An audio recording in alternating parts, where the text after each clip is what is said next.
How to Write a Novel, A Practical Guide to the Art of Fiction ******* Transcriber's notes, variations in spelling and hyphenation are as in the original. Ellipses match the original. A complete list of typographical corrections as well as other notes follows the text. The How-To series, How to Write a Novel. The How-To series I How to Deal with Your Banker by Henry Warren, author of Banks and Their Customers, 3rd edition. Crown 8 vo, cloth, 5s. 6d2. Where and How to Dine in Paris by Roland Strong, FGAP. 8 vo, cloth, cover designed, 2s. 6d3. How to Write for the Magazines by £600 a year from IT, Crown 8 vo, cloth, 2s. 6d4. How to Choose Your Banker by Henry Warren, Crown 8 vo, cloth, 3s. 6dv. How to Write a Novel, A Practical Guide to the Art of Fiction. Crown 8 vo, cloth, 3s. 6d6. How to Invest and How to Speculate by C.H. Thorpe, Crown 8 vo, cloth, 5s. London, Grant Richards, 9 Henrietta Street, W.C. The How-To series, How to Write a Novel, A Practical Guide to the Art of Fiction. London, Grant Richards, 9 Henrietta Street, Covent Garden, W.C. 1901. Preface. This little book is one which so well explains itself that no introductory word is needed, and I only venture to intrude a sentence or two here with a view to explain the style in which I have conveyed my ideas. I desired to be plain and practical, and therefore chose the direct and epistolary form as being most suitable for the purpose in hand. Contents. Chapter Either Object in View Page An Inevitable Comparison 3 AM Model Lesson in Novel Writing 5 The Teachable and the Unteachable 9 Chapter 2 A Good Story to Tell. Where do novelists get their stories from? 12 Is there a deeper question? 14 What about the newspapers?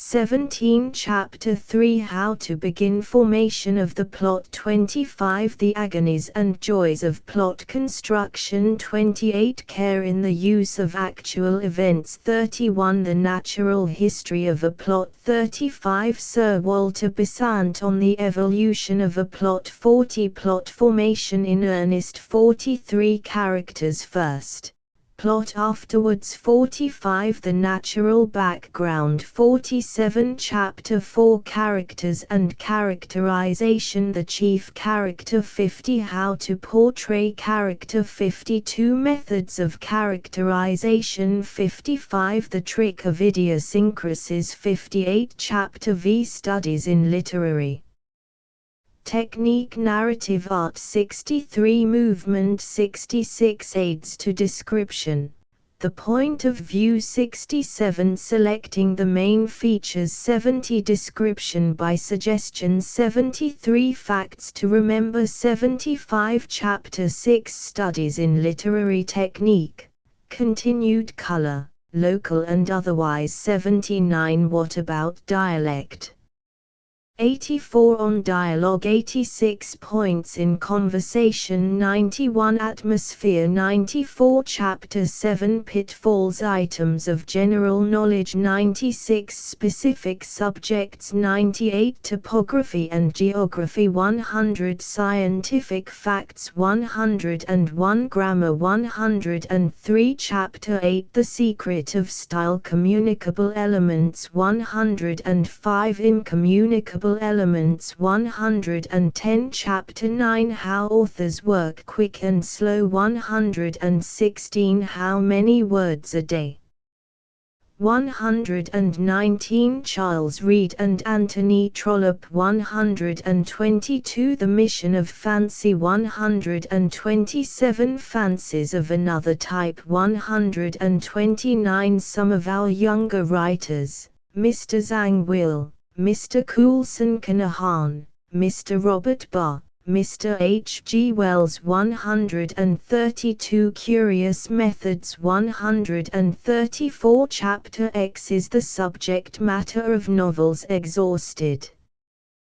The question stated 138 Change not exhaustion 142 Why we talk about exhaustion 145 Chapter 11 The novel v the short story practice The short story 154 Short story writers on their art 159 Chapter 12 Success and some of its minor conditions The truth about success 164 Minor conditions of success 169 Appendix I The Philosophy of Composition by Edgar Allan Poe 175 Appendix 2 Books worth reading 201 Appendix 3 Magazine article on writing fiction 205 How to write a novel Chapter I The object in view I am setting myself a task which some people would call very ambitious, others would call it by a name not quite so polite, and a considerable number would say it was positively absurd, accompanying their criticism with derisive laughter. Having discussed the possibility of teaching the art of writing fiction with a good many different kinds of people, I know quite intimately the opinions which are likely to be expressed about this little book. And although I do not intend to burden the reader with an account of their respective merits, I do intend to make my own position as clear as possible. First of all, I will examine the results of a recent symposium on the general question.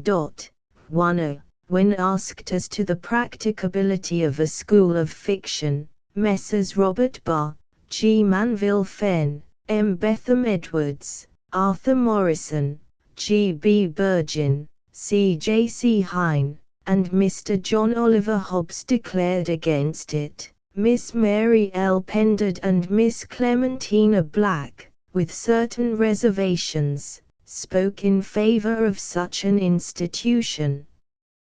True, these names do not include all representatives of the high places in fiction, but they are quite respectable enough for my purpose.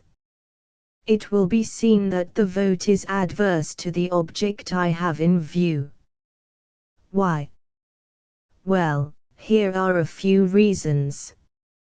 Mr. Morrison affirms that writing as a trade is far too pleasant an idea. John Oliver Hobbes is of opinion that it is impossible to teach anyone how to produce a work of imagination, and Mr. G. B. Burgin asserts that genius is its own teacher, a remark characterized by unwitting modesty. Now, with the spirit of these convictions I am not disposed to quarrel.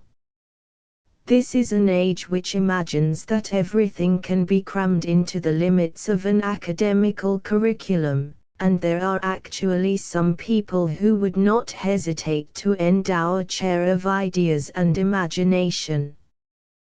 We need to be reminded occasionally that there are incommunicable elements in all art. An inevitable comparison, but the question arises, if there be an art of literature, why cannot its principles be taught and practiced as well as those of any other art? We have schools of painting, sculpture, and music, why not a school of fiction? Let it be supposed that a would-be artist has conceived a brilliant idea which he is anxious to embody in literature or put on a canvas. In order to do so, he must observe certain well-established rules which we may call the grammar of art, for just as in literature a man may express beautiful ideas in ungrammatical language, and without any sense of relationship or development, so may the same ideas be put in a picture, and yet the art be of the crudest. Now, in what way will our would-be artist become acquainted with those rules? The answer is simple. If his genius had been of the first order, he would have known them intuitively. The society of men and women, of great books and fine pictures, would have provided sufficient stimuli to bring forth the best productions of his mind. Thus Shakespeare was never taught the principles of dramatic art. Bach had an instinctive appreciation of the laws of harmony, and Turner had the same insight into laws of painting. These were artists of the front rank. They simply looked, and understood. But if his powers belonged to the order which is called talent, he would have to do one of two things: either stumble upon these rules one by one and learn them by experience, or be taught them in their true order by others, in which case an institute of literary art would already exist in an embryonic stage. Why should it not be developed into a matured school? Is it that the dignity of genius forbids it, or that pupillage is half a disgrace? True genius never shuns the marks of the learner. Even Shakespeare grew in the understanding of art and in his power of handling its elements. Professor Dowden says, in The Two Gentlemen of Verona, Portus, the fickle is set over against Valentine the faithful. Sylvia, the bright and intellectual, is set over against Julia, the ardent and tender. Lance, the humorist, is set over against Speed, the wit. This indicates a certain want of confidence on the part of the poet. He fears the weight of too much liberty. He cannot yet feel that his structure is secure without a mechanism to support the structure. He endeavors to attain unity of effect less by the inspiration of a common life than by the disposition of parts. In the early plays structure determines function, in the later plays organization is preceded by life. 5. A model lesson in novel writing. When certain grumpy folk ask, "How do you propose to draw up your lessons on the way to find local color, plotting, how to manage a love scene and so forth?" it is expected that a writer like myself will be greatly disconcerted. Not at all. It so happens that a distinguished critic, now deceased, once delivered himself on the possibility of teaching literary art, and I propose to quote a paragraph or two from his article. The morning finds the master in his working armchair, and seated about the room which is generally the study, but is now the studio, are some half-dozen pupils. The subject for the hour is narrative construction, and the master holds in his hand a small MS which, as he slowly reads it aloud, proves to be a somewhat elaborate synopsis of the story of one of his own published or projected novels. The reading over, students are free to state objections, or to ask questions. One remarks that the denouement is brought about by a mere accident, and therefore seems to lack the inevitableness which, the master has always taught, is essential to organic unity. The criticism is recognized as intelligent, but the master shows that the accident has not the purely fortuitous character which renders it obnoxious to the general objection. While it is technically an accident, it is in reality hardly accidental, but an occurrence which fits naturally into an opening provided by a given set of circumstances, the circumstances having been brought about by a course of action which is vitally characteristic of the person whose fate is involved. Then the master himself will ask a question. The students, he says, will have noticed that a character who takes no important part in the action until the story is more than half told, makes an insignificant and unnoticeable appearance in a very early chapter, where he seems a purposeless and irrelevant intrusion. They have paper before them, and he gives them 20 minutes in which to state their opinion as to whether this premature appearance is, or is not, justified by the canons of narrative art, giving, of course, the reasons upon which that opinion has been formed. The papers are handed in to be reported upon next morning, and the lesson is at an end. 7. This is James Ashcroft Noble's idea of handling a theme in fiction, one of a large and varied number. To me it is a feasible plan emanating from a man who was the sanest of literary advisers. If it be objected that Mr. Noble was only a critic and not a novelist, perhaps a word from Sir Walter Besant may add the needful element of authority. I can conceive of a lecturer dissecting a work, or a series of works, showing how the thing sprang first from a central figure in a central group, how there arose about this group, scenery, the setting of the fable, how the atmosphere became presently charged with the presence of mankind, other characters attaching themselves to the group, how situations, scenes, conversations, led up little by little to the full development of this central idea. I can also conceive of a school of fiction in which the students should be made to practice observation, description, dialogue, and dramatic effects. The student, in fact, would be taught how to use his tools. A reading class for the artistic study of great writers could not be other than helpful. One lesson might be devoted to the way in which the best authors foreshadowed crises and important turns in events. An example may be found in Julius Caesar where, in the second scene, the soothsayer says, "Beware the Ides of March."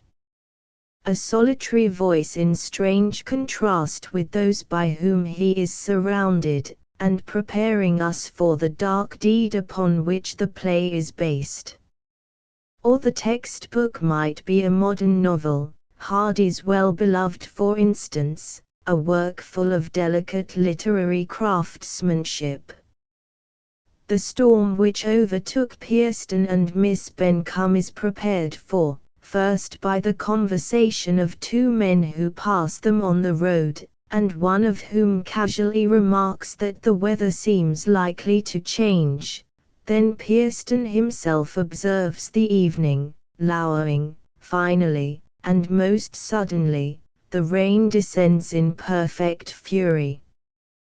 The teachable and the unteachable. I hope my position is now beginning to be tolerably clear to the reader. I address myself to the man or woman of talent, those people who have writing ability, but who need instruction in the manipulation of characters, the formation of plots, and a host of other points with which I shall deal hereafter.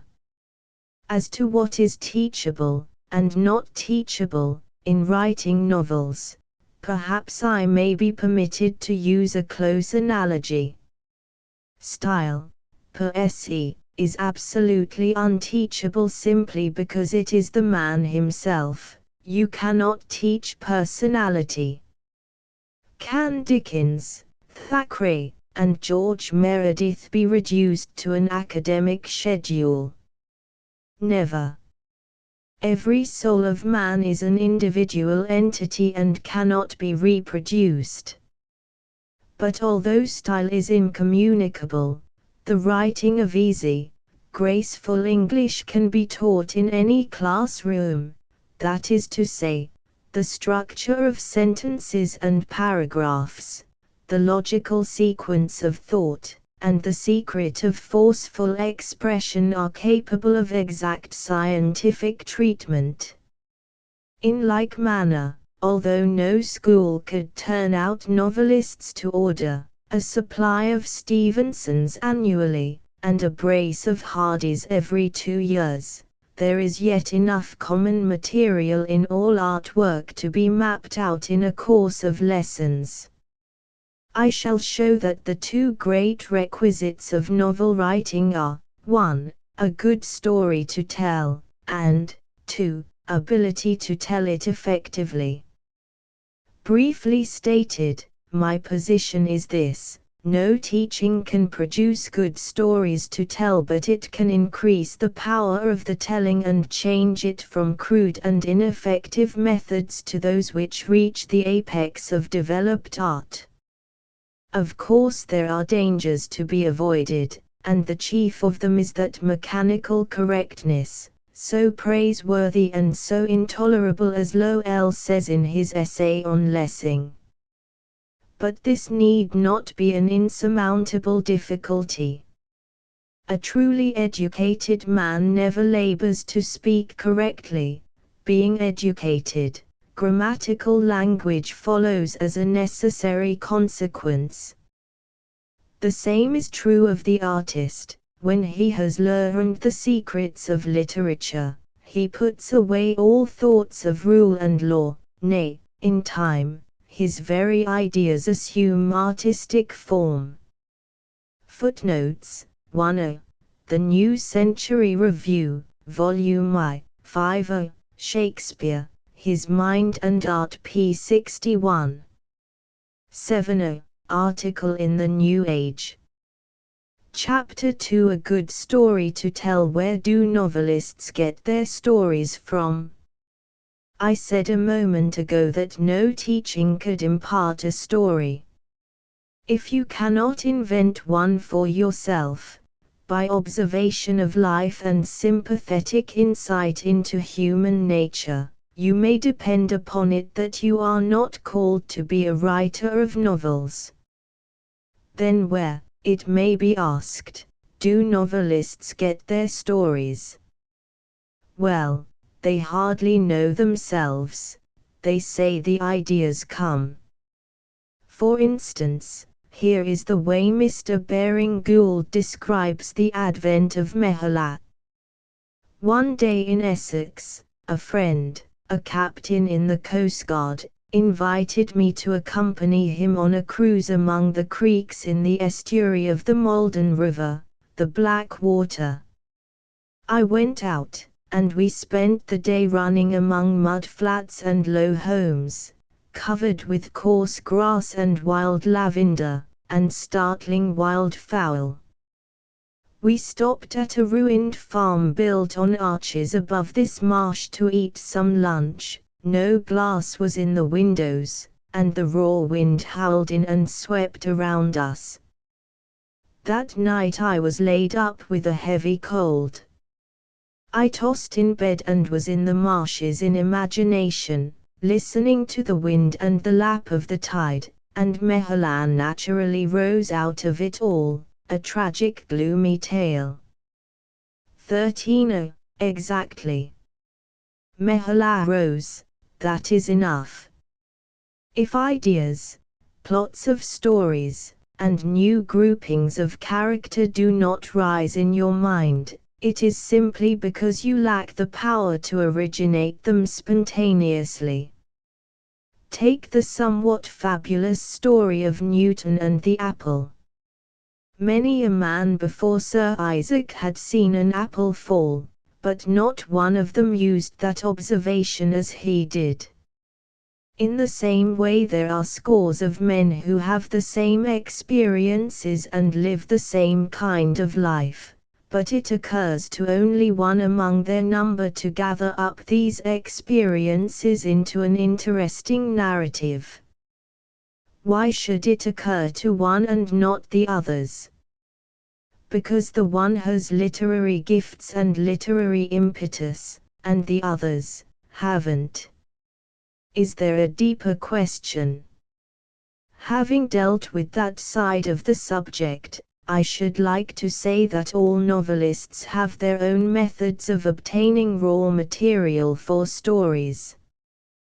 By raw material I mean those facts of life which give birth to narrative ideas. It is said of Thomas Hardy that he never rides in an omnibus or railway carriage without mentally inventing the history of every traveller. One has to beware of fables in writing of such men, but I have no reason to doubt the statement just made.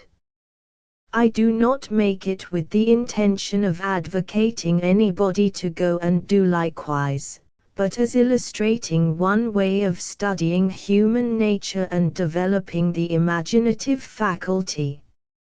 It will be necessary to speak of observation a good many times in the course of these remarks, and one might as well say what the word really means. Does it mean seeing things? A great deal more than that. It is very easy to see things and yet not observe at all.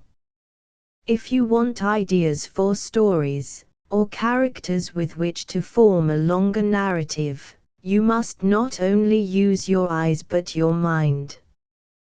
What is wanted is observation with inference, or, to be more correct, with imagination.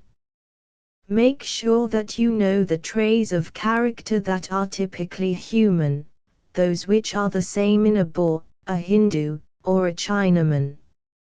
It is not difficult to mark the special points of each of these as distinct from the Englishman, but your first duty is to know human nature per se.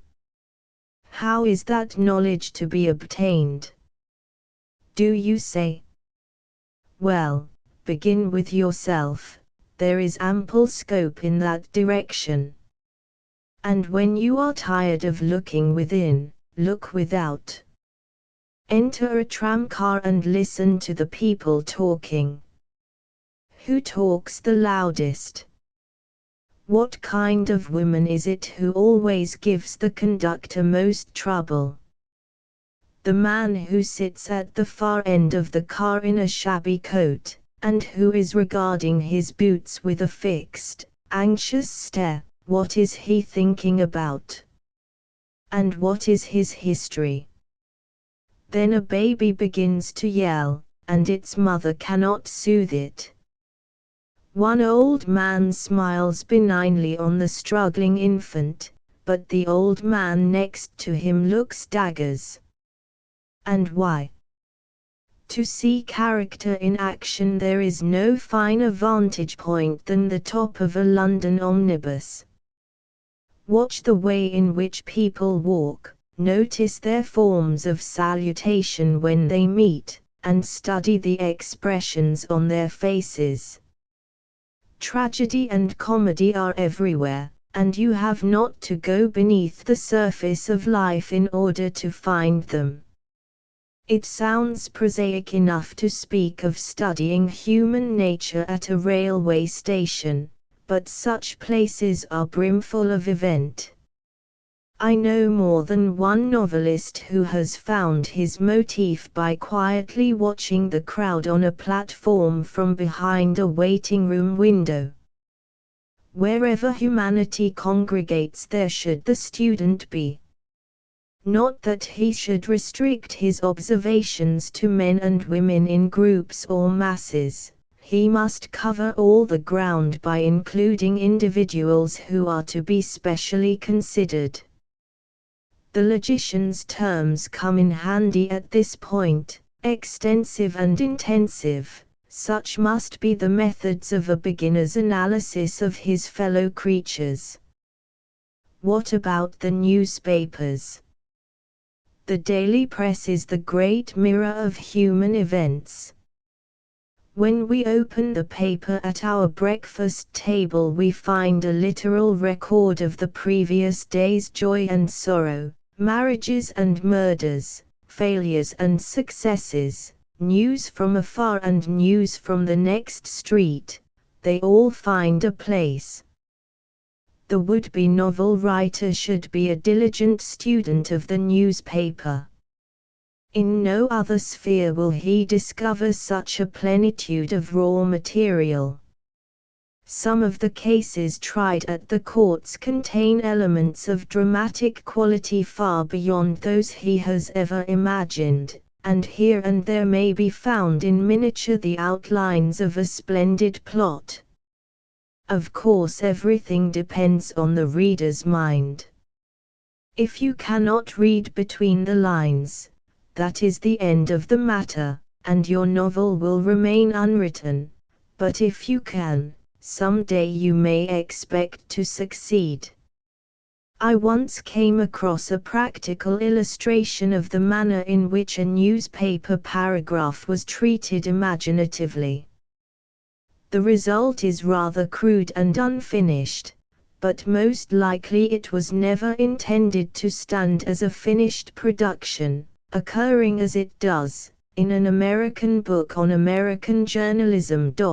18. Here is the paragraph: John Simpson and Michael Flanagan, two railroad laborers, quarreled yesterday morning, and Flanagan killed Simpson with a coupling pin.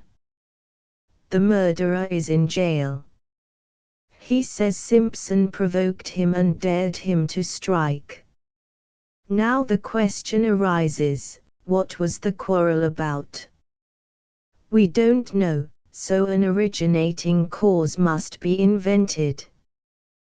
The inventor whose illustration I am about to give conceived the story thus: "'Tain't none o' your business how often I go to see the girl.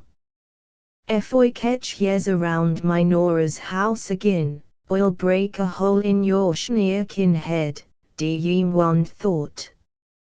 You braggin' Irish coward, you hain't got sand enough in you to come down off in that car and say that to my face." It was John Simpson, a yard switchman, who spoke this taunt to a section hand. A moment more and Michael Flanagan stood on the ground beside him. There was a murderous fire in the Irishman's eyes, and in his hand he held a heavy coupling pin. "Tut! Tut! Mike! Throw away the iron and play fair. You can wall up him," cried the rest of the gang. "He's a coward, he dasn't he hit me," came the wasp-like taunt of the switchman.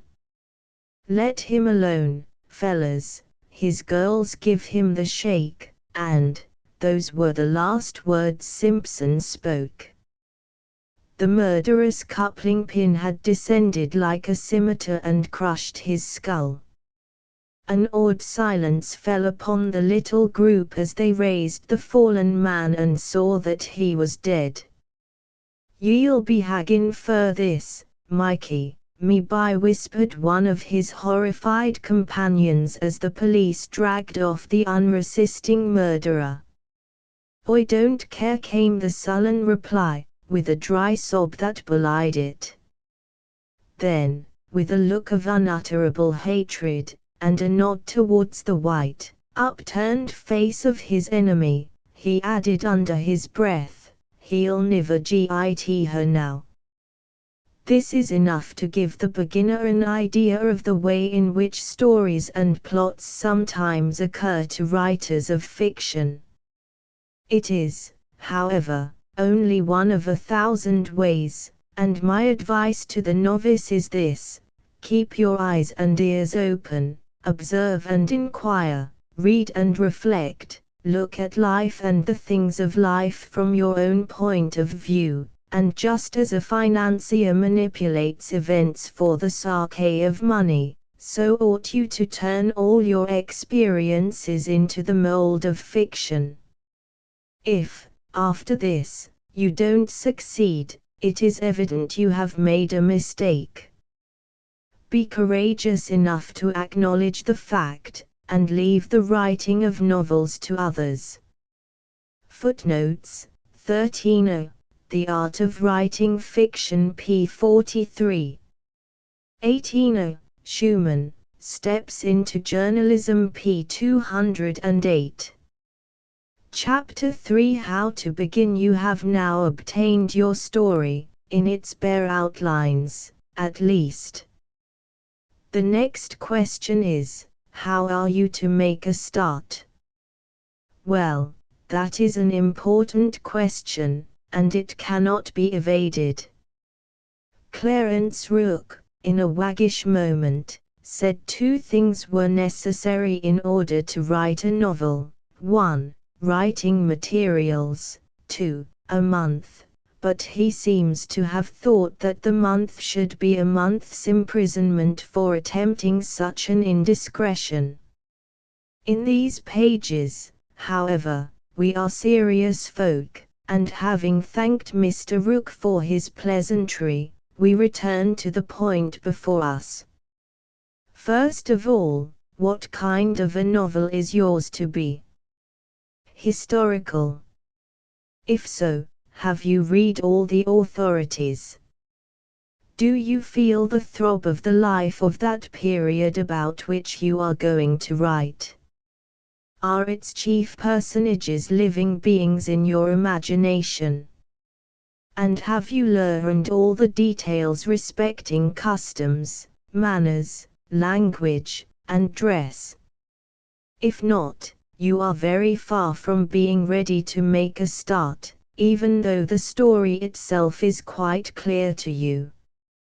Our great historical novelists devour libraries before they sit down to write.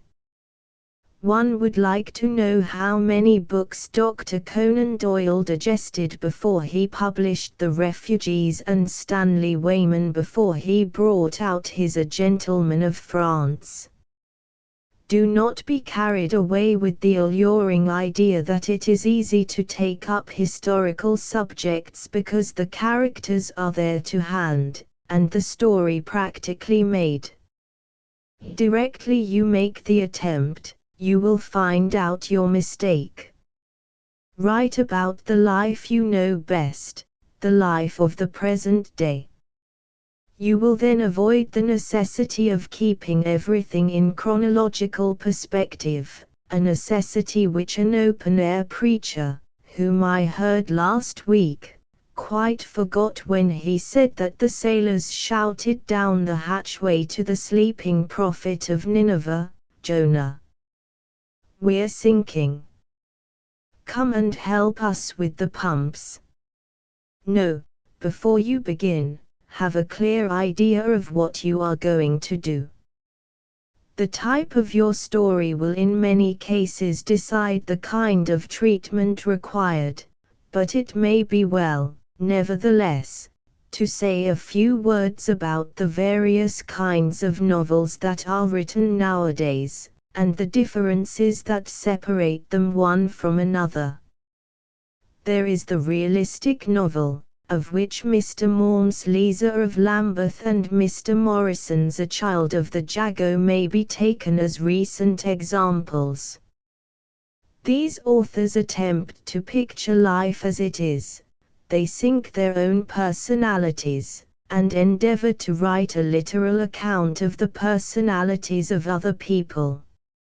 Very often they succeed, but absolute realism is impossible unless a man has no objection to appearing in a police court. In this type of fiction, plot, action, and interplay of characters are not important. The main purpose is a sort of literary biograph, life in action, without comment or underlying philosophy, and minus the preeminent factor of art. Then there is the novel of manners. The customs of life, the social peculiarities of certain groups of men and women, the humors and moral qualities of life, these are the chief features in the novel of manners. As a form of fiction it is earlier than the realistic novel, but both are alike in having little or no concern with plot and character development. Next comes the novel of incident. Here the stress is placed upon particular events, what led up to them and the consequences that followed, hence the structure of the narrative, and the powers of movement and suspense are important factors in achieving success.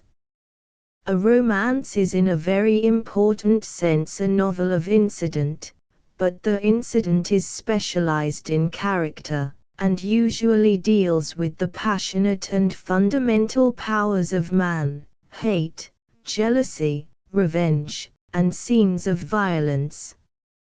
Or it may be incident which has to do with life in other worlds as imagined by the writer, and occasionally takes on the style of the supernatural. Lastly, there is the dramatic novel, where the chief feature is the influence of event on character, and of characters on each other. Now, to which class is your projected novel to belong? In fiction you must walk by sight and not by faith. Never sit down to write believing that although you can't see the finish of your story, it will come out all right in the end. It won't. You should know at the outset to which type of fiction you are to devote your energies. How, otherwise, can you observe the laws of art which govern its ideal being? Formation of the plot. In one sense your plot is formed already, that is to say, the very idea of your story involves a plot more or less distinct. As yet, however, you do not see clearly how things are going to work out, and it is now your business to settle the matter so far as it lies in your power to do so. Now, a plot is not made, it is a structural growth. Suppose you wish to present a domestic scene in which the folly of high temper is to be proved. Is not the plot concealed in the idea? Certainly. Hence you perhaps place a man and his wife at breakfast. They begin to talk amiably, then become quarrelsome, and finally fall into loving agreement.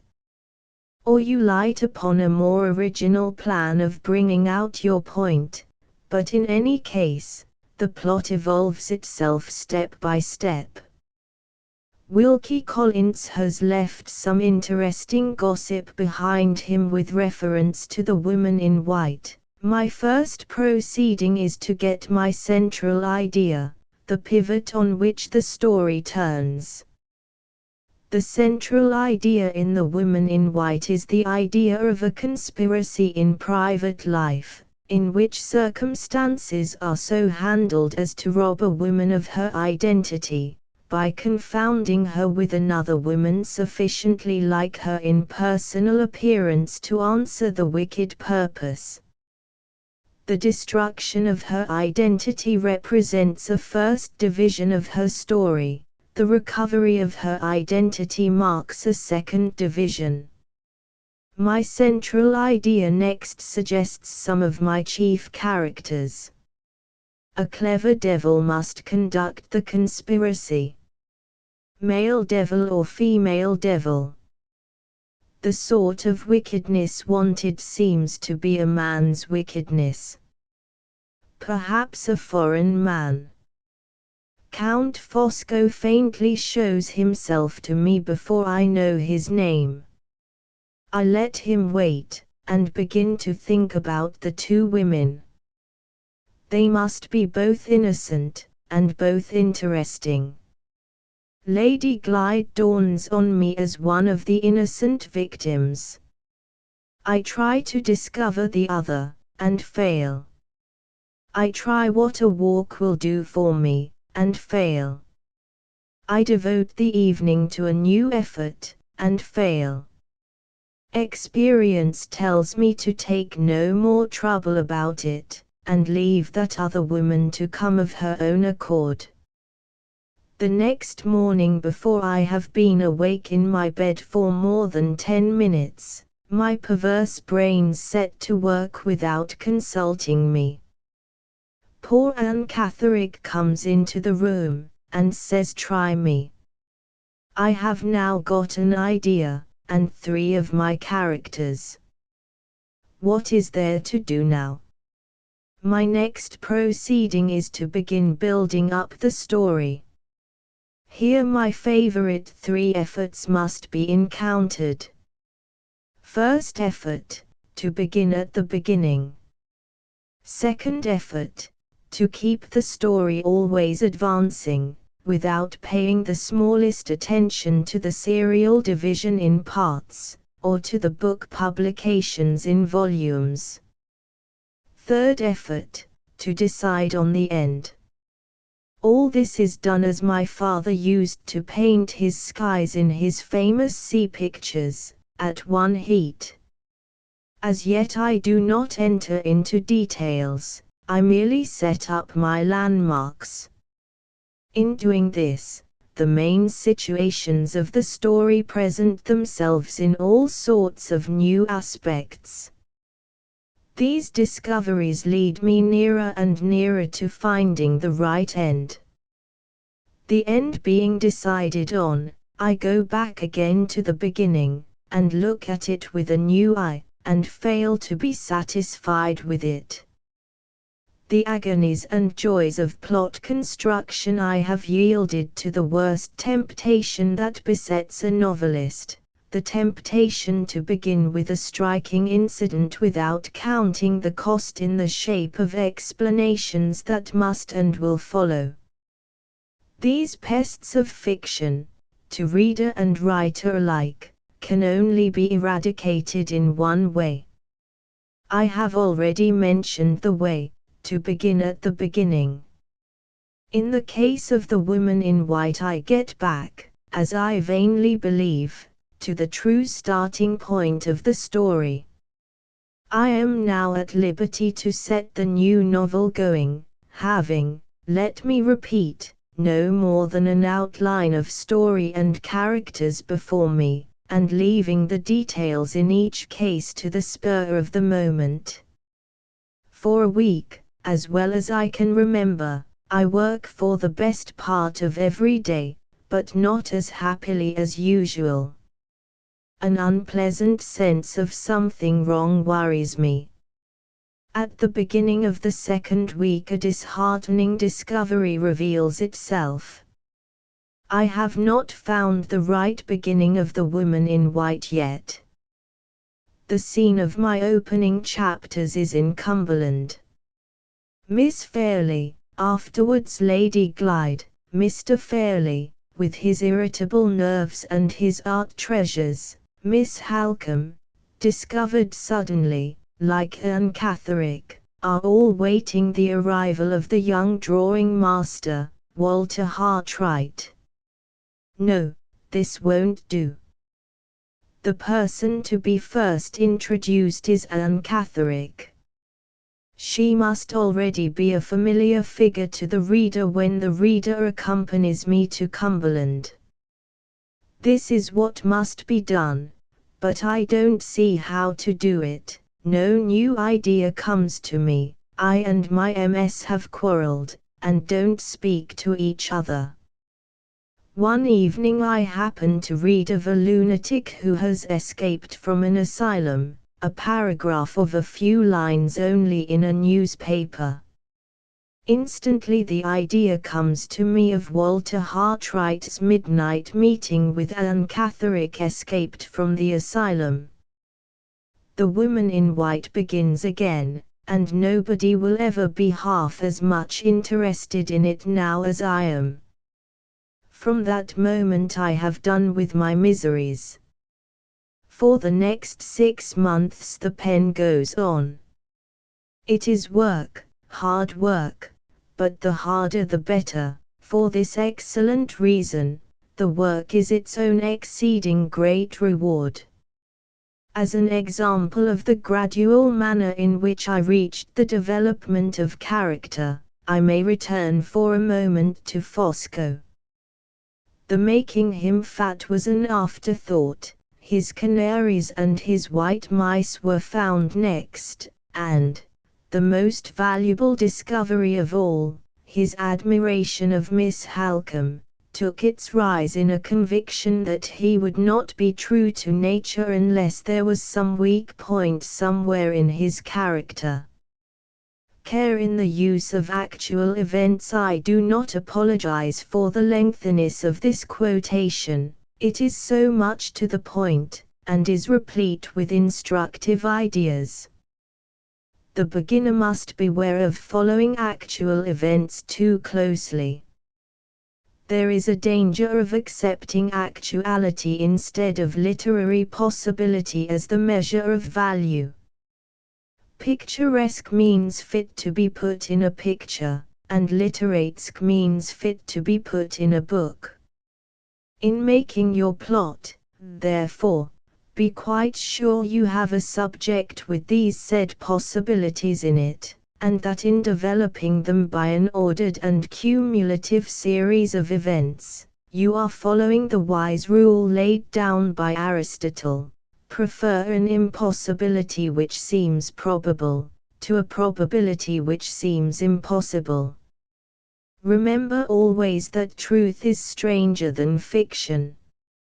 Let facts, newspaper items, things seen and heard, suggest as much as you please, but never follow literally the literal event. Then your plot must be original. I was amused some time ago by reading the editorial notice to correspondence in an American paper. That editor meant to save the time of his contributors as well as his own, and he gave a list of the plots he did not want. The paper was one which catered for young people. Here is a selection from the list. 1. A lost purse where the finder is tempted to keep it, but finally rises to the emergency and returns it. 2. Heaping coals of fire. 3. Saving one's enemy from drowning. 4. Stories of cruel stepmothers. 5. Children praying, and having their prayers answered through being overheard, etc., etc. Mr. Clarence Rook, to whom I have previously referred, says, there are several plots, 4 or 5, at least. Here are some of the recipes for them. You may rely on them to give thorough satisfaction. Thousands use them daily, and having tried them once, use no other. Take a heroine. The age of heroes is past, and this is the age of heroines. She must be noble, high-souled. Souls have been worn very high for the past few seasons. Her soul is too high for conventional morality. Mix her up with some disgraceful situations, taking care to add the purest of motives. Let her poison her mother and run away with a thoughtful scavenger. When you are tired of her you can pitch her over Waterloo Bridge. 33. Over against this style of criticism I should like to place another which comes from an academical source. Speaking of the plots of Hall Caine's novels, Professor Saintsbury says that, with the exception of the scapegoat, there is an extraordinary and almost heroic monotony of plot. One might almost throw Mr. Kane's plots into the form which is used by comparative students of folklore to tabulate the various versions of the same legends. Two close relations, if not brothers, at least cousins, the relationship being sometimes legal, sometimes only natural, fall in love with the same girl, Shadowhigger bondman Manxman. In the Deemster the situation is slightly but not really very different, the brother being jealous of the cousin's affection. In almost all cases there is renunciation by one, in all, including the Deemster one has, if both have not, to pay more or less heavy penalties for the intended or unintended rivalry. Sometimes, as in the Shadow of a Crime, a son of Higger and the bondman filial relations are brought in to augment the strife of sentiment in the individual. Sometimes, Shadow bondman and to some extent Manxman, the worsted and renouncing party is self-sacrificing more or less all through. Sometimes, Higger Deemster, he is violent for a time, and only at last repents. In two cases, Deemster Manxman, the injured one, or the one who thinks he is injured, has a rival at his mercy in sleep or disease, is tempted to take his life and forbears. This might be worked out still further. 35. No, you must be original or nothing at all. Of course your originality may not be striking, but, at any rate, make your own plot, and let others judge it. It is far better to do that than to copy others weakly. Originality and sincerity are pretty much the same thing, as Carlyle observed, and if you want a stimulating essay on the subject, read Lewis' Principles of Success in Literature, a book, by the way, which you ought to master thoroughly. The Natural History of a Plot I have quoted already from Wilkie Collins as to the growth of plot from its embryo stages, but that need not deter us from taking an imaginary example. Let us suppose that you have been possessed for some time with the idea of treating the great facts of race and religion as a theme for a novel. After casting about for a suitable illustration, you finally decide that a Jewish girl, with strictly Orthodox parentage, shall fall in love with a youth of Gentile blood, and Roman Catholic in religion. That is the bare idea. You can see at once how many dramatic possibilities it presents, for the passion of love in each case is pitted against the forces of religious prejudice, and all the powers of racial exclusiveness are brought into full play. Now, what is the first thing to do?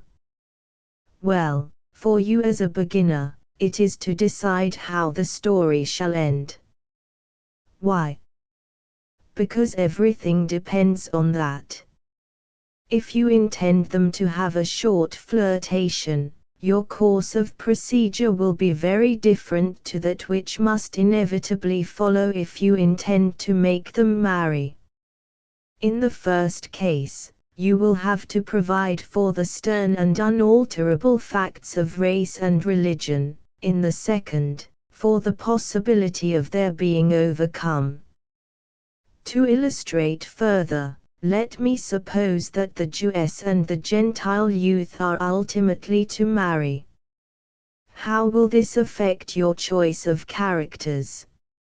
It will compel you to choose a Jewess who, although brought up in the Orthodox fashion, has enough ability and education to appreciate life and thought outside her own immediate circle, and you must invent facts to account for these things, even though she still worships at the synagogue. On the other hand, the Gentile Catholic must be a man of liberal tendencies, or he would never think twice about the Jewess with the possibility of marrying her. He may persuade himself that he is a good Catholic, but you are bound to prepare your readers for actions which, to say the least, are not normal in men of such religious profession. The choice of your secondary characters is also determined by the end in view. Because your story has to do with Jews and Catholics, that is no reason why your pages should be full of Jews and priests. You want just as many other people, in addition to your hero and heroine, as are necessary to bring about the denouement, not one more, not one less. Now, the end in view is to make these young people triumph over their race and their religion, and over and above the difficulties they have between themselves, there are difficulties placed by other people. By whom? Here is a chance for your inventiveness. I would suggest as a beginning that you create parents for the girl and for the man, orthodox in each case, and unyielding to the last degree. Give them a name, and put them down on your list. Money is likely to figure in a narrative of this kind, and you might arrange for the opportune entrance of an uncle on the girl's side, who threatens to alter his will, at present made in her interest, if she encourages the advances of her Gentile lover. On the man's side, the priest, of course, will have something to say, and you will be compelled to make a place for him. In this way your characters will grow to their complete number, and I should advise you to draw up a list of them, and opposite each one write a few notes describing the part they will have to play. One word on nomenclature. There is a mystic suitability, at any rate in novels, between a name and a character. To call your marvelous heroine Annie is to hoist a signal of distress, unless you have a unique power of characterization, and to speak of your hero as William is to handicap his movements from the start. I am not pleading for fancy names, but just for that distinctiveness in choice which the artistic sense decides is fitting. To return. The end in view will also shape the course of events. Instead of arranging that these are to be a series of psychological skirmishes between two people the poles asunder, as would be the case if their relations were superficial, you have to arrange for events where the characters are in dead earnest. Then, too, in order to relieve the tense nature of the narrative, it will be necessary to provide for happenings which, though not exactly humorous, are still light enough to distract the attention from the severer aspects of the story. Further, the natural background should be selected with an eye to the main issue, and each event should have that cumulative effect which ultimately leads the reader on to the climax. Of course, it is possible to take a quite different denouement to the one here considered. You might make the pair desperately in love, but foiled by some disaster near the end.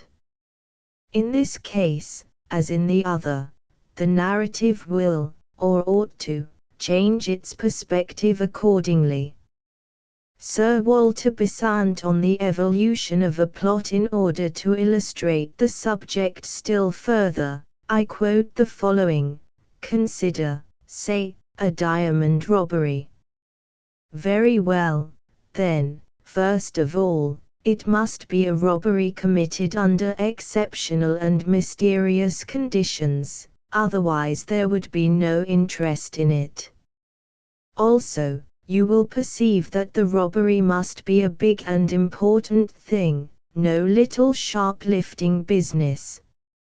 Next, the person robbed must not be a mere diamond merchant, but a person whose loss will interest the reader, say, one to whom the robbery is all important.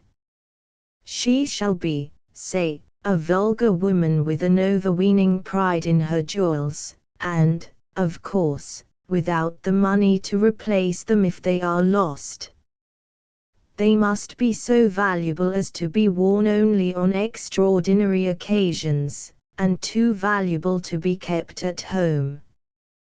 They must be consigned to the care of a jeweler who has strong rooms. You observe that the story is now growing. You have got the preliminary germ. How can the strong room be entered and robbed? Well, it cannot. That expedient will not do. Can the diamonds be taken from the lady while she is wearing them? That would have done in the days of the gallant Claude Duval, but it will not do now. Might the house be broken into by a burglar on a night when a lady had worn them and returned? But she would not rest with such a great property in the house unprotected. They must be taken back to their guardian the same night. Thus the only vulnerable point in the care of the diamonds seems their carriage to and from their guardian. They must be stolen between the jeweller's and the owner's house. Then by whom? The robbery must somehow be connected with the hero of the love story. That is indispensable. He must be innocent of all complicity in it. That is equally indispensable. He must preserve our respect. He will have to be somehow a victim. How is that to be managed? The story is getting on in earnest.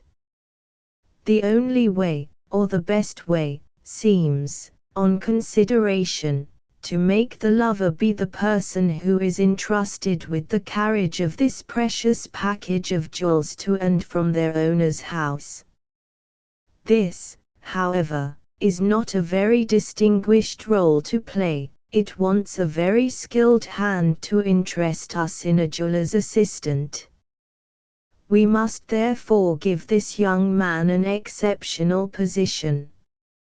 Force of circumstances, perhaps, has compelled him to accept the situation which he holds.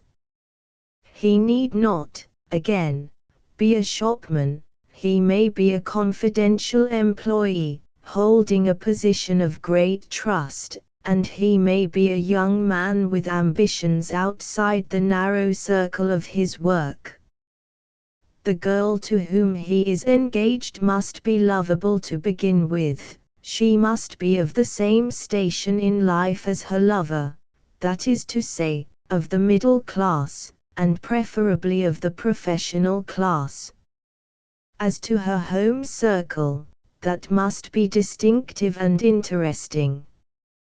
43. I need not quote any further for my present purpose, which is to show mental procedure in plot formation, but the whole article is full of sound teaching on this and other points. Plot formation in earnest. You have now obtained your characters, and a general outline of the events their actions will compass. What comes next? A carefully written out statement of the story from the beginning to the end. That is the next step.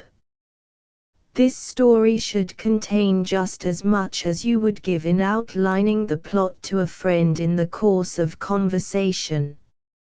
It would briefly detail the characters and circumstances of the hero and heroine, and the events which led to their first meeting each other. You would then describe the ripening of their friendship, and the gradual growth of social hostility to the idea of a projected union.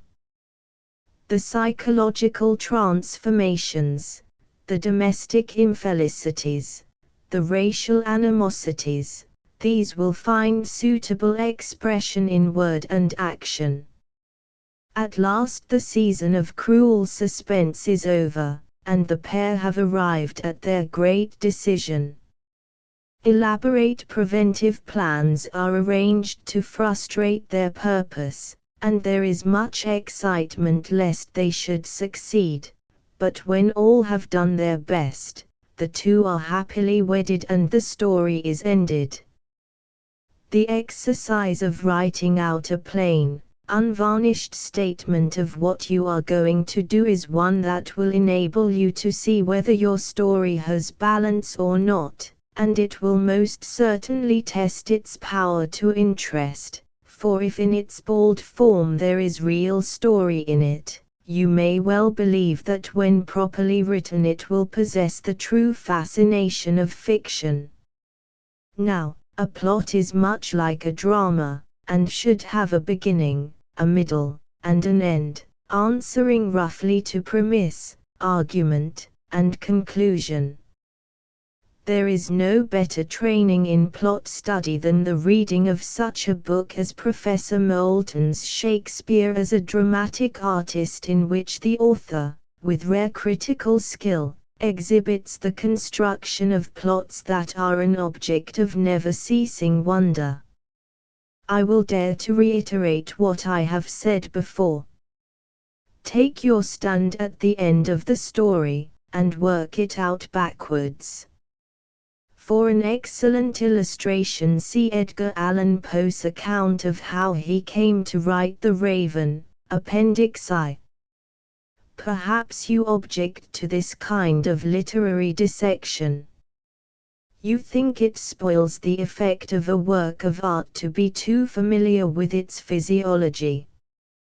I do not grant these points, but even if they are true, that is no reason why you yourself should be offended by the sight of ropes and pulleys behind the scenes. No, work out the details from the end, and not from the beginning. No character and no action should find a place if it contributes nothing towards the denouement. Characters first, plot afterwards. It must not be supposed that a plot always comes first in the constructing of a novel. Very often the characters suggest themselves long before the story is even vaguely outlined. Nor is there any reason why such a story should be any worse because it did not originate in the usual way. In fact, the probabilities are that it will be all the better, on account of its stress upon character, and the reaction of various characters on each other. I imagine Jude the Obscure grew in this fashion. There is no very striking plot in the book, at any rate not the plot we have in mind when we think of the Moonstone. But if plot means the inevitable evolution of certain men and women in given circumstances, then there is plot of a high order. In the usual acceptation of the term, however, Jude the Obscure is a novel of character, and most probably Jude existed as a creature of imagination months before it was ever thought he would go to Oxford, or have an adventure with Sue. To many men, doubtless, there is far more fascination in conceiving a group of characters in which there are 2 or 3 supreme figures, and then setting to work to discover a narrative which will give them the freest action, than in toiling over the bare idea, the subsequent plot, followed by a series of actors and actresses who work out the denouement. Should you belong to this number, do not hesitate to act accordingly. Nothing wooden in style or method finds a place in these pages, and since some of the finest creations have arisen in the order indicated at the head of this section, Perhaps you are to be congratulated that the work before you will be a living growth rather than a mechanical contrivance. The natural background, since your story will presumably be located somewhere on this planet, the next thing to do is to obtain a thorough knowledge of the places where your characters will display themselves.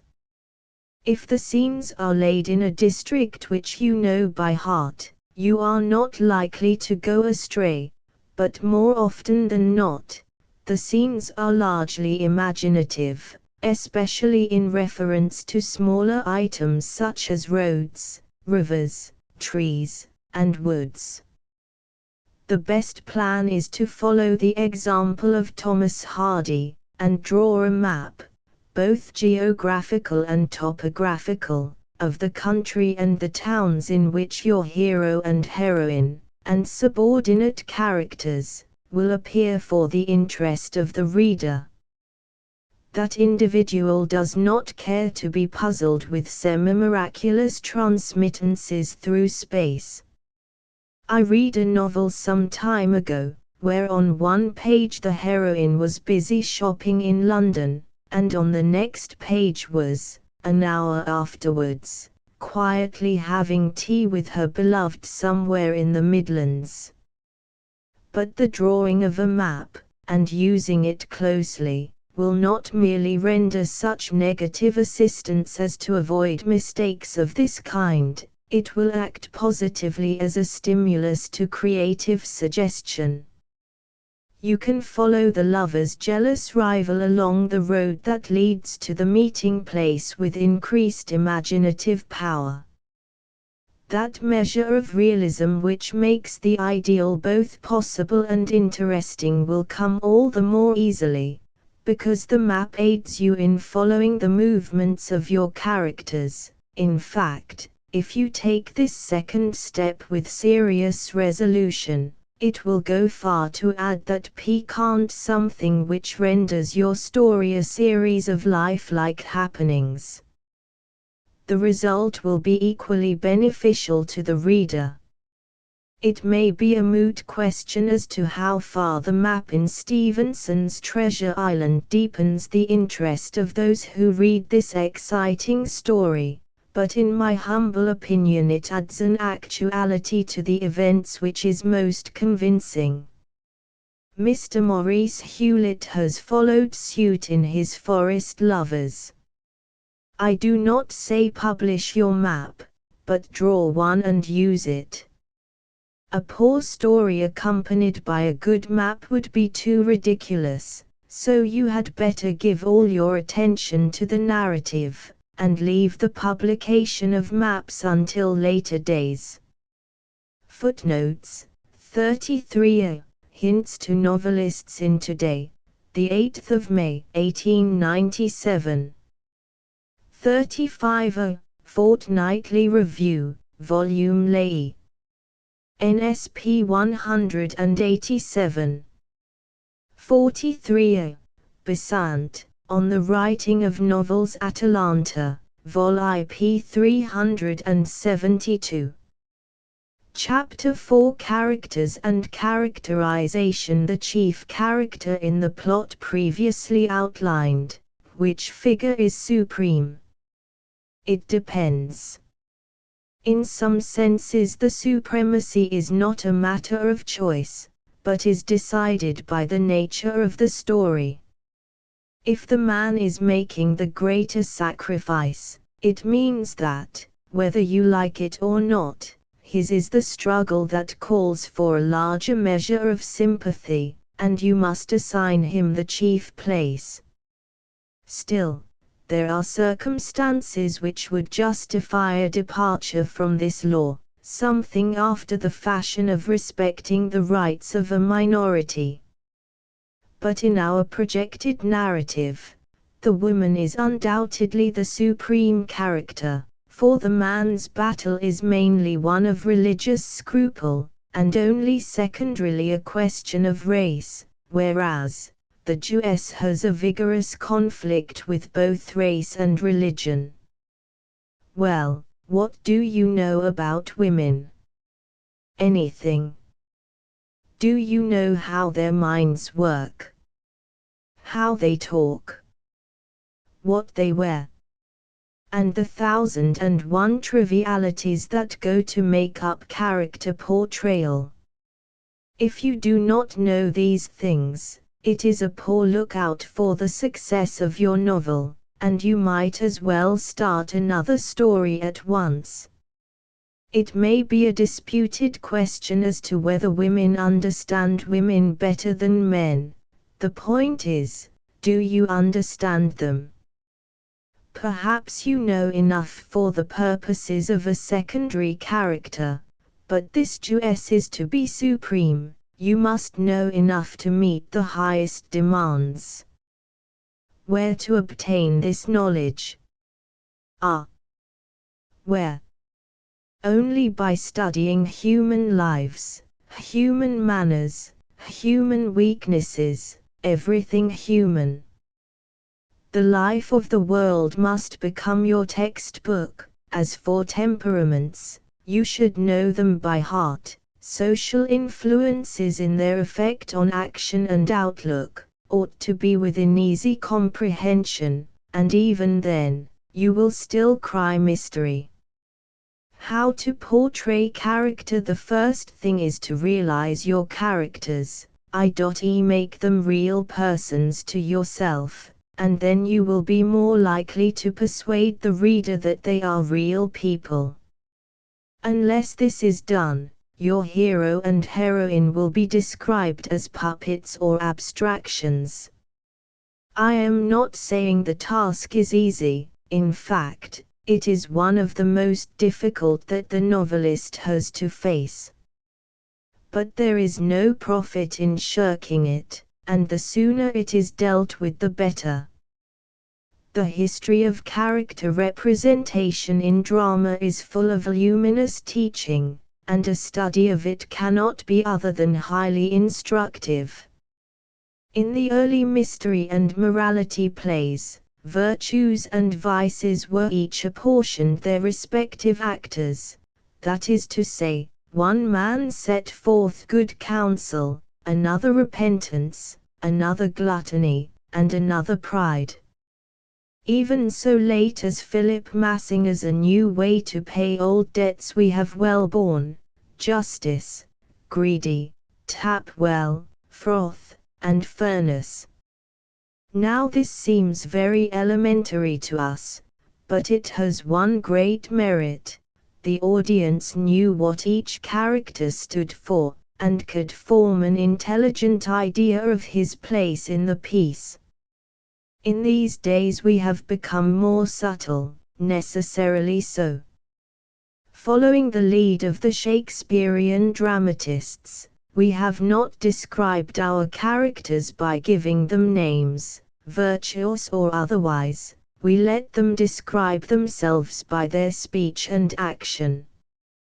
The essential thing is that we should know our characters intimately, so intimately that, although they exist in imagination alone, they are as real to us as the members of our own family. Falstaff never had flesh and blood, but as Shakespeare portrayed him, you feel that you have only to prick him and he will bleed.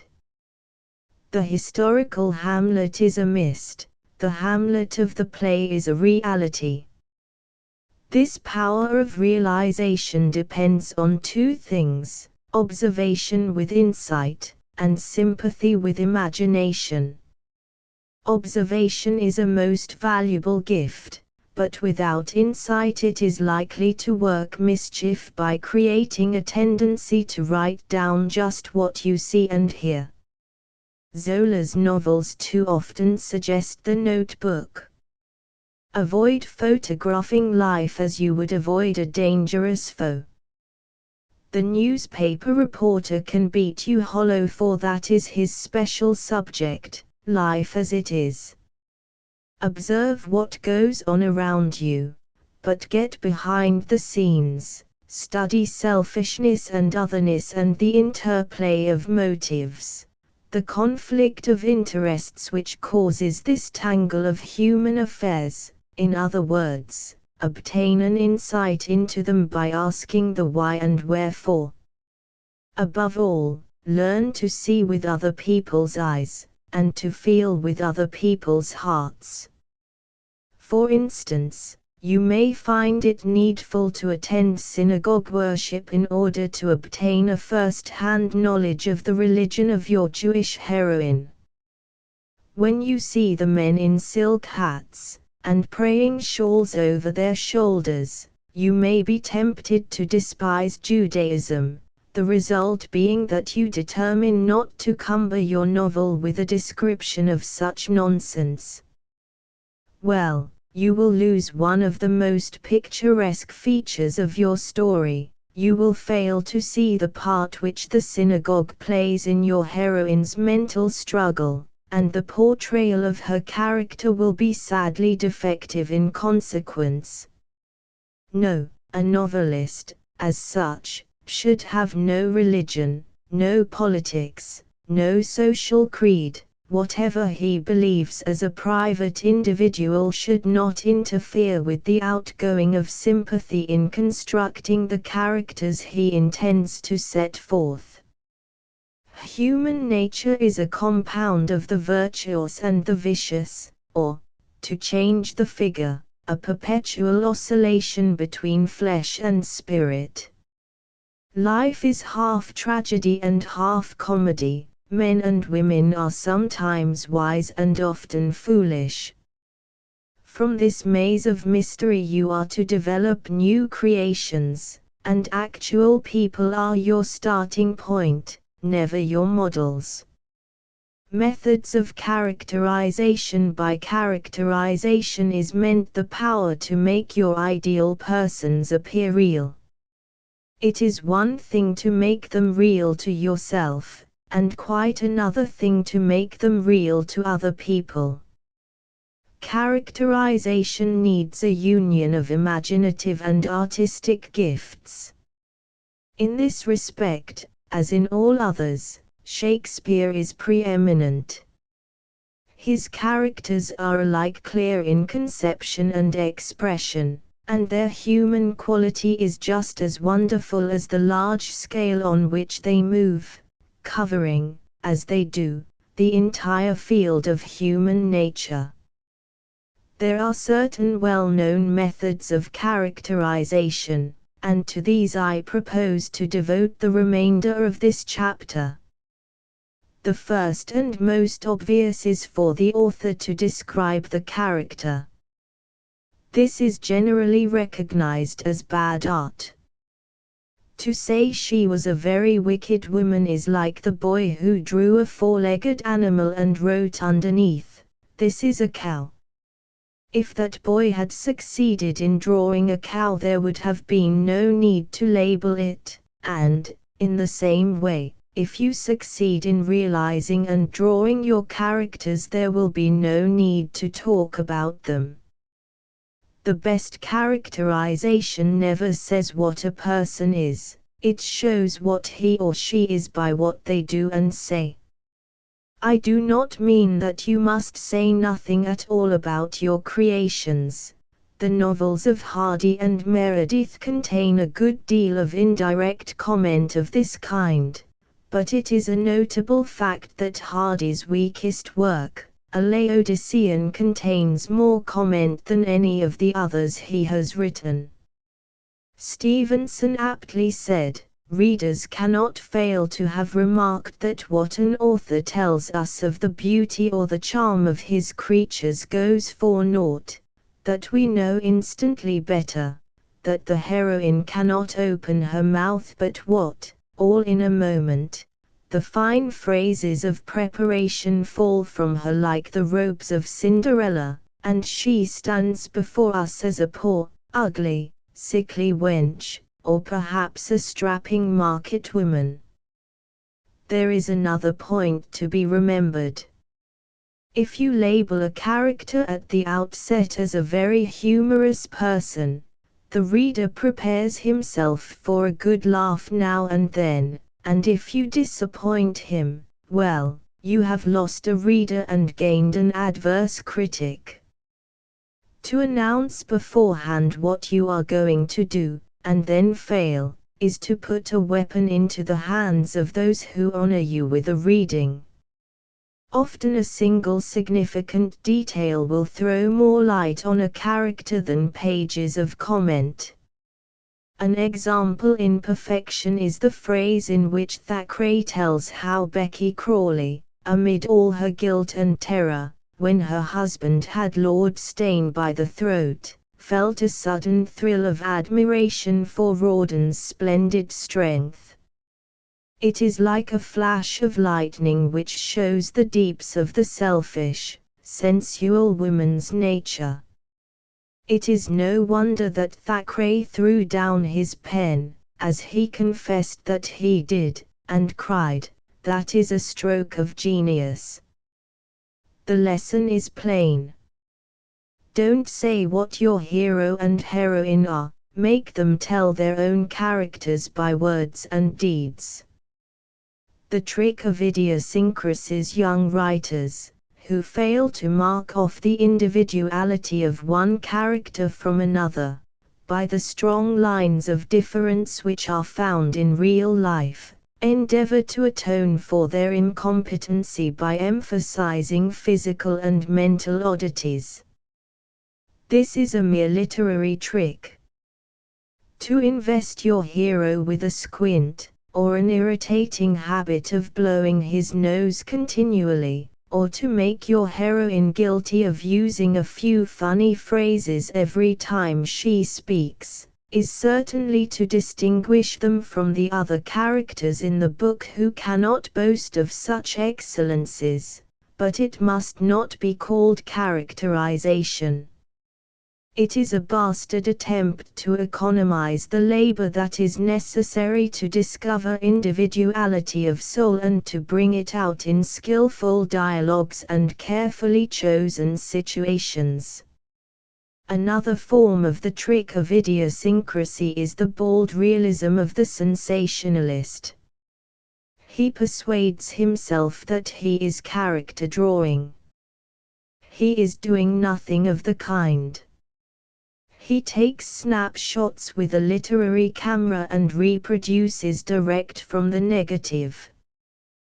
The art of retouching nature so that it becomes ideal is not in his line at all.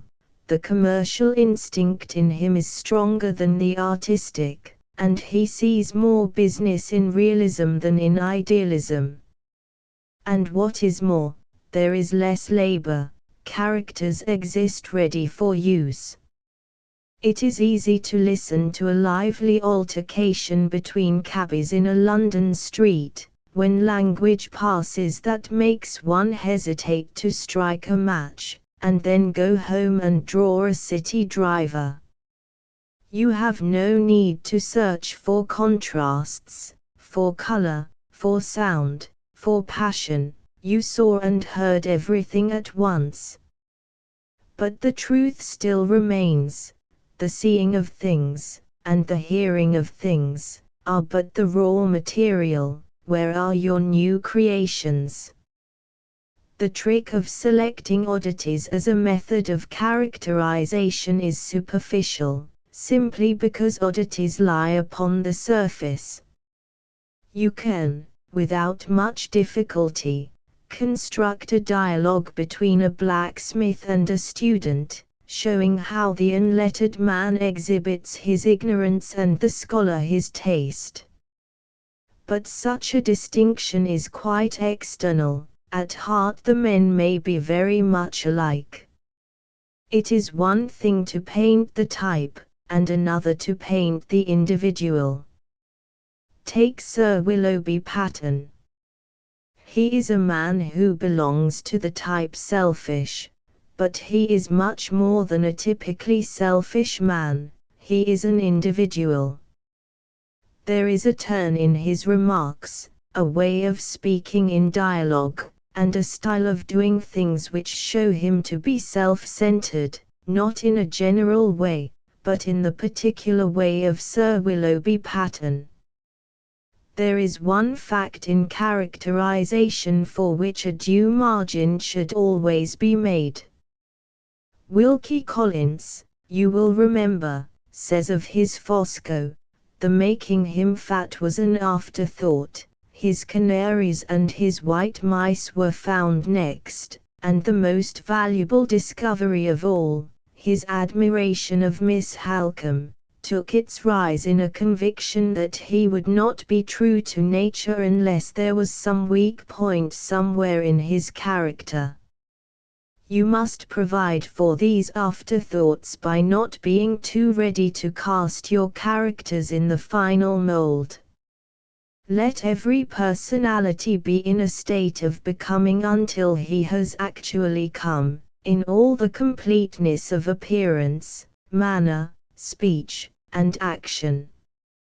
Your first conception of the Jewess may be that of one who possesses the usual physique of her class, short and stout, but afterwards it may suit your purpose better to make her fairer, taller, and slighter than the rest of her race. If so, do not hesitate to undo the work of laborious hours by effecting such an improvement. It will go against the grain, no doubt, but novel writing is a serious business, and much depends on trifles in accomplishing success, so do not begrudge the extra toil involved. Characterization is the finest feature of the novelist's art. Here you will have your greatest difficulties, but, if you overcome them, you will have your greatest triumphs. Here, too, the crying need is a knowledge of human nature. Acquire a mastership of this subtle quantity, and then you may hope for genuine results. Of course, knowledge is not all, it is in artistic appreciation that true character drawing consists. Chapter V Studies in Literary Technique Narrative Art. David Pride has summed up the whole matter in a few well-chosen sentences. Keeping the beginning and the end in view, we set out from the right starting place, and go straight towards the destination.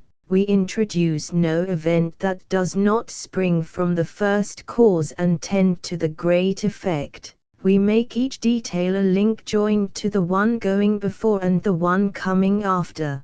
We make, in fact, all the details into one entire chain, which we can take up as a whole, carry about with us, and retain as long as we please. 63. How many elements are here referred to? There are plot, movement, unity, proportion, purpose, and climax. I have already dealt with some of these, and now propose to devote a few paragraphs to the rest. Unity means unity of effect, and is first a matter of literary architecture, afterwards a matter of impression. It has been said of Macbeth that the play moves forward with an absolute regularity. It is almost architectural in its rise and fall, in the balance of its parts. The plot is a complex one, it has an ebb and flow, a complication and a resolution, to use technical terms. That is to say, the fortunes of Macbeth swoop up to a crisis or turning point, and thence down again to a catastrophe. The catastrophe, of course, closes the play. The crisis, as so often with Shakespeare, comes in its exact center, in the middle of the middle act, with the escape of Fleance. Hitherto Macbeth's path has been gilded with success, now the epoch of failure begins. And the parallelisms and correspondences throughout are remarkable. Each act has a definite subject, the temptation, the first, second, and third crimes, the retribution. 3 accidents, if we may so call them, help Macbeth in the first part of the play, the visit of Duncan to Inverness, his own impulsive murder of the grooms, the flight of Malcolm and Donalbain. And in the second half 3 accidents help to bring about his ruin: the escape of Fleance, the false prophecy of the witches, the escape of Macduff. Malcolm and Macduff at the end answer to Duncan and Banquo at the beginning. A meeting with the witches heralds both rise and fall. Finally, each of the crimes is represented in the retribution. Malcolm, the son of Duncan, and Macduff, whose wife and child he slew, conquer Macbeth. Fleance begets a race that shall reign in his stead. 65. From a construction point of view, a novel and a play have many points in common, and although the parallelism of events and characters is not necessary for either, the account of Macbeth just given is a good illustration of unity of effect and impression. Stevenson's Kidnapped and David Balfour are good examples of unity of structure. Movement. How many times have you put a novel away with the remark, "It drags awfully"? The narrative that drags is not worthy of the name. There are a few writers who can go into byways and take the reader with them, Mr. Le Gallienne, for instance, but, as a rule, the digressive novelist is the one whose book is thrown onto the table with the remark just quoted. A story should be progressive, not digressive and episodical. Hence the importance of movement and suspense. Keep your narrative in motion, and do not let it sleep for a while unless it is of deliberate intention. There is a definite law to be observed, namely, that as feeling rises higher, sentences become crisp and shorter, witness Acts I and II. In Macbeth, suspense, too, is an agent in accelerating the forward march of a story. There is no music in a pause, but it renders great service in giving proper emphasis to music that goes before and comes after it. Notice how Stevenson employs suspense and contrast in Kidnapped. The sea had gone down, and the wind was steady and kept the sails quiet, so that there was a great stillness in the ship, in which I made sure I heard the sound of muttering voices. A little after, and there came a clash of steel upon the deck, by which I knew they were dealing out the cutlasses, and one had been let fall, and after that silence again. These little touches are capable of affecting the entire interest of the whole story, and should receive careful attention. Aids to description. The point of view. So much has been said in praise of descriptive power, that it will not be amiss if I repeat one or two opinions which, seemingly, point the other way. Gray, in a letter to West, speaks of describing as an ill habit that will wear off, and Disraeli said description was always a bore both to the describer and the describee. To some, these authorities may not be of sufficient weight. Will they listen to Robert Louis Stevenson? He says that no human being ever spoke of scenery for above 2 minutes at a time, which makes one suspect we hear too much of it in literature. These remarks will save us from that description worship which is a sort of literary influenza. The first thing to be determined in descriptive art is the point of view. Suppose you are standing on an eminence commanding a wide stretch of plain with a river winding through it. What does the river look like? A silver thread, and so you would describe it. But if you stood close to the brink and looked back to the eminence on which you stood previously, you would no longer speak of a silver thread, simply because now your point of view is changed. The principle is elementary enough, and there is no need to dwell upon it further, except to quote an illustration from Blackmore, for she stood at the head of a deep green valley, carved from out the mountains in a perfect oval, with a fence of sheer rock standing round it, 80 feet or 100 high, from whose brink black-wooded hills swept up to the skyline.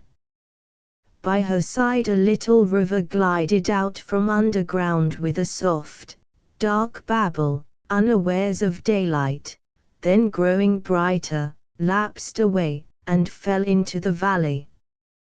Then, as it ran down the meadow, alders stood on either marge, and grass was blading out of it, and yellow tufts of rushes gathered, looking at the hurry.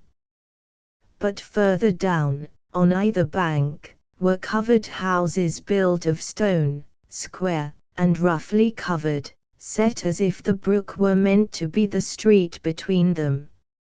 Only 1 room high they were, and not placed opposite each other, but in and out as skittles are, only that the first of all, which proved to be the captain's, was a sort of double house, or rather 2 houses joined together by a plank bridge over the river.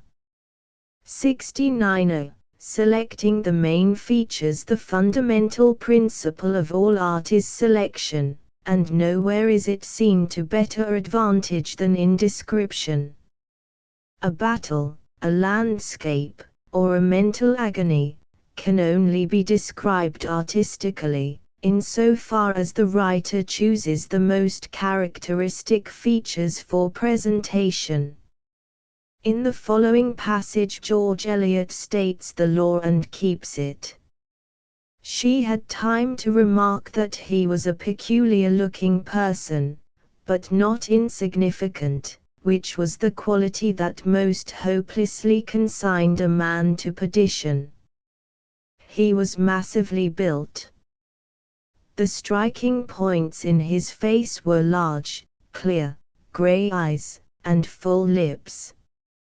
Suppose for a moment that the reader were told about the pattern and hang of the hero's trousers, his waistcoat and his coat, and that information was given respecting the number of links in his watch chain, and the exact depth of his double chin, what would have been the effect from an artistic point of view? Failure, for instead of getting a description alive with interest, we should get a catalogue wearisome in its multiplicity of detail. A certain author once thought Homer was niggardly in describing Helen's charms, so he endeavored to atone for the great poet's shortcomings in the following manner: she was a woman right beautiful, with fine eyebrows, of clearest complexion, beautiful cheeks, comely, with large, full eyes, with snow-white skin, quick glancing, graceful, a grove filled with graces, fair-armed, voluptuous, breathing beauty undisguised. The complexion fair, the cheek rosy, the countenance pleasing, the eye blooming, a beauty unartificial, untinted, of its natural color, adding brightness to the brightest cherry, as if one should dye ivory with resplendent purple. Her neck long, of dazzling whiteness, whence she was called the swan-born, beautiful Helen. After reading this, can you form a distinct idea of Helen's beauty? We think not. The details are too many, the language too exuberant, and the whole too much in the form of a catalogue. It would have been better to select a few of what George Eliot calls the striking points and present them with taste and skill. As it is, the attempt to improve on Homer has resulted in a description which, for detail and minuteness, is like the enumeration of the parts of a new motor car. Indeed, that is the true sphere of description by detail, where, as in all matters mechanical, fullness and accuracy are demanded. In Marianna Tennyson refers to no more facts than are necessary to emphasize her great loneliness. With blackest moss the flower pots were thickly crusted, one and all, the rusted nails fell from the knots that held the pair to the gable wall. The broken sheds looked sad and strange, unlifted was the clinking latch, weeded and worn the ancient thatch upon the lonely moated grange. In ordering such details as may be chosen to represent an event, idea, or person, it is the rule to proceed from the near to the remote, and from the obvious to the obscure. Homer thus describes a shield as smooth, beautiful, brazen, and well hammered, that is, he gives the particulars in the order in which they would naturally be observed. Homer's method is also one of epithet, the far-darting Apollo swift-footed Achilles wide-ruling Agamemnon white-armed Hera and bright-eyed Athene. Now it is but a step from this giving of epithets to what is called description by suggestion when Hawthorne speaks of the black, moody brow of Septimus Felton. It is really suggestion by the use of epithet. Dickens took the trouble to enumerate the characteristics of Mrs. Gamp one by one, but he succeeded in presenting Mrs. Fezziwig by simply saying, "In came Mrs. Fezziwig, one vast substantial smile." This latter method differs from the former in almost every possible way.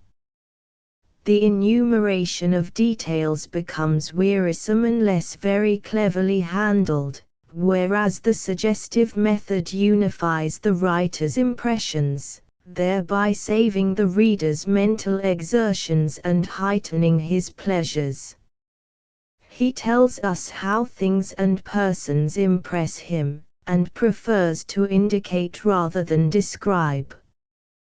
Thus Dickens refers to a full-sized, sleek, well-conditioned gentleman in a blue coat with bright buttons, and a white cravat.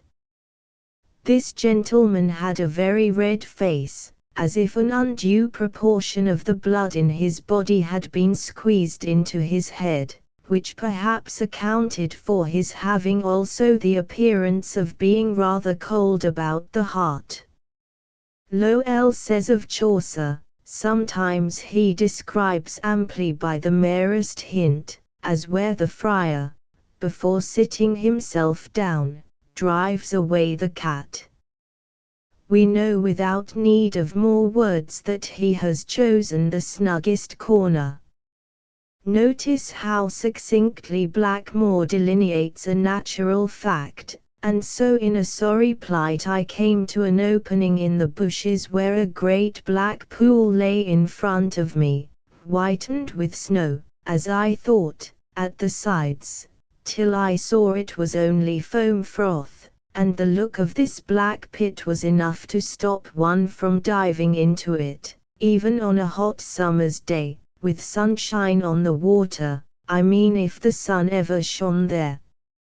As it was, I shuddered and drew back, not alone at the pool itself, and the black air there was about it, but also at the whirling manner, and wisping of white threads upon it in stripy circles round and round, and the centre still as jet."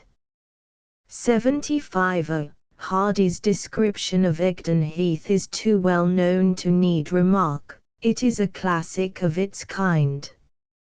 Robert Louis Stevenson possessed the power of suggestion to a high degree. An ivory-faced and silver-haired old woman opened the door. She had an evil face, smoothed with hypocrisy, but her manners were excellent. To advise a young writer to imitate Stevenson would be absurd, but perhaps I may be permitted to say, study Stevenson's method, from The Blind Man in Treasure Island to Kirsty in The Weir of Hermiston. Facts to remember. It is a peculiarity of Walter Scott, says Gertie, that his great talent in representing details often leads him into faults. Thus in Ivanhoe there is a scene where they are seated at a table in a castle hall, at night, and a stranger enters. Now he is quite right in describing the stranger's appearance and dress, but it is a fault that he goes to the length of describing his feet, shoes and stockings. When we sit down in the evening and someone comes in, we notice only the upper part of his body. If I describe the feet, daylight enters at once and the scene loses its nocturnal character. And yet Scott in some respects was a master of description, witness his picture of Norham Castle and of the ravine of Greta between Rokeby and Mortem. But Gertie's criticism is justified notwithstanding. Never write more than can be said of a man or a scene when regarded from the surrounding circumstances of light and being. Ruskin is never tired of saying, "Draw what you see." In The Fighting Temeraire, Turner paints the old warship as if it had no rigging. It was there in its proper place, but the artist could not see it, and he refused to put it in his picture if, at the distance, it was not visible. When you see birds fly, you do not see any feathers, says Mr. W. M. Hunt. You are not to draw reality, but reality as it appears to you. Avoid the pathetic fallacy. Kingsley, in Alton Locke, says, "They rode her in across the rolling foam, the cruel crawling foam," on which Ruskin remarks, "The foam is not cruel, neither does it crawl." The state of mind which attributes to it these characteristics of a living creature is one in which the reason is unhinged by grief. All violent feelings have the same effect. They produce in us a falseness in all our impressions of external things. Perhaps the secret of all accurate description is a trained eye. Do you know how a cab driver mounts onto the box, or the shape of a coal heaver's mouth when he cries coal? Do you know how a wood looks in early spring as distinct from its precise appearance in summer, or how a man uses his eyes when concealing feelings of jealousy, or a woman when hiding feelings of love? Observation with insight, and imagination with sympathy, these are the great necessities in every department of novel writing. Footnotes: 63a, Studies in Composition p. 26. 65a, E. K. Chambers Macbeth, pp. 25, 26. The Warwick Shakespeare.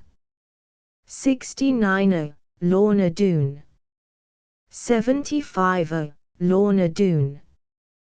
Chapter 6, Studies in Literary Technique, Color, Local and Otherwise. One morning you opened your paper and found that Mr. Simon St. Clair had gone into Wales in search of local color.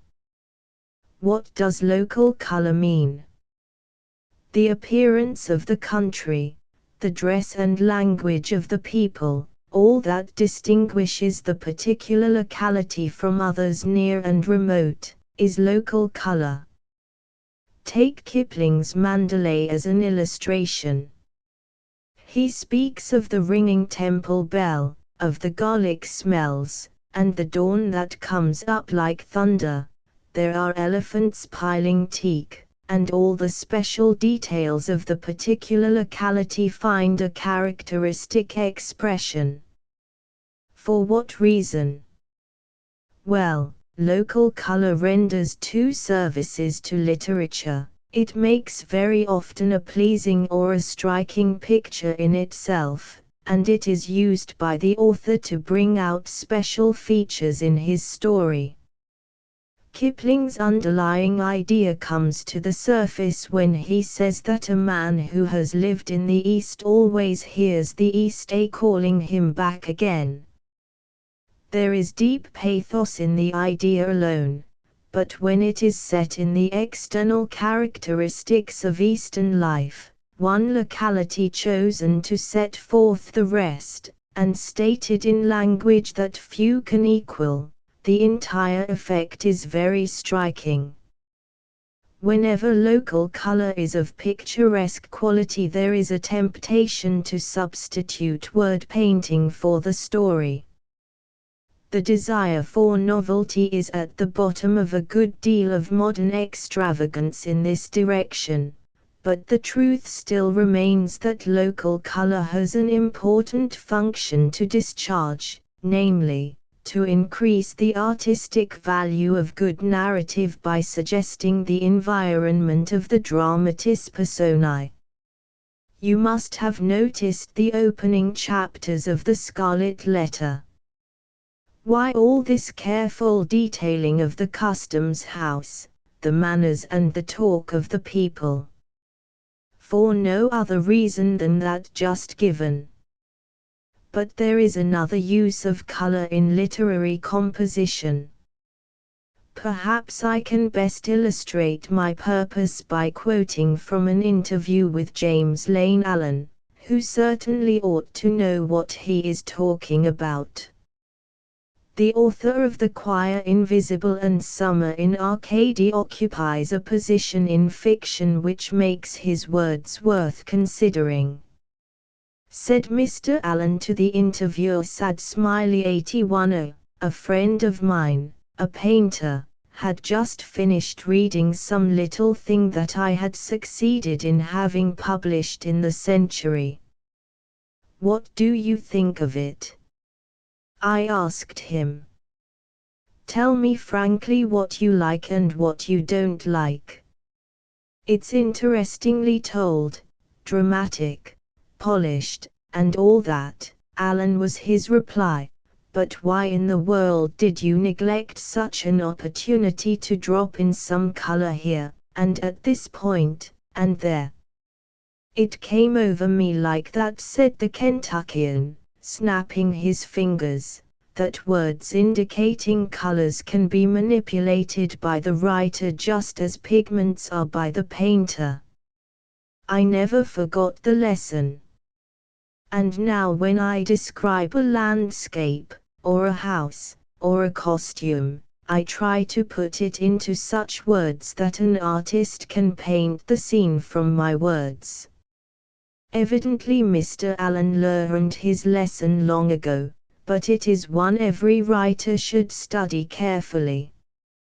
Mr. Baring Gould also gives his experience. In one of my stories I sketched a girl in a white frock leaning against a sunny garden wall, tossing guelder roses. I had some burnished gold-green flies on the old wall, preening in the sun.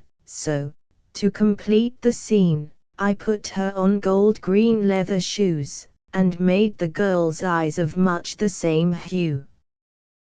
Thus we had a picture where the color was carried through, and, if painted, would have been artistic and satisfying. A red sash would have spoiled all, so I gave her one that was green. So we had the white dress, the guelder rose balls greeny white, and through the ranges of green gold were led up to her hair, which was red gold.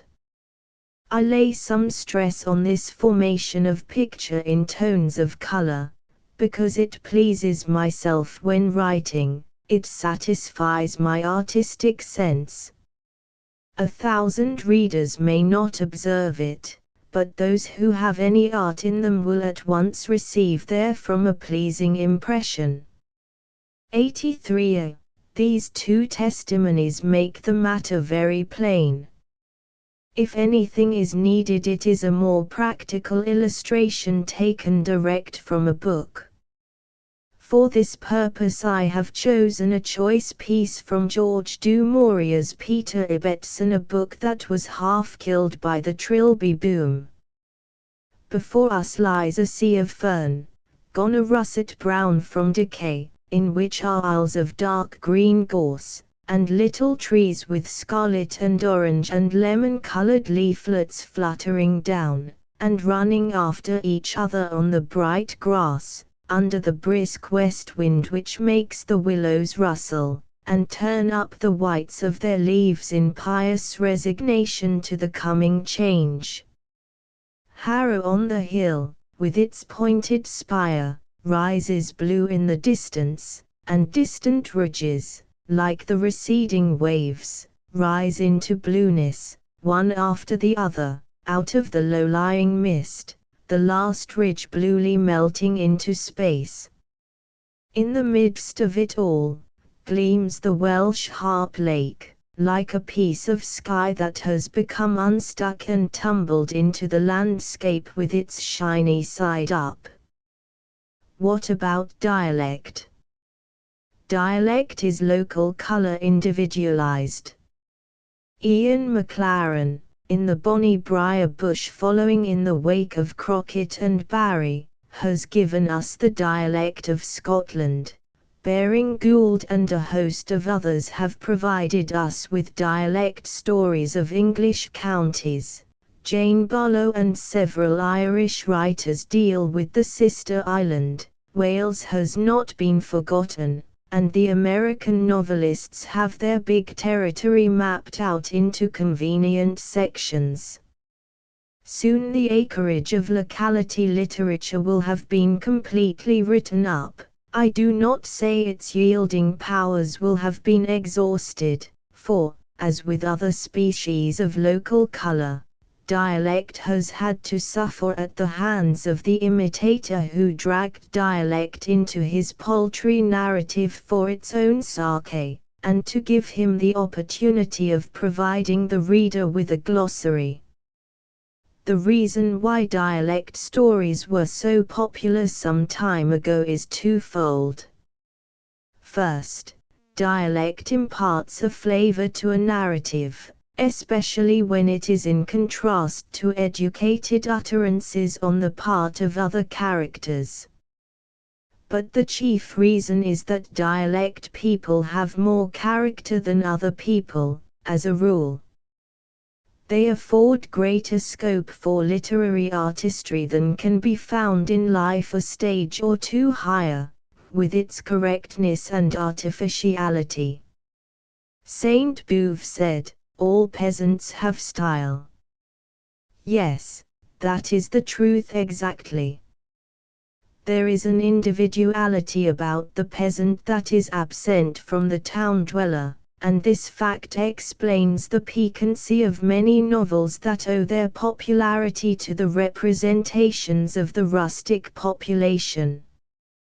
The dialect story, or novel, cannot hope for permanency unless it contains elements of universal interest. The emphasis laid on a certain type of speech stamps such a literary production with the brand of narrowness. I understand that Ian Maclaren has been translated into French. Can you imagine Drumshew in Gaelic? Or Jamie Souter? Never. Only that which is literature in the highest sense can be translated into another language, hence the Life of Corners in Scotland, or elsewhere, has no special interest for the world in general. The rule as to dealing with dialect is quite simple. Never use the letters of the alphabet to reproduce the sound of such language in a literal manner. Suggest dialect, that is all. Have nothing to do with glossaries. People hate dictionaries, however brief, when they read fiction. George Eliot and Thomas Hardy are good models of the wise use of county speech. On dialogue: in making your characters talk, it should be your aim not to reproduce their conversation, but to indicate it. Here, as elsewhere, the first principle of all art is selection, and from the many words which you have heard your characters use, you must choose those that are typical in view of the purpose you have in hand. I once had a letter from a youthful novelist, in which he said, "It's splendid to write a story. I make my characters say what I like, swear, if necessary, and all that. Now you can't make your characters say what you like. You are obliged to make them say what is in keeping with their known dispositions, and with the circumstances in which they are placed at the time of speaking. If you know your characters intimately, you will not put wise words into the mouth of a clown, unless you have suitably provided for such a surprise. Neither will you write long speeches for the sullen villain who is to be the human devil of the narrative. Remember, therefore, that the key to propriety and effectiveness in writing is the knowledge of those ideal people whom you are going to use in your pages. Windiness and irrelevancy are the twin evils of conversations in fiction. Trollope says, "It is so easy to make two persons talk on any casual subject with which the writer presumes himself to be conversant. Literature, philosophy, politics, or sport may be handled in a loosely discursive style, and the writer, while indulging himself, is apt to think he is pleasing the reader. I think he can make no greater mistake. The dialogue is generally the most agreeable part of a novel, but it is only so as long as it tends in some way to the telling of the main story. It need not be confined to this, but it should always have a tendency in that direction. The unconscious critical acumen of a reader is both just and severe. When a long dialogue on extraneous matter reaches his mind, he at once feels that he is being cheated into taking something that he did not bargain to accept when he took up the novel. He does not at that moment require politics or philosophy, but he wants a story. He will not, perhaps, be able to say in so many words that at some point the dialogue has deviated from the story, but when it does, he will feel it. 88. A word or two as to what kind of dialogue assists in telling the main story may not be amiss. Return to the suggested plot of the Jewess and the Roman Catholic. What are they to talk about? Anything that will assist their growing intimacy, that will bring out the peculiar personalities of both, and contribute to the development of the narrative.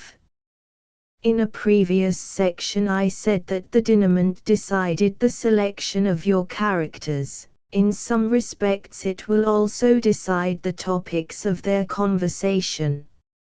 Certain events have to be provided for, in order that they may be both natural and inevitable, and it becomes your duty to create incidents and introduce dialogue which will lead up to these events. With reference to models for study, advice is difficult to give. Quite a gallery of masters would be needed for the purpose, as there are so many points in one which are lacking in another. Besides, a great novelist may have eccentricities in dialogue, and be quite normal in other respects. George Meredith is as artificial in dialogue as he is in the use of phrases pure and simple, and yet he succeeds, in spite of defects, not by them. Here is a sample from The Egoist. Have you walked far today? 9.5 hours. My flibbertigibbet is too much for me at times, and I had to walk off my temper. All those hours were required. Not quite so long. You are training for your Alpine tour. It's doubtful whether I shall get to the Alps this year. I leave the hall, and shall probably be in London with a pen to sell. Willoughby knows that you leave him. As much as Mont Blanc knows that he is going to be climbed by a party below. He sees a speck or two in the valley. He has spoken of it. He would attribute it to changes. I need not discuss how far this advances the novelist's narrative, but it is plain that it is not a model for the beginner. For smartness and point, nothing could be better than Anthony Hope's Dolly dialogues, although the style is not necessarily that of a novel. Points in conversation never allow the reader to be in doubt as to who is speaking. When he has to turn back to discover the speaker's identity, you may be sure there is something wrong with your construction. You need not quote the speaker's name in order to make it plain that he is speaking. All that is needed is a little attention to the said James and replied Susan of your dialogues. When once these two have commenced to talk, they can go on in catechism form for a considerable period. But if a third party chimes in, a more careful disposition of names is called for. Beginners very often have a good deal of trouble with their saids, replieds and answereds. Here, again, a little skillful manoeuvring will obviate the difficulty. This is a specimen of third-class style. I'm off on Monday, said he. Not really, said she. Yes, I have only come to say goodbye, said he.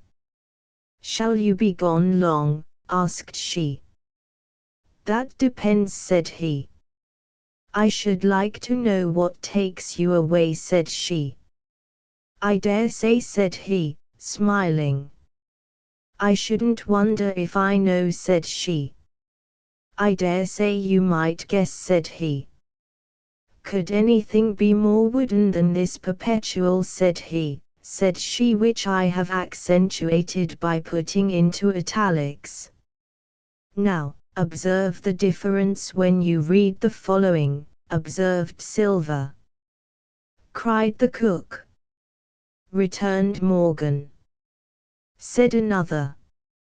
Agreed Silver. Said the fellow with the bandage.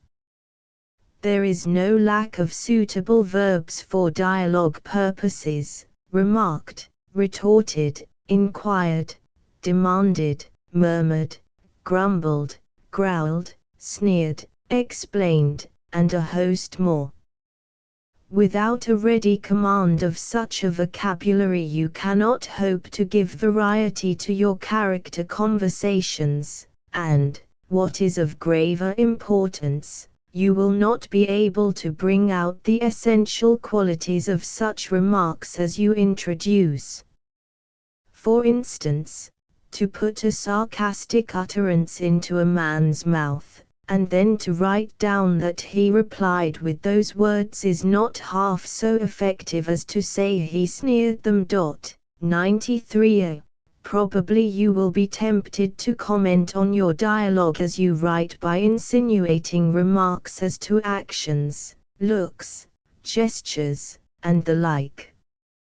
This is a good temptation, so far, but it has its dangers. The ancient Hebrew writer, in telling the story of Hezekiah, said that Isaiah went to the king with these words, "Set thine house in order, for thou shalt die and not live." And Hezekiah turned his face to the wall, and prayed. If you can make a comment as dramatic and forceful as that, make it.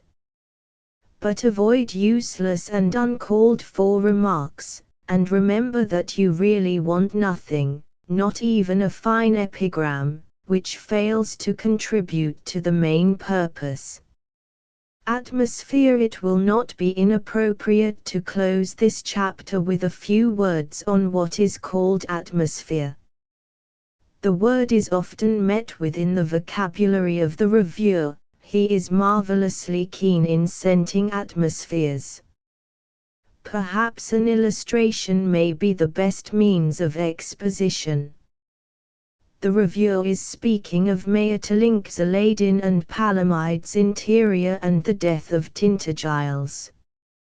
He says, "We find in them the same strange atmosphere to which we had grown accustomed in Pelléas and L'Intruse. We are in a region of no fixed plane, a region that this world never saw. It is a region such as Arnold Böcklin, perhaps, might paint, and many a child describe. A castle stands upon a cliff. Endless galleries and corridors and winding stairs run through it.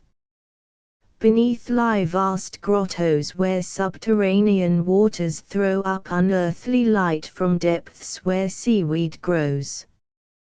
This is very true, and put into bald language it means that Maeterlinck has succeeded in creating an artistic environment for his weird characters. It is the setting in which he has placed them.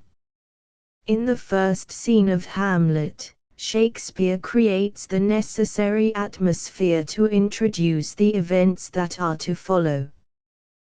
The soldiers on guard are concerned and afraid.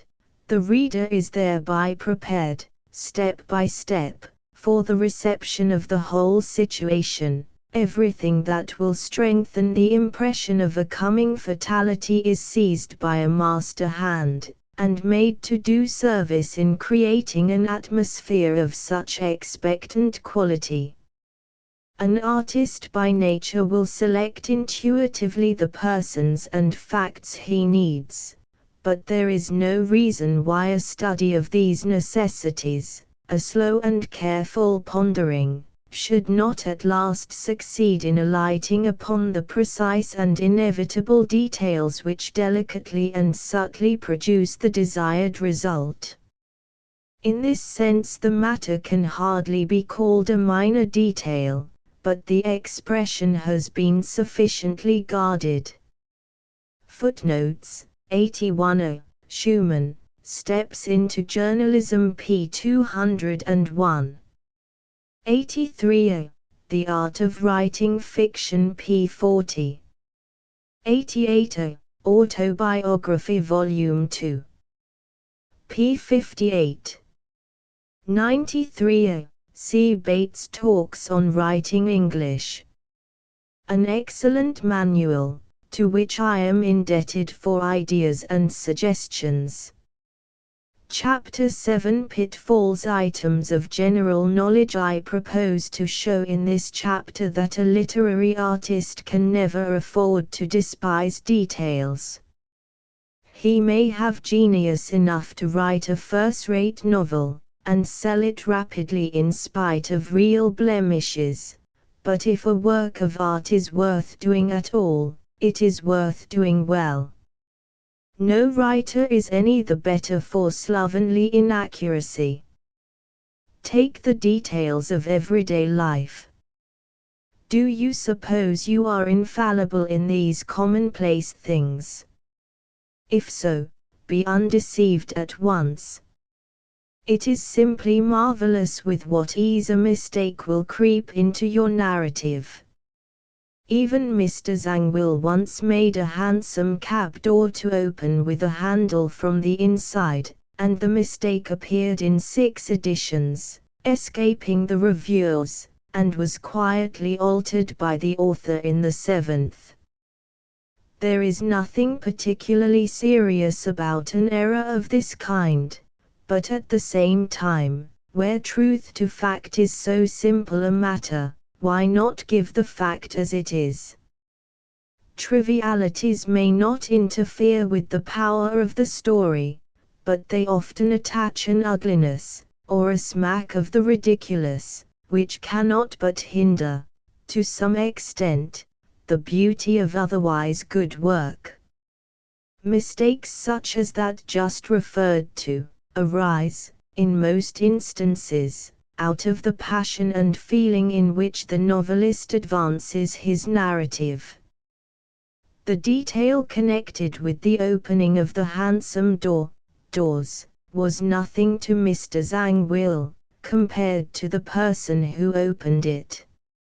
I should advise you, therefore, to master all the necessary minutiae of traveling, if your hero and heroine are going abroad, of city life if you take them to the theatre for amusement, in fact, of every environment in which imagination may place them.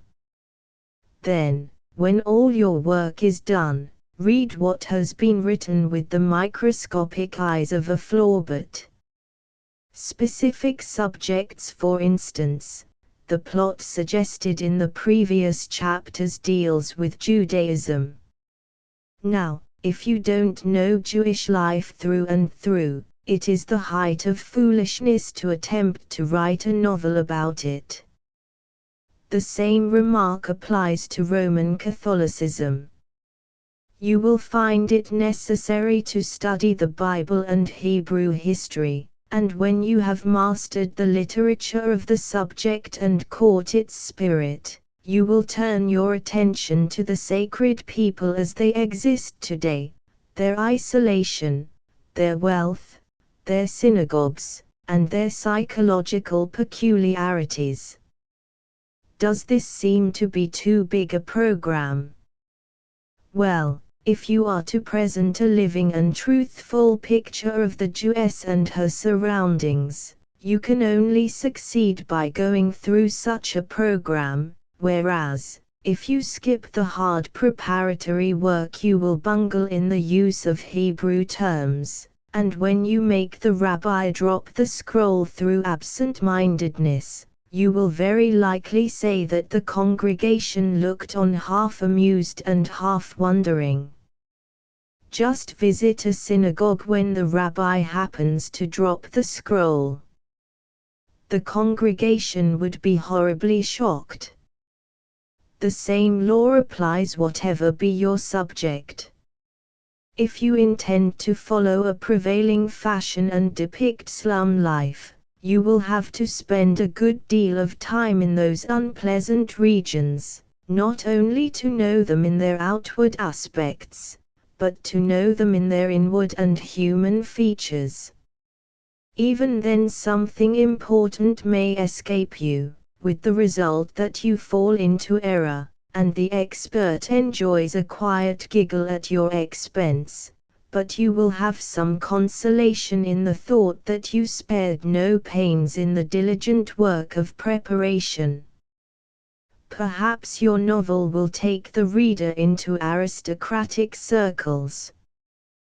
Pray do not make the attempt if you are not thoroughly acquainted with the manners and customs of such circles. Ignorance will surely betray you, and in describing a dinner, or an at-home you will raise derisive laughter by suggesting the details of a most impossible meal, or spoil your heroine by making her guilty of atrocious etiquette. The remedy is close at hand: know your subject. Topography and geography. Watch your topography and geography.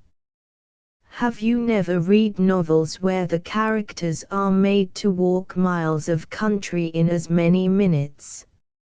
In fairy tales we rather like these extraordinary creatures. Their startling performances have a charm we should be sorry to part with. But in the higher world of fiction, where ideal things should appear as real as possible, we decidedly object to miraculous journeys, especially, as in most instances, it is plainly a mistake in calculation on the part of the writer. Of course, the writer is occasionally placed in an awkward position. A dramatic episode is about to take place, or, more correctly, the author wishes it to take place, but the characters have been dispersed about the map, and time and distance conspire against the author's purpose. It is madness to blur the positions and risk the reader's acuteness, but it is almost equally unfortunate to fail in observing the difficulty, and write on in blissful ignorance of the fact that nature's laws have been set at defiance. The drawing of a map, as before suggested, will obviate all these troubles. Should you depict a lover's scene in India, take care not to describe it as occurring in beautiful twilight. It is quite possible to know that darkness follows sunset, and yet to forget it in the moment of writing, but a good writer is never caught napping in these matters. If you don't know India, choose Cairo, about which, after half a dozen lengthened visits, you can speak with certainty. Scientific facts: what a nuisance the weather is to many novelists. Some triumph over their difficulties, a few contribute to our amusement. The meteorology of fiction would be a fascinating study. In second-rate productions, it is astonishing to witness the ease with which the weather is ordered about. The writer makes it rain when he thinks the incidents of a downpour will enliven the narrative, forgetting that the movement of the story, as previously stated, requires a blue sky and a shining sun, or he contrives to have the wind blowing in 2 or 3 directions at once. The sun and the moon require careful manipulation.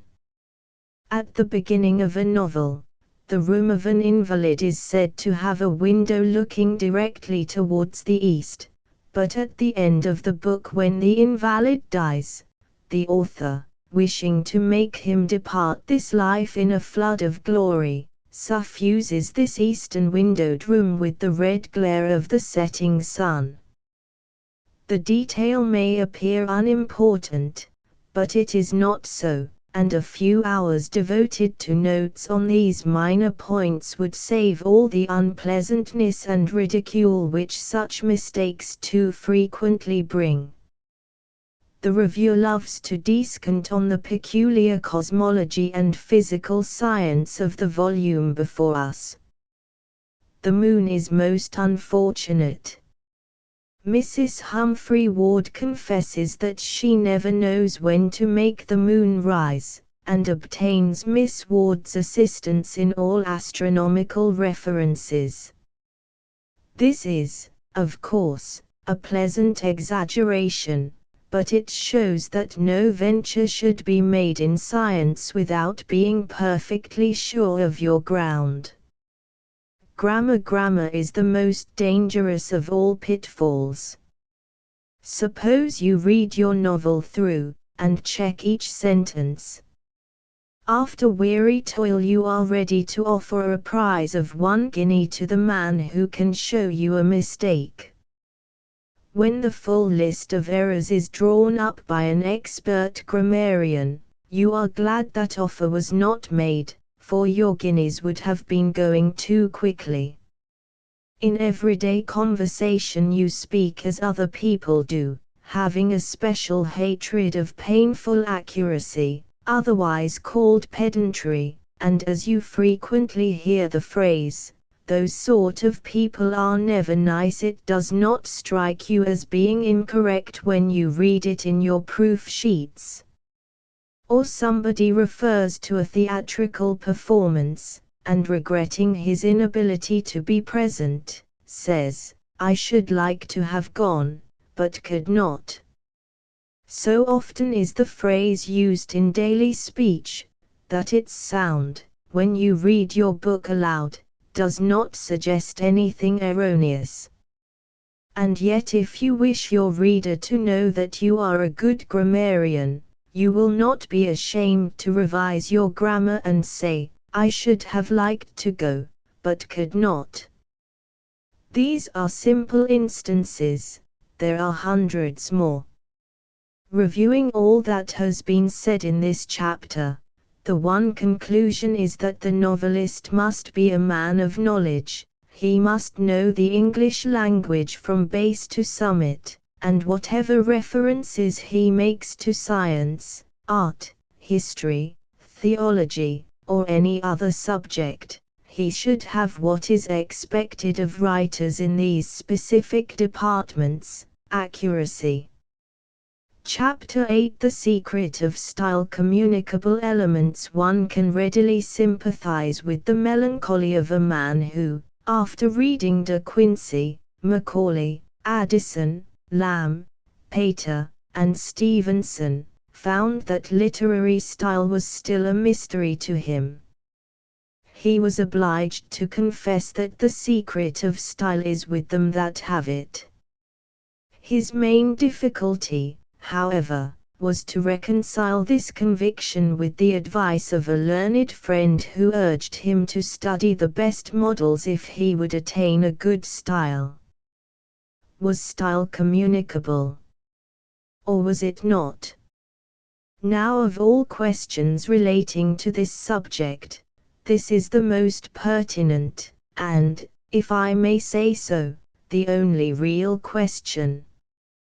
It is the easiest thing in the world to tell a student about Flaubert and Guy de Maupassant, about Tolstoy and Turgenev, but no quantity of advice as to reading is of much avail unless the preliminary question just referred to is intelligently answered. The so-called stylists of all ages may be carefully read from beginning to end, and yet style will not disclose its secret. Such a course of reading could not but be beneficial. To live among the lovely things of literature would develop the taste and educate appreciation. The reader would be quick to discern beauty when he saw it, but the art of producing it other than by deliberate imitation of known models would be still a mystery. Is style communicable? The answer is yes and no. In some senses it is, in others it is not. Let us deal with the affirmative side first. This concerns all points of grammar and composition without which the story would not be clear and forcible. No writer can make a corner in the facts of grammar and composition. It is impossible to appropriate them individually to the exclusion of everybody else, and since style depends to some extent on a knowledge of those rules which govern the use of language, it follows that there are certain elements which are open to all who are willing to learn them. For instance, there is the study of words. How often do we hear it said of a certain novelist that he uses the right word with unerring accuracy? And this is regarded as an important feature in his style. Therefore words and their uses should have a prominent place in your program. In the Silver Dew Squatters, Stevenson represents himself as carrying a pail of water up a hill, the water lipping over the side, and a quivering sunbeam in the midst. The words in italics are the exact words wanted. No others could possibly set forth the facts with greater accuracy. Stevenson was a diligent word student, and had a certain knowledge of their dynamic and suggestive qualities. The right word. How shall we find it? Sometimes it will come with the thought, more often we must seek it. Landor says, I hate false words, and seek with care, difficulty, and moroseness those that fit the thing. What could be stronger than the language of Guy de Maupassant? Whatever the thing we wish to say, there is but one word to express it, but one verb to give it movement, but one adjective to qualify it. We must seek till we find this noun, this verb, this adjective, and never allow ourselves to play tricks, even happy ones, or have recourse to sleights of language to avoid a difficulty. The subtlest things may be rendered and suggested by applying the hint conveyed in Boileau's line, he taught the power of a word in the right place. In similar vein, Professor Raleigh remarks, let the truth be said outright, there are no synonyms, and the same statement can never be repeated in a changed form of words. The number of words used is another consideration. When Phil May has drawn a picture, he proceeds to make erasures here and there with a view to retaining wholeness of effect by the least possible number of lines. There is a similar excellence in literature, the literature where there is not a superfluous word. Oh, the gasiness of many a modern novel! Pages and pages of so-called style word painting and description. The conclusion of the matter is this: the right number of words, and each word in its place. Frederick Schlegel used to say that in good prose every word should be underlined, as if he had said that the interpretation of a sentence should not depend on the manner in which it is read. It is also highly necessary that the would-be stylist should be a student of sentences and paragraphs. Surprising as it may seem, it is nevertheless true that many aspirants after literary success never give these matters a thought, they expect that proficiency will come. Proficiency is not an angel who visits us unsolicited. It is a power that must be paid for with a price, and the price is laborious study of such practical technique as the following. In a series of sentences, the stress should be varied continually so as to come in the beginning of some sentences, and at the end of others, regard being had for the two considerations, variation of rhythm, and grouping of similar ideas together. And this, every paragraph is subject to the general laws of unity, selection, proportion, sequence, and variety which govern all good composition. The observance of these rules, and they are specimens of hundreds more, and the discovery of apt illustrations in literature are matters of time and labor. But the time and labor are well spent, nay, they are absolutely necessary if the literary man would know his craft thoroughly. For the ordinary man, something equivalent to a textbook course in rhetoric is indispensable. True, many writers have learned insensibly from other writers, but too severe a devotion to the masterpieces of literature may beget the master's weaknesses without imparting his strength. Incommunicable elements. The incommunicable element in style is that personal impress which a writer sets upon his work. What is a personal impress? I am asked. Can it be defined? Scarcely.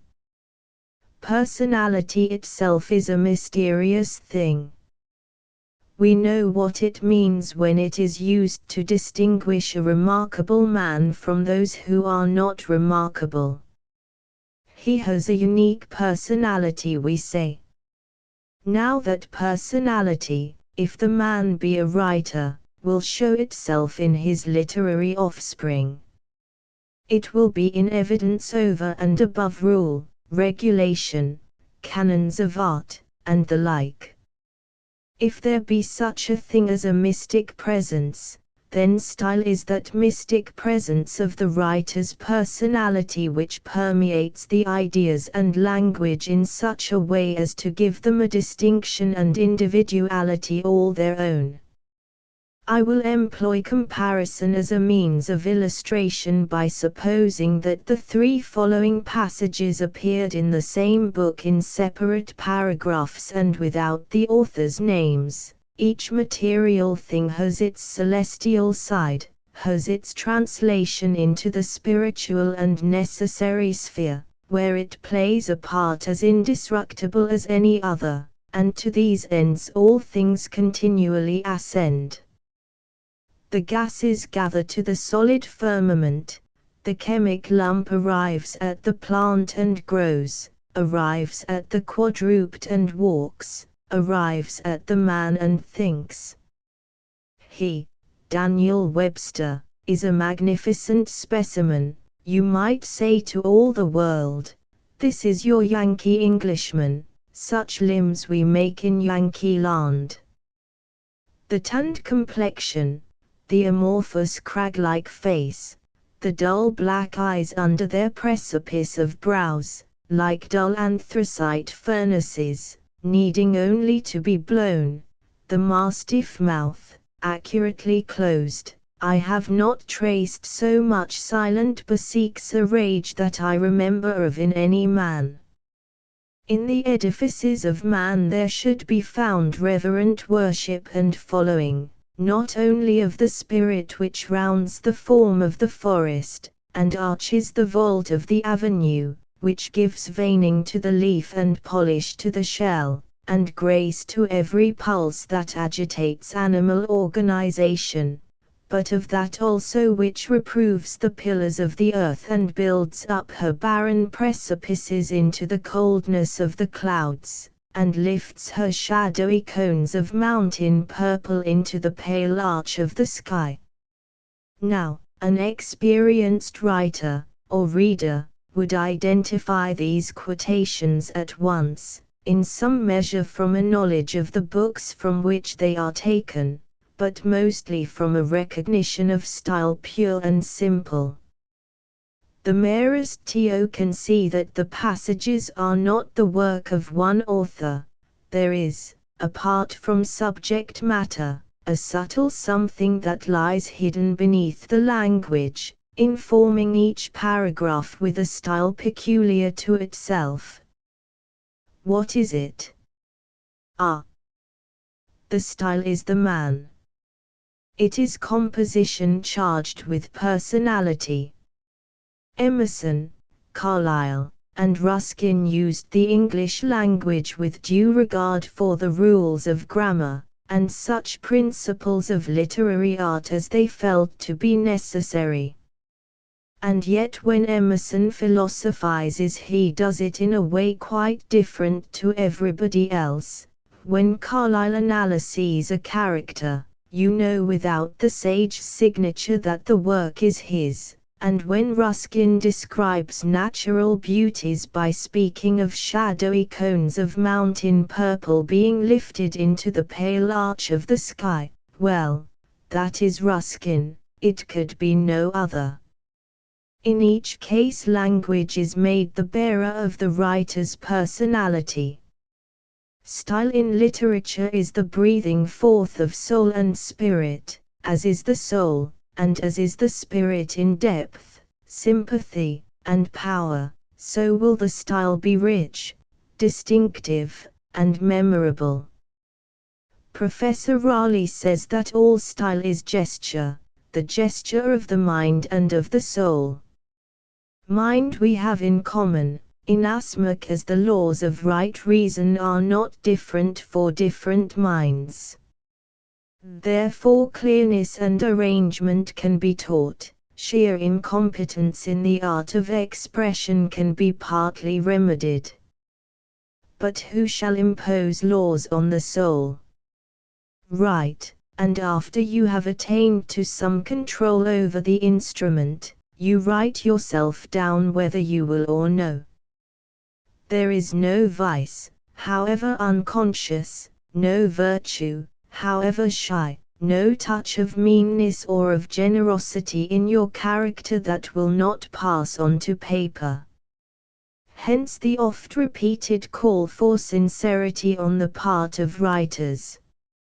If you try to imitate Hardy, it is a literary hypocrisy, and your sin will find you out.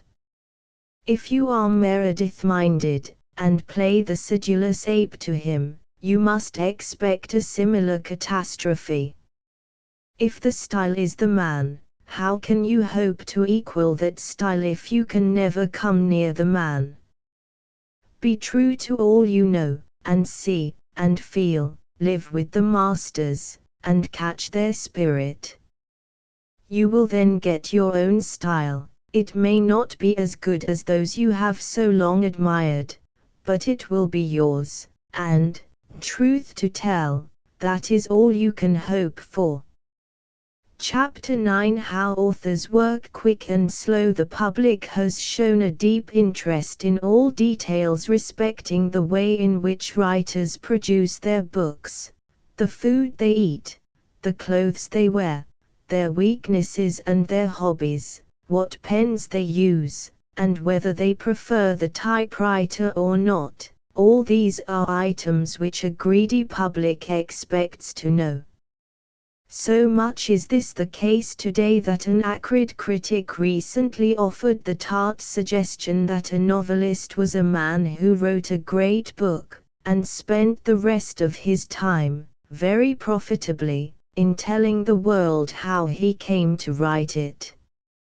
I do not intend to pander to the literary newsmonger in these pages, but to reproduce as much as I know of the way in which novelists work, in order to throw out hints as to how a beginner may perchance better his own methods.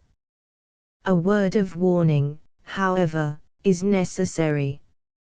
Do not, for heaven's sake, ape anybody.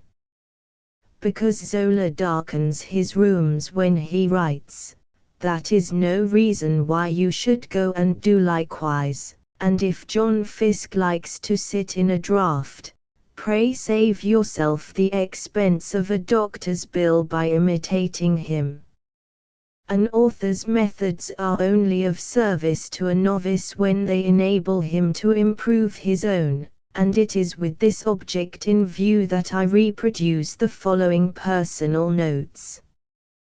The relative speeds of the writing fraternity are little short of amazing. Hawthorne was slow in composing. Sometimes he wrote only what amounted to half a dozen pages a week, often only a few lines in the same space of time, and, alas, he frequently went to his chamber and took up his pen only to find himself wholly unable to perform any literary work. Bret Harte has been known to pass days and weeks on a short story or poem before he was ready to deliver it into the hands of the printer. Thomas Hardy is said to have spent 7 years in writing Jude the Obscure. On the other hand, Victor Hugo wrote his Cromwell in 3 months, and his Notre Dame de Paris in 4 months and a half. Wilkie Collins, prince among the plotters, was accustomed to compose at white heat. Speaking of heart and science, he says, "Rest was impossible.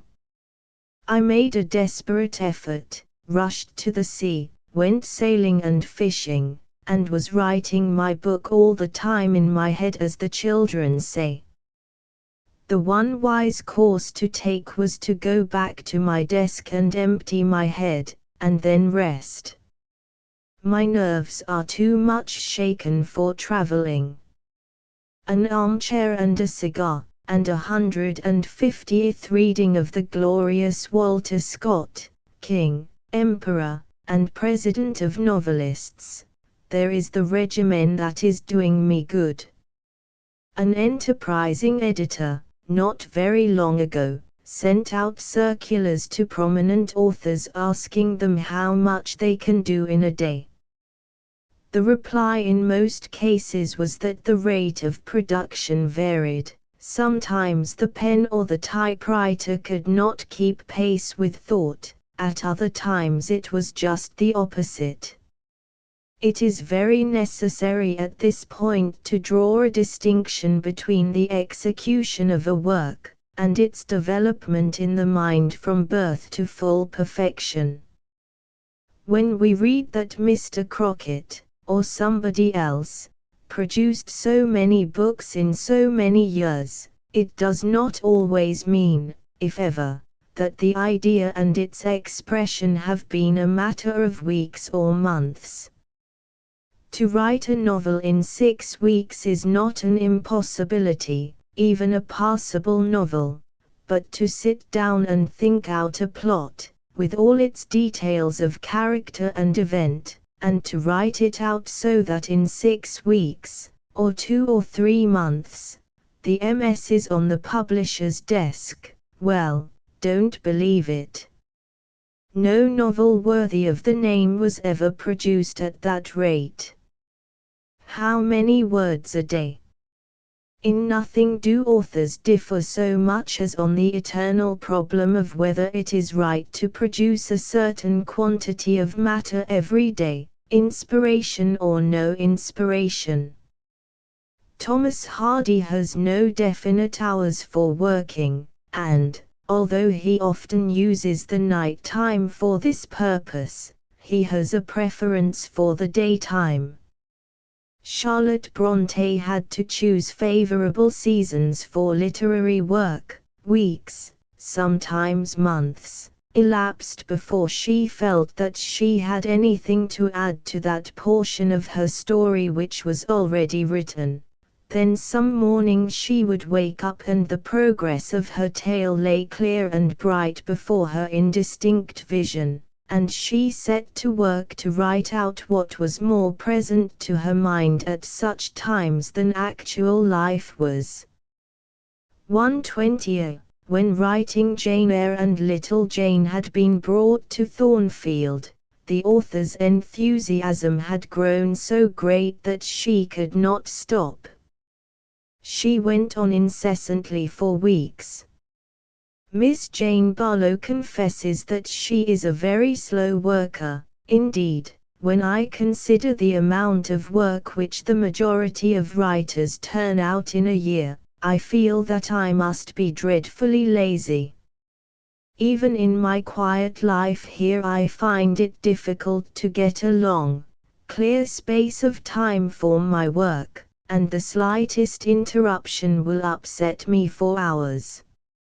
It is difficult to make people understand that it is not so much the time they take up, as causing me to break the line of thought. It may be that somebody only comes into the study to speak to me for a minute, but it is quite enough. I suppose it is very silly to be so sensitive to interruptions, but I cannot help it. I sometimes say it is as though a box of beads had been upset, and I had to gather them together again. That is just the effect of anyone speaking to me when I am at work. I write everything by hand, and it takes a long time. I am sure I could not use a typewriter, or dictate. Indeed, I never let anybody see what I have written until it is in print. Sometimes I write a passage over a dozen times before it comes right, and I always make a second copy of everything, but the corrections are not very numerous. Mr. William Black was also a slow producer. I am building up a book months before I write the first chapter. Before I can put pen to paper I have to realize all the chief incidents and characters. I have to live with my characters, so to speak, Otherwise, I am afraid they would never appear living people to my readers. This is my work during the summer. The only time I am free from the novel that is to be is when I am grouse shooting or salmon fishing. At other times I am haunted by the characters and the scenes in which they take part, so that, for the sake of his peace of mind, my method is not to be recommended to the young novelist. When I come to the writing, I have to immure myself in perfect quietude. My study is at the top of the house, and on the 2 or 3 days a week I am writing, Mrs. Black guards me from interruption. Of course, now and again, I have had to read a good deal preparatory to writing. Before beginning Sunrise, for instance, I went through the history of secret societies in Europe. Charles Reade and Anthony Trollope. Charles Reade's habit of working was unique. When he had decided on a new work, he plotted out the scheme, situations, facts, and characters on 3 large sheets of pasteboard. Then he set to work, using very large foolscap to write on, working rapidly, but with frequent references to his storehouse of facts in the scrapbooks which were ready at his hand. The genial novelist was a great reader of newspapers. Anything that struck him as interesting, or any fact which tended to support one of his humanitarian theories, was cut out, pasted in a large folio scrapbook, and carefully indexed. Facts of any sort were his hobby. From the scrapbooks thus collected with great care, he used to elaborate the questions treated of in his novels. Anthony Trollope is one of the few men who have taken their readers into their full confidence about book production. The quotation I am about to make is rather long, but it is too detailed to be shortened. When I have commenced a new book, I have always prepared a diary, divided into weeks, and carried it on for the period which I have allowed myself for the completion of the work. In this I have entered day by day the number of pages I have written, so that if at any time I have slipped into idleness for a day or two, the record of that idleness has been there staring me in the face, and demanding of me increased labor, so that the deficiency might be supplied.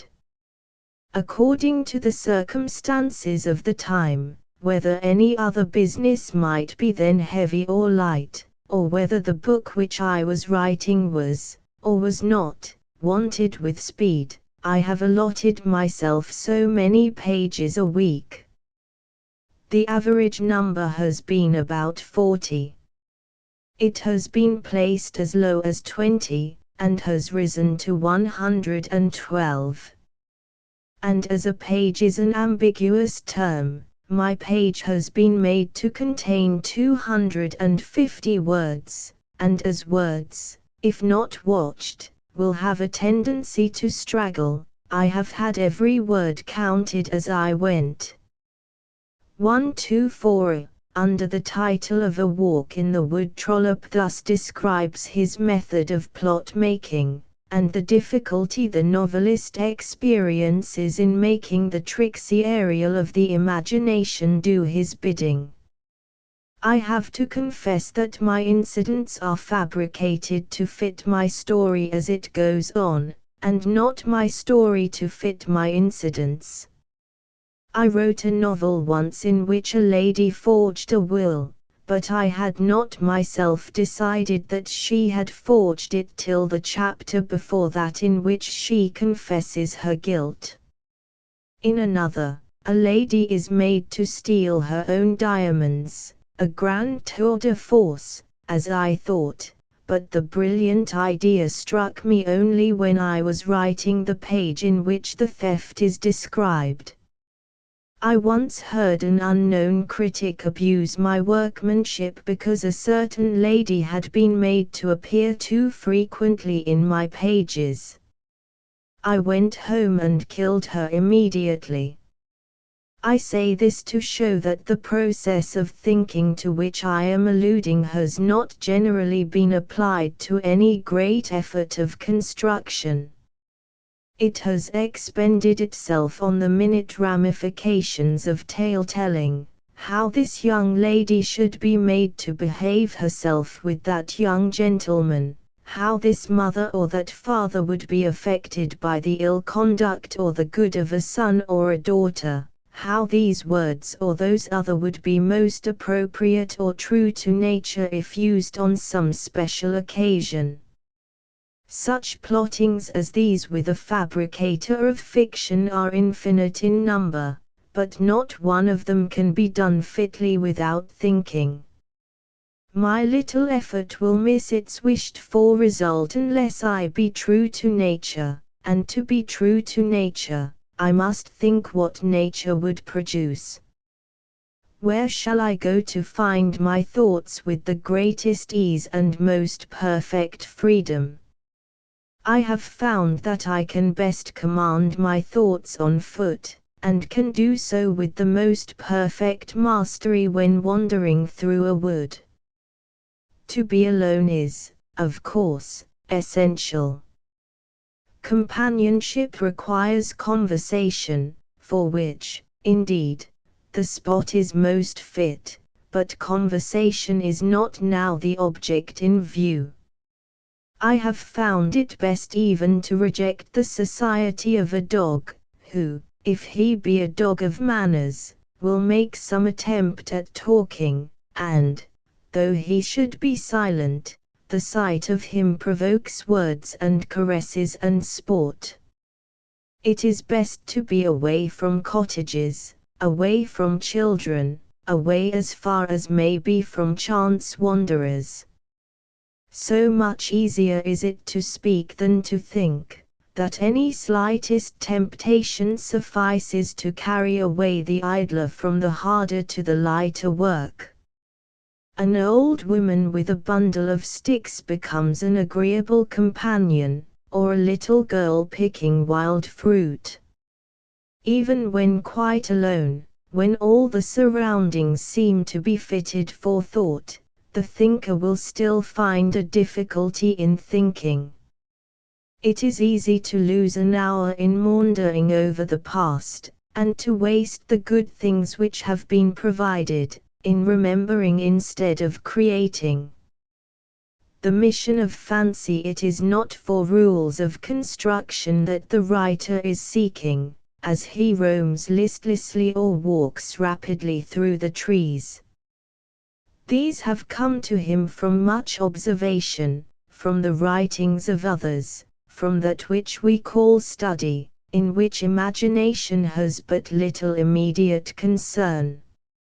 It is the fitting of the rules to the characters which he has created, the filling in with living touches and true colors those daubs and blotches on his canvas which have been easily scribbled with a rough hand, that the true work consists. It is here that he requires that his fancy should be undisturbed, that the trees should overshadow him, that the birds should comfort him, that the green and yellow mosses should be in unison with him, that the very air should be good to him. The rules are there fixed as far as his judgment can fix them, and are no longer a difficulty to him. The first coarse outlines of his story he has found to be a matter almost indifferent to him. It is with these little plottings that he has to contend. It is for them that he must catch his Ariel and bind him fast, and yet so bind him that not a thread shall touch the easy action of his wings. Every little scene must be arranged so that, if it may be possible, the proper words may be spoken, and the fitting effect produced. Fancies of another type. Most authors indulge in little eccentricities when working, and, if the time should ever come that your name is brought before the public notice, it would be advisable to develop some whimsical habit so as to be prepared for the interviewer, who is sure to ask whether you have one. To push your pen through your hair during creative moments would be a good plan. It would reveal a line of baldness where you had furrowed the hair off, and afford ocular proof to all and sundry that you possessed a genuine eccentricity. Or if you prefer a habit still more bizarre, you might put a hammock in a tree, and always write your most exciting scenes during a rainstorm, and under the shelter of a dripping umbrella. The fact is, every penman has his little peculiarities when at work, but they should be kept as private property. Of course, there are authors who revel in publicity, and others again have intimate details wormed out of them. The fact remains, however, that these details are interesting, because they are personal, and they are occasionally helpful, because they enable one writer to compare notes with others. We have all heard of the methodical habits of Kant. When thinking out his deep thoughts, he always placed himself so that his eyes might fall on a certain old tower. This old tower became so necessary to his thoughts, that when some poplar trees grew up and hid it from his sight, he found himself unable to think at all, until, at his earnest request, the trees were cropped and the tower was brought into sight again. George Eliot was very susceptible as to her surroundings. When about to write, she dressed herself with great care, and arranged her harmoniously furnished room in perfect order. 130. Hawthorne had a habit of cutting some article while composing. He is said to have taken a garment from his wife's sewing basket, and cut it into pieces without being conscious of the act. Thus an entire table and the arms of a rocking chair were whittled away in this manner. Upon Ibsen's writing table is a small tray containing a number of grotesque figures, a wooden bear, a tiny devil, 2 or 3 cats, one of them playing a fiddle, and some rabbits. Ibsen has said, "I never write a single line of any of my dramas without having that tray and its occupants before me on my table. I could not write without them. But why I use them is my own secret." Ueda writes in the early morning. She gets up at 5 o'clock, and before she begins, works herself up into a sort of literary trance. Maurice Jokai always uses violet ink, to which he is so accustomed that he becomes perplexed when compelled, outside of his own house, to resort to ink of another color. He claims that thoughts are not forthcoming when he writes with any other ink. One of the corners of his writing desk holds a miniature library, consisting of neatly bound notebooks which contain the outline of his novels as they originated in his mind. When he has once begun a romance, he keeps right on until it is completed. Some of our younger writers, Mr. Zangwill has no particular method of working, he works in spasms. Regular hours, he says, may be possible to a writer of pure romance, but if you are writing of the life about you, such regularity is impossible. 132. Coulson Kinahan works in the morning and in the evening, but never in the afternoon. He always reserves the afternoon for walking, cycling, and exercise generally. He is unable to work regularly. Some days indeed pass without doing a stroke. 132b. Anthony Hope is found at his desk every morning, but if the inspiration does not come, he never forces himself to write. Sometimes it will come after waiting several hours, and sometimes it will seem to have come when it hasn't, which means that next morning he has to tear up what was written the day before and start afresh. 133a. Before Robert Barr publishes a novel, he spends years in thinking the thing out. In this way 10 years were spent over The Mutable Many and 2 more years in writing it. 133b. When Max Pemberton has a book in the making, he just sits down and writes away at it when in the mood. I find, he says, that I can always work best in the morning. One's brain is fresher and one's ideas come more readily. If I work at night, I find that I have to undo a great deal of it in the morning. In working late at night, I have done so under the impression that I have accomplished some really fine work, only to rise in the morning and, after looking at it, feel that one ought to shed tears over such stuff. 133c. H. G. Wells, as might be expected, has a way of his own.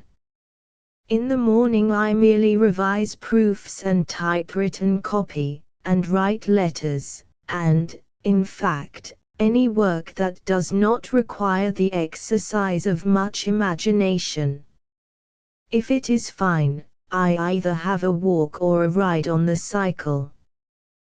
We also have a tandem, and sometimes my wife and I take the double machine out, and then after lunch we have tea about 3:30 in the afternoon.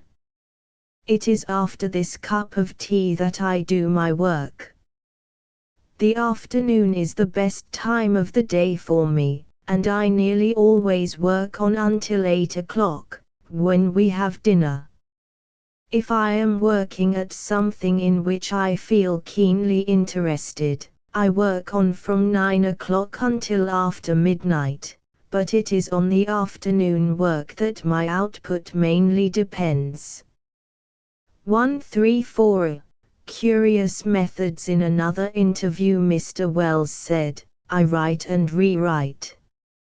If you want to get an effect, it seems to me that the first thing you have to do is to write the thing down as it comes into your mind, Mr. Wells calls it, and so get some idea of the shape of it. In this preliminary process, no doubt, one can write a good many thousand words a day, perhaps 7,000 or 8,000. But when all that is finished, it will take you 7 or 8 solid days to pick it to pieces again, and knock it straight." The effort of The Invisible Man came to more than 100,000 words. The final outcome of it amounts to 55,000. My first tendency was to make it much shorter still. I used to feel a great deal ashamed of this method. I thought it simply showed incapacity, and inability to hit the right nail on the head. The process is like this. 1. Worry and confusion. 2. Testing the idea, and trying to settle the question. Is the idea any good? 3. Throwing the idea away, getting another, finally returning, perhaps, to the first. 4. The next thing is possibly a bad start. 5. Grappling with the idea with the feeling that it has to be done. 6. Then the work, which I've already described. 7. Reading this over, and taking out what you think is essential, and rewriting the essential part of it. 8. After it has been typewritten, you cut it about, so that it has to be retyped. 9. The result of your labor finds its way into print, and you take hold of the first opportunity to go over the whole thing again. 136. Contrasted with the pleasant humor of the above is the gravity of Ian Maclaren. Although the stories I have written may seem very simple, they are very laboriously done.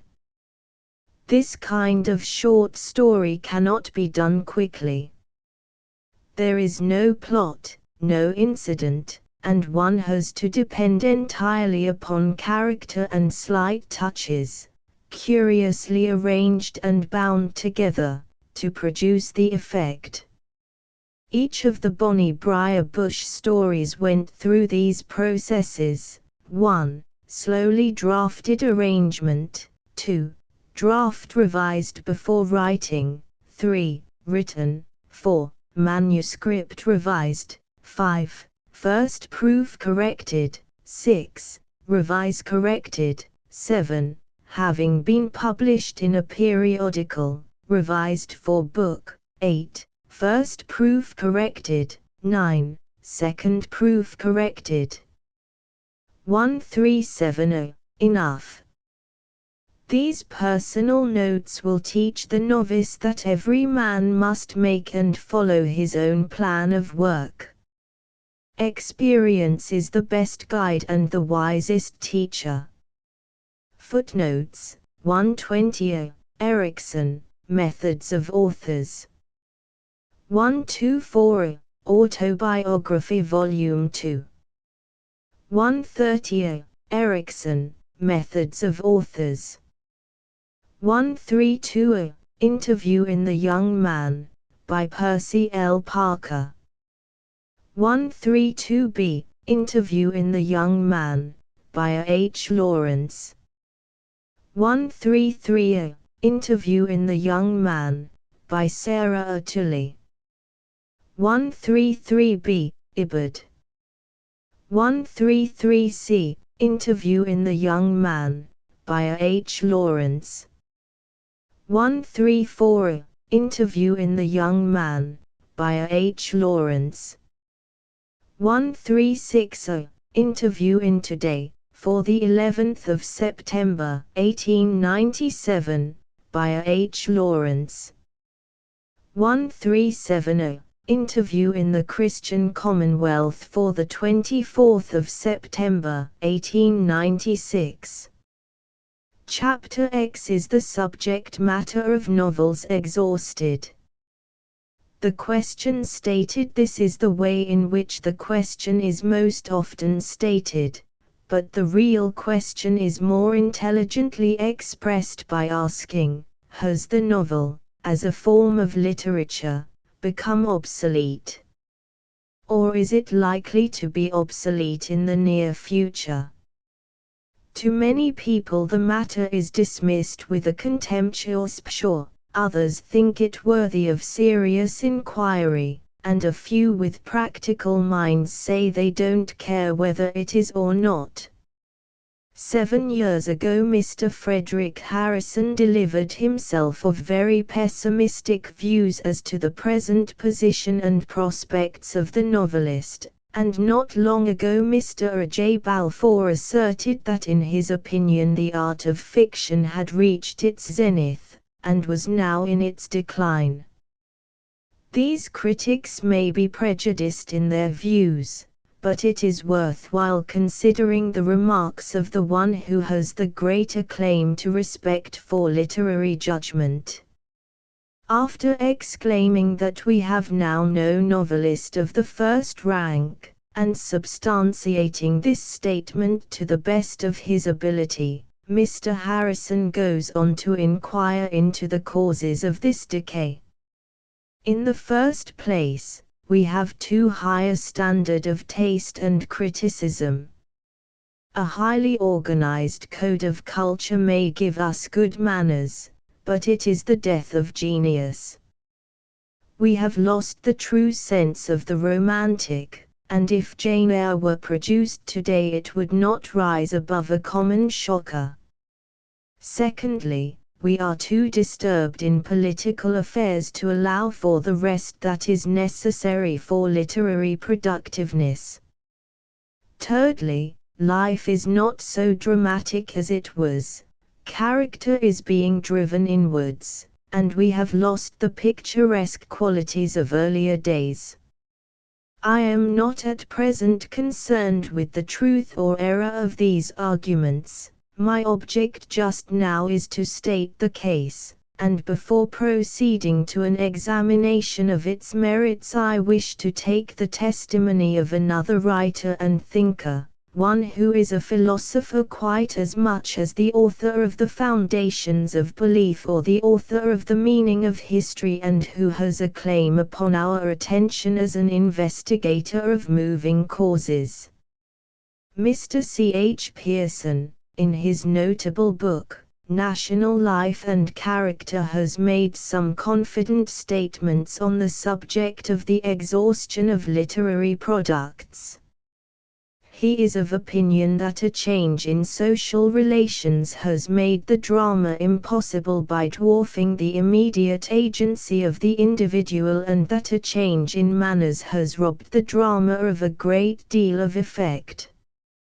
He goes on to say that human nature, various as it is only capable after all of a certain number of emotions and acts, and these as the topics of an incessant literature are bound after a time to be exhausted. We may say with absolute certainty that certain subjects are never to be taken again. The tale of Troy, the wanderings of Odysseus, the vision of heaven and hell as Dante saw it, the theme of Paradise Lost and the story of Faust are familiar instances.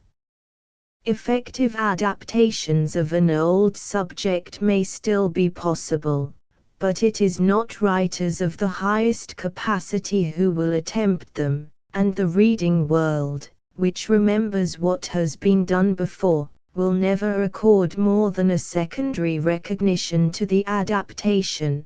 p. 299. There is a curious atmosphere of logical conclusiveness about these arguments. They carry with them, apparently, an air of certainty which it is useless to question. We know that the novelist has already exploited politics, socialism, history, theology, marriage, education, and a host of other subjects. Indeed, a perusal of Dickson's Index to Fiction is calculated to provoke the inquiry, is there anything left to write about? We know that everywhere is springing up the literature of locality, and it would seem as if the resources of this world's experience had been exhausted when writers like Mr. H. G. Wells and the late George du Maurier invade the planet Mars for fresh material. The heavens above, the earth beneath, and the waters under the earth have all been written up. Is there anything new? Change not exhaustion. There can be no doubt that fiction has undergone great changes during recent years. These changes are the result of deeper changes in our common life. Consider for a moment the position of the drama. What is the significance of the problem play on the one hand, and the cry for a static theatre on the other hand? It means that life has changed, and is still changing, that the national character is not so emphatically external or spontaneous as in those days when Ben Jonson killed 2 men, and Marlowe himself was killed in a brawl. We have lost the passion, the force, and the brutality of those times, and have become more contemplative and analytical. The simple law is this, that literature and the drama are a reflex of life, hence, when character has a tendency to be driven inwards, as is the case today, Maeterlinck pleads on behalf of a drama without action, and Paul Bourget in France and Henry James in England embody the spirit of the age in the fiction of psychological minutiae. Now there may be symptoms of decay in these manifestations of literary impulse, but the impulse is part of that new experience which the facts of an increasingly complex civilization foist upon us. And, further, change is not necessarily exhaustion. In fact, it is more than surprising that anyone can believe all the stories possible have been told already, or have been told in the most interesting way. It is a very ancient cry, this cry about exhaustion. The old Hebrew writer wailed something about wanting to meet with a man who could show him a new thing. A new thing. There is no new thing under the Sunday. But we have found a few since those days, and the future will give birth to as many more. Men and women have written about love from time immemorial, but have we finished with the theme? Is it exhausted? Did Homer satisfy our love of recorded adventure once and for all? There is only one answer, namely, that human experience is infinite in its possibilities and its capacity for renewal. If human experience, these vague and subtle emotions, these violently real but inscrutable feelings, these tremulous questionings of existence encompassed with mystery, if human experience were no more than a hard and dry scientific fact, well, our novelists would have a poor time of it. But life knows no finality, its stream flows on in perennial flood. Human nature is said to be much the same the world over, and yet every personality is absolutely a new thing. Goethe might attempt a rough classification by saying we are either Platonists or Aristotelians, but actually a great many of us are neither one nor the other, and there are infinities of degrees amongst us even then. New character is a necessary outcome of the advancing centuries, and new personalities are being born every day. No. The world still loves a story, and there are stories which have never been told. It is, perhaps, true, that the storytellers have not found them yet. Why? Why we talk about exhaustion? The answer is, we are becoming too artificial, we are losing spontaneity, and are getting too far away from the soil. Have we not noticed over and over again that the first book of a novelist is his best? Those which followed are called good, but they sell because the author is the author of the first book which created a sensation. Speaking of the first work of a young writer, Anthony Trollope says, he sits down and tells his story because he has a story to tell, as you, my friend, when you have heard something which has at once tickled your fancy or moved your pathos, will hurry to tell it to the first person you meet. But when that first novel has been received graciously by the public, and has made for itself a success, then the writer, naturally feeling that the writing of novels is within his grasp, looks about for something to tell in another. He cudgels his brains, not always successfully, and sits down to write, not because he has something which he burns to tell, but because he feels it to be incumbent on him to be telling something. So it has been with many novelists, who, after some good work, perhaps after much good work, have distressed their audience because they have gone on with their work till their work has become simply a trade with them. 1460. There is often a good reason for such a change. The first book was written in a place near to nature's heart. The writer was free from the obligations of society as found in city life. He was thrown back on his own resources, and fortunately could not spoil his individual view of things by multitudinous references to books and authorities. Do we not selfishly wish that Miss Olive Schreiner had never left the veldt, in the loneliness of which she produced the story of an African farm? Nearer contact with civilization has failed to induce an impulse the result of which is at all comparable with this genuine story. It may or may not be of significance that Mr. Wells, the creator of a distinct type of romance, dislikes what is called society, but I fancy that a few of those who lament too frequently that everything has been said spend more time in society and clubs than is possible for good work. Mr. C. H. Pearson, in a notable chapter on dangers of political development, says, "The world at large is just as reverent of greatness, as observant of a Browning, a Newman, or a Mill, as it ever was, but the world of society prefers the small change of available and ephemeral talent to the wealth of great thoughts, which must always be kept more or less in reserve."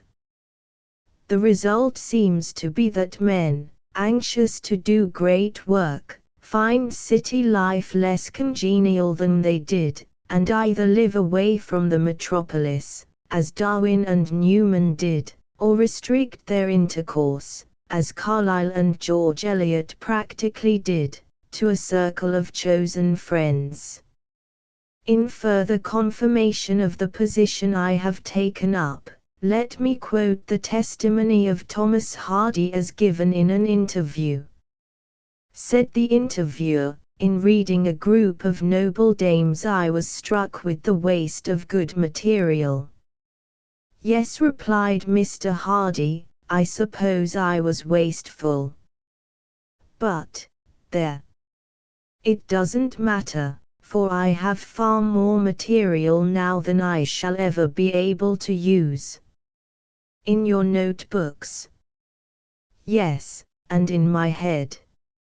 I don't believe in that idea of man's imaginative powers becoming naturally exhausted. I believe that, if he liked, a man could go on writing till his physical strength gave out. Most men exhaust themselves prematurely by something artificial, their manner of living, Scott and Dickens for example.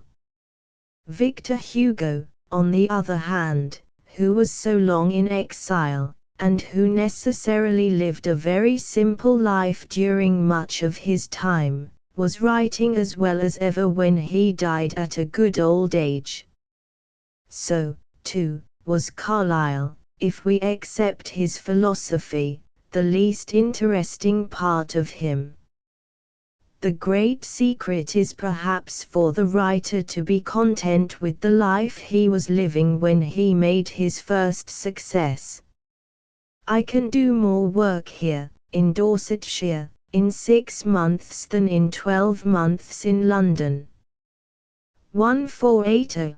These are the convictions of a strong man, one who stands at the head of English writers of fiction, and therefore one to whom the beginner especially should listen with respect. A reader of MSS.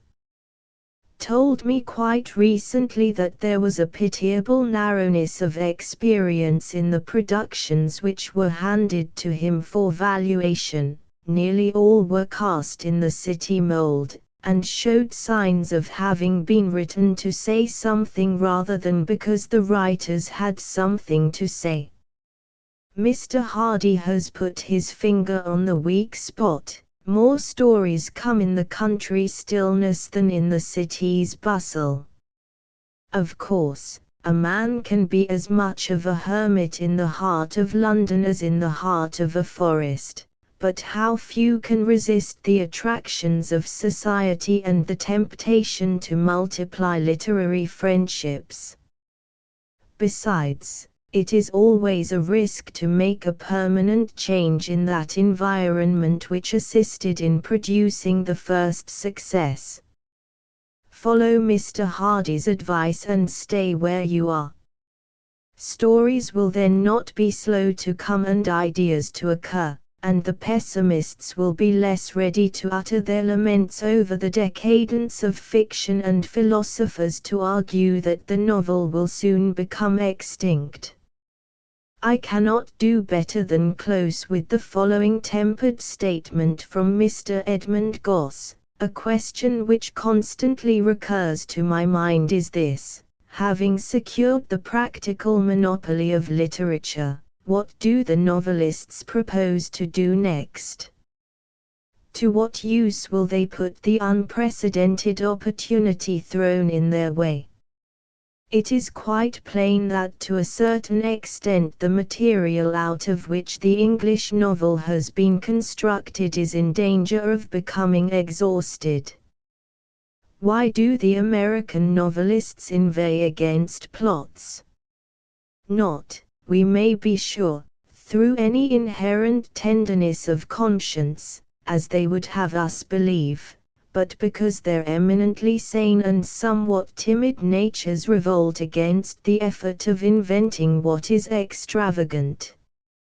But all the obvious plots, all the stories that are not in some degree extravagant, seem to have been told already, and for a writer of the temperament of Mr. Howells, there is nothing left but the portraiture of a small portion of the limitless field of ordinary humdrum existence.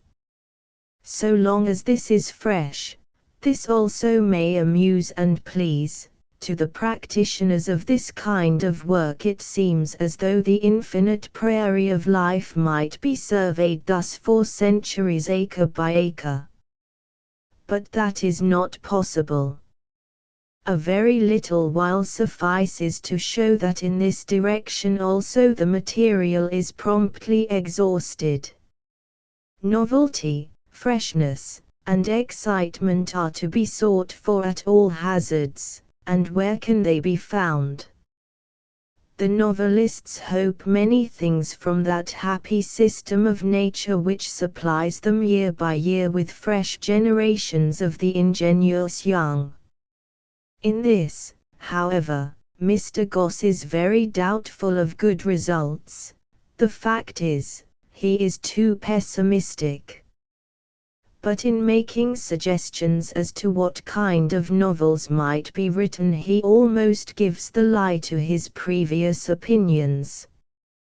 He asks for novels addressed especially to middle-aged persons, and not to the ingenuous young, ever interested in love.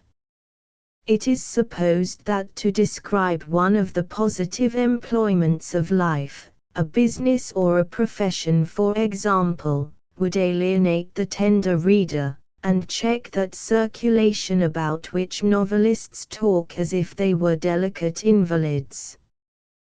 But what evidence is there to show that an attention to real things does frighten away the novel reader?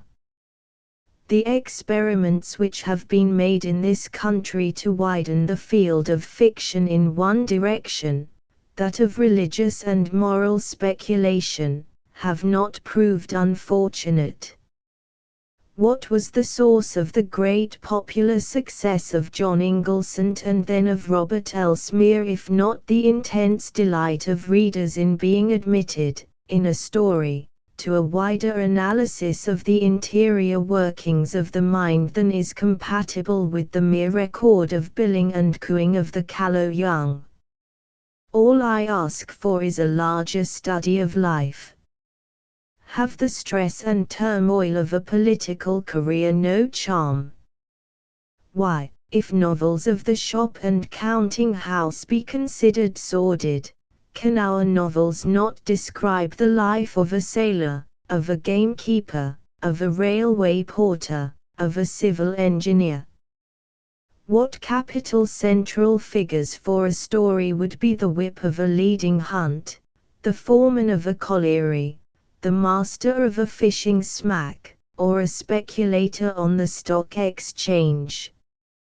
152. Since these words were written, the novel of politics, for example, has come to the fore, but does that mean that the subject is exhausted? It has only been touched upon as yet. There were plenty of dramas before Shakespeare, but there were no Shakespeares, and today there are thousands of novels, but how many real novelists? Once again let it be said that exhausted subject matter is a misnomer. What we wait for is creative genius. Footnotes 146 Autobiography Volume 2 pp. 45–6. There is no harm in telling stories as a trade provided the stories are good. 148 Interview in The Young Man. 152 Questions at issue: The tyranny of the novel. Chapter 11 The novel v. the short story practice. The short story. The beginner in fiction often asks, is it not best to prepare for novel writing by writing short stories? The question is much to the point, and merits a careful answer. First of all, what is the difference between a novel and a short story? The difference lies in the point of view. The short story generally deals with one event in one particular life. The novel deals with many events in several lives, where both characters and action are dominated by one progressive purpose. To put it another way, the short story is like a miniature in painting, whilst the novel demands a much larger canvas. A suggestive paragraph from a review sets forth clearly the difference referred to. The smaller your object of artistry, the nicer should be your touch, the more careful your attention to minutiae. That, surely, would seem an axiom. You don't paint a miniature in the broad strokes that answer for a drop curtain, nor does the weaver of a pocket handkerchief give to that fabric the texture of a carpet. But the usual writer of fiction, when it occurs to him to utilize one of his second-best ideas in the manufacture of a short story, will commonly bring to his undertaking exactly the same slapdash methods which he has found to serve in the construction of his novels. Where he should have brought a finer method, he has brought a coarser. Where he should have worked goldsmith-wise, with tiny chisel, finishing exquisitely, he has worked blacksmith-wise, with sledgehammer and anvil, where, because the thing is little, every detail counts, he has been slovenly in detail. 155 It has been said that the novel deals with life from the inside, and short stories with life from the outside, but this is not so. Guy de Maupassant's The Necklace opens out to us a state of soul just as much as Tess does, even though it may be but a glimpse as compared with the prolonged exhibition of Mr. Hardy's Pure Woman. Returning to the question previously referred to, one may well hesitate to advise a novice to commence writing short stories which demand such infinite care in conception and execution. The tendency of young writers is to verbosity, long-windedness in dialogues, in descriptions, and in delineations of character, whereas the chief excellence of the story is the extent and depth of its suggestions as compared with its brevity in words. Should not a man perfect himself in the less minute and less delicate methods of the novel before he attempts the finer art of the short story? There is a sound of good logic about all this, but it is not conclusive. Some men have a natural predilection for the larger canvas and some for the smaller, so that the final decision cannot be forced upon anyone on purely abstract grounds. We must first know a writer's native capacity before advising him what to do. If you feel that literary art on a minute scale is your forte, then follow it enthusiastically, and work hard. If otherwise, act accordingly. But, after all, there are certain abstract considerations which lead me to say that the short story should be practiced before the novel. Take the very material fact of size. Have those who object to this recommendation ever thought of what practicing novel writing means? How long does it take to make a couple of experiments of 80,000 words each? A good deal, no doubt, depends on the man himself, but a quick writer would not do much to satisfy others at the rate of 160,000 words in 12 months.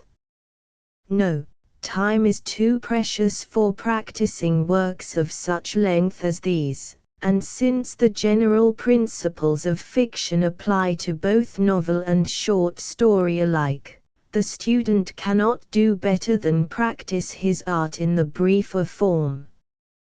Moreover, if he is wise, he will seek the advice of experts, and, a further base consideration, it will be cheaper to have 4,000 words criticized than a MS containing 80,000.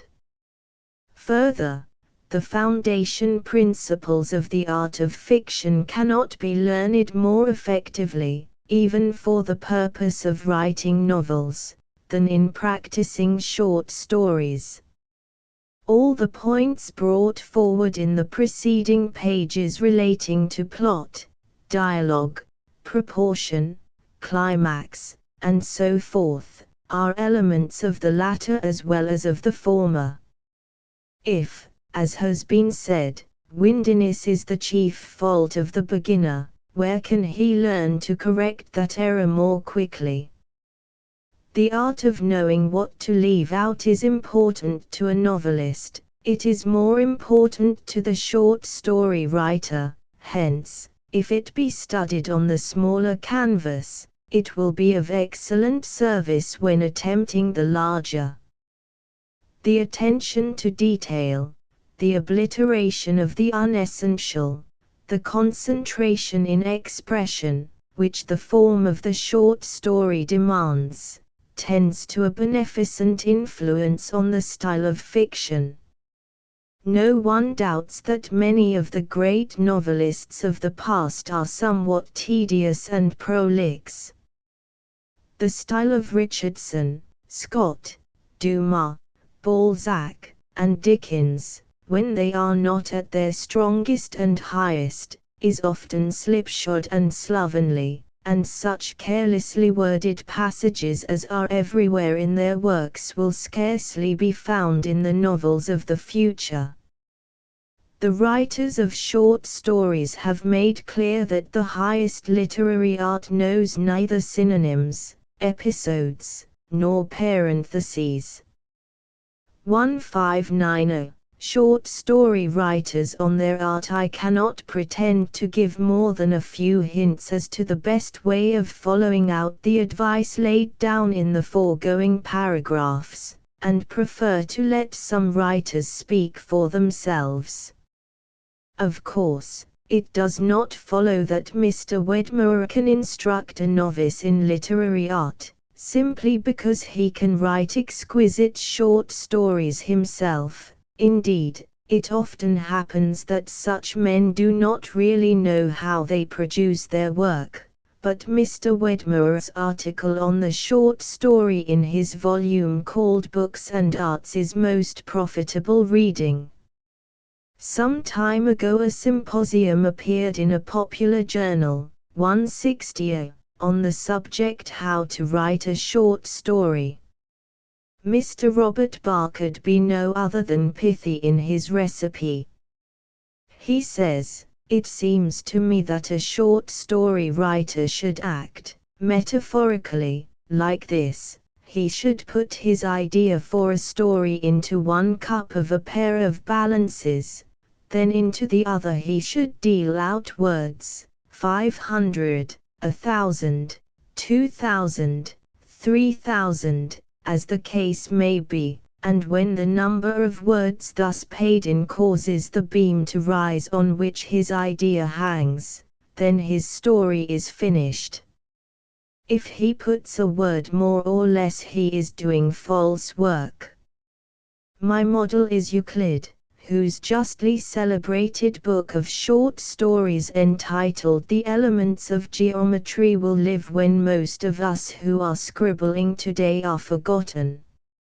Euclid lays down his plot, sets instantly to work at its development, letting no incident creep in that does not bear relation to the climax, using no unnecessary word, always keeping his one end in view, and the moment he reaches the culmination he stops.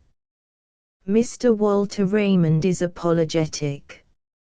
He fences a good deal, and pleads that the mention of short story is dangerous to his mental sequence, so much and so painfully has he tried to solve the problem of how one is written.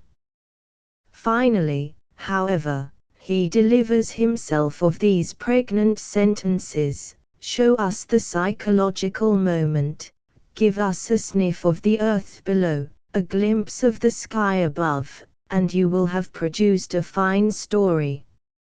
It need not exceed 2,000 words." The author of Tales of Mean Streets says, "The command of form is the first thing to be cultivated." Let the pupil take a story by a writer distinguished by the perfection of his workmanship, none could be better than Guy de Maupassant, and let him consider that story apart from the book as something happening before his eyes.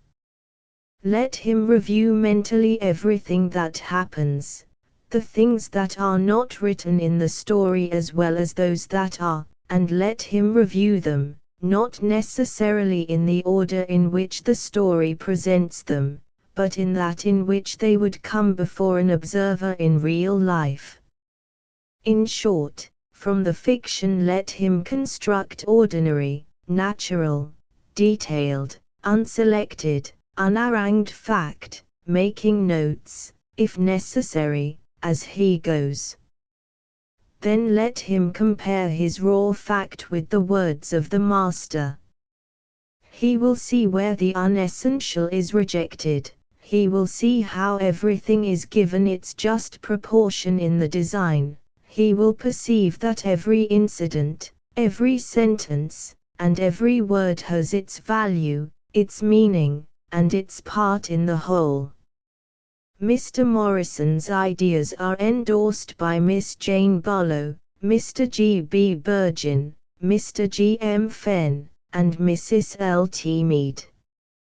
Mr. Joseph Hocking does not seem to care for the brevity of short story methods.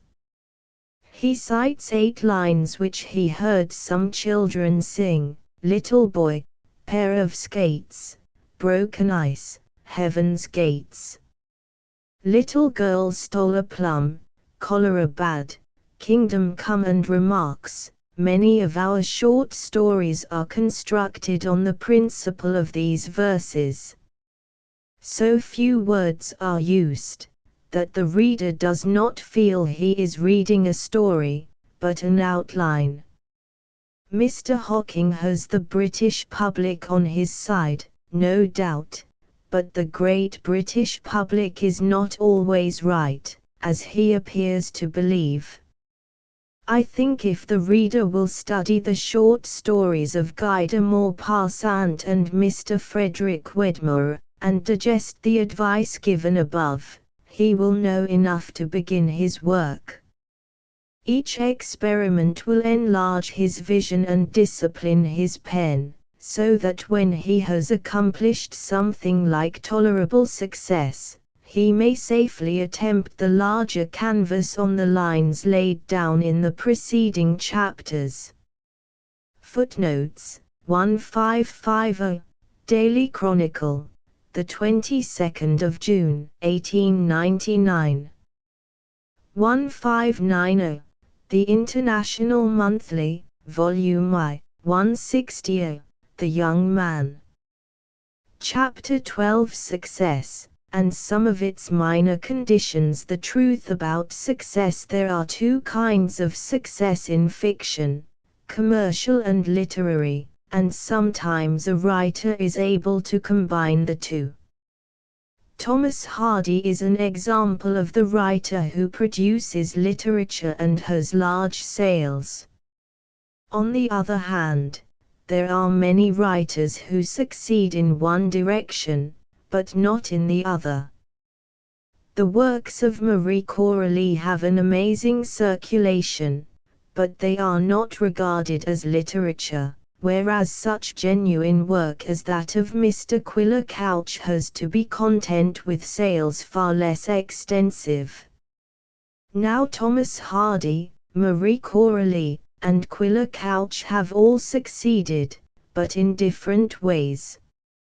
No doubt the reader would prefer to succeed in the manner of Hardy, but if he can't do it, he must be content to succeed in the best way he can.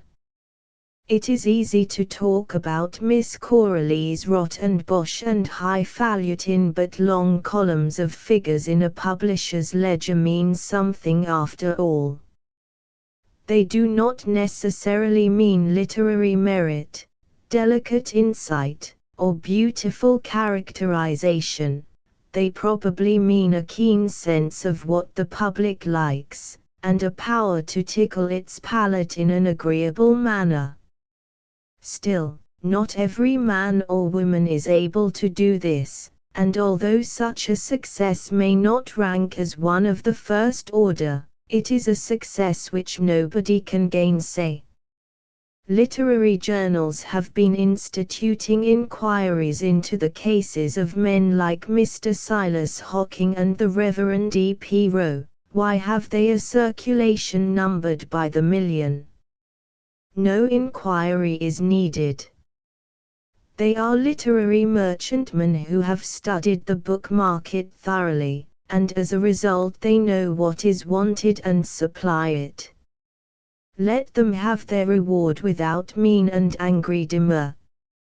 However one may try to explain the fact, it is none the less true that genuine literature often fails to pay the expenses of publication. At any rate, if it accomplishes more than that, it is infinitesimal as compared with the huge sales of inferior work. I do not know the circulation of Mr. Henry Harland's Comedies and Errors. Possibly it has been moderate, but I would rather be the author of this volume of beautiful workmanship than of all the works of Marie Corelli, the bags of gold notwithstanding.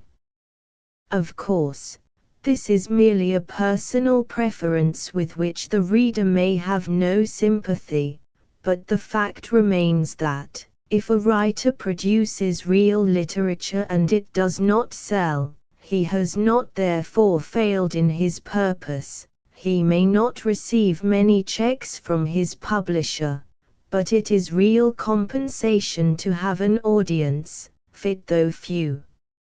On the general question of literary success, George Henry Lewis says, "We may lay it down, as a rule, that no work ever succeeded, even for a day, but it deserved that success. No work ever failed but under conditions which made failure inevitable." This will seem hard to men who feel that, in their case, neglect arises from prejudice or stupidity. Yet it is true even in extreme cases, true even when the work once neglected has since been acknowledged superior to the works which for a time eclipsed it. Success, temporary or enduring, is the measure of the relation, temporary or enduring, which exists between a work and the public mind. 1670. Failure has a still more fruitful cause, namely, the misdirection of talent. Men are constantly attempting, without special aptitude, work for which special aptitude is indispensable. On puita honit homit fair maldesvas. A man may be variously accomplished and yet be a feeble poet. He may be a real poet, yet a feeble dramatist. He may have dramatic faculty, yet be a feeble novelist. He may be a good storyteller, yet a shallow thinker and a slipshod writer. For success in any special kind of work, it is obvious that a special talent is requisite, but obvious as this seems, when stated as a general proposition, it rarely serves to check a mistaken presumption. There are many writers endowed with a certain susceptibility to the graces and refinements of literature, which has been fostered by culture till they have mistaken it for native power, and these men being destitute of native power are forced to imitate what others have created. They can understand how a man may have musical sensibility, and yet not be a good singer, but they fail to understand, at least in their own case, how a man may have literary sensibility, yet not be a good storyteller or an effective dramatist. 1680. The conclusion of the whole matter is this: determine what your projected work is to do. If you are going to offer it in a popular market, give the public plenty for its money, and spice it well. If you are going to offer a sacrifice to the goddess of art, be content if you receive no more applause than that which comes from the few worshippers who surround the sacred shrine. Footnotes 1670. The Principles of Success in Literature p. 10. 1680. The Principles of Success in Literature p. 7. Success. Minor conditions of success. 1. Good literature has the same value in manuscript as in typescript, but from the standpoint of author and publisher, it can hardly be said to have the same chances. Penmanship does not tend to improve, and some of the scrawly MSS sent into publishers are enough to create dismay in the stoutest heart. It is pure affectation to pretend to be above such small matters. Just as a dinner is all the more appetizing because it is neatly and daintily served, so a MS has better chances of being read and appreciated when set out in typewritten characters. To be sure that you are sending your MS to the right publisher. Novels with a strongly developed moral purpose are not exactly the kind of thing wanted by Mr. Heinemann, and if you have anything like the woman who did, don't send it to a Sunday school publishing company. These suppositions are no doubt absurd in the extreme, but they will serve my purpose in pointing out the careless way in which many beginners dispose of their wares. Nearly all publishers specialize in some kind of literature, and it is the novelist's duty to study these types from publishers' catalogs, providing, of course, he does not know them already. The commercial instinct is proverbially lacking in authors. If it were not, we should witness less frequently the spectacle of portly MSS being sent out haphazard to publisher after publisher. 3. Perhaps my third point ought to have come first. It relates to the obtaining of an expert's views on the matter and form of your story. This will cost you a guinea, perhaps more, but it will save your time and hasten the possibilities of success. You can easily spend a guinea in postage and 2 or 3 more in having the MS retyped, and yet the tale be ever the same, declined with thanks. Spare yourself many disappointments by putting your literary efforts before a competent critic, and let him point out the crudities, the digressions, and those weaknesses which betray the prentice hand. It will not be pleasant to see a pen line through your glorious passages, or 2 blue pencil marks across a favorite piece of dialogue, but it is better to know your defects at once than to discover them by painful and constant rejections. 4. Be willing to learn, have no fear of hard work, do the best, and write the best that is in you, and never ape anybody, but be yourself. Appendices Appendix I. The Philosophy of Composition, 1751, by Edgar Allan Poe. Charles Dickens, in a note now lying before me, alluding to an examination I once made of the mechanism of Barnaby Rudge, says, "By the way, are you aware that Godwin wrote his Caleb Williams backwards?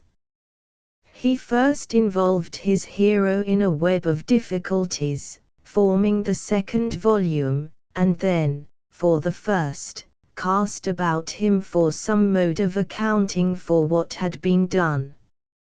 I cannot think this the precise mode of procedure on the part of Godwin, and indeed what he himself acknowledges, is not altogether in accordance with Mr. Dickens' idea. But the author of Caleb Williams was too good an artist not to perceive the advantage derivable from at least a somewhat similar process. Nothing is more clear than that every plot, worth the name, must be elaborated to its denouement before anything be attempted with the pen. It is only with the denouement constantly in view that we can give a plot its indispensable air of consequence, or causation, by making the incidents, and especially the tone at all points, tend to the development of the intention. There is a radical error, I think, in the usual mode of constructing a story.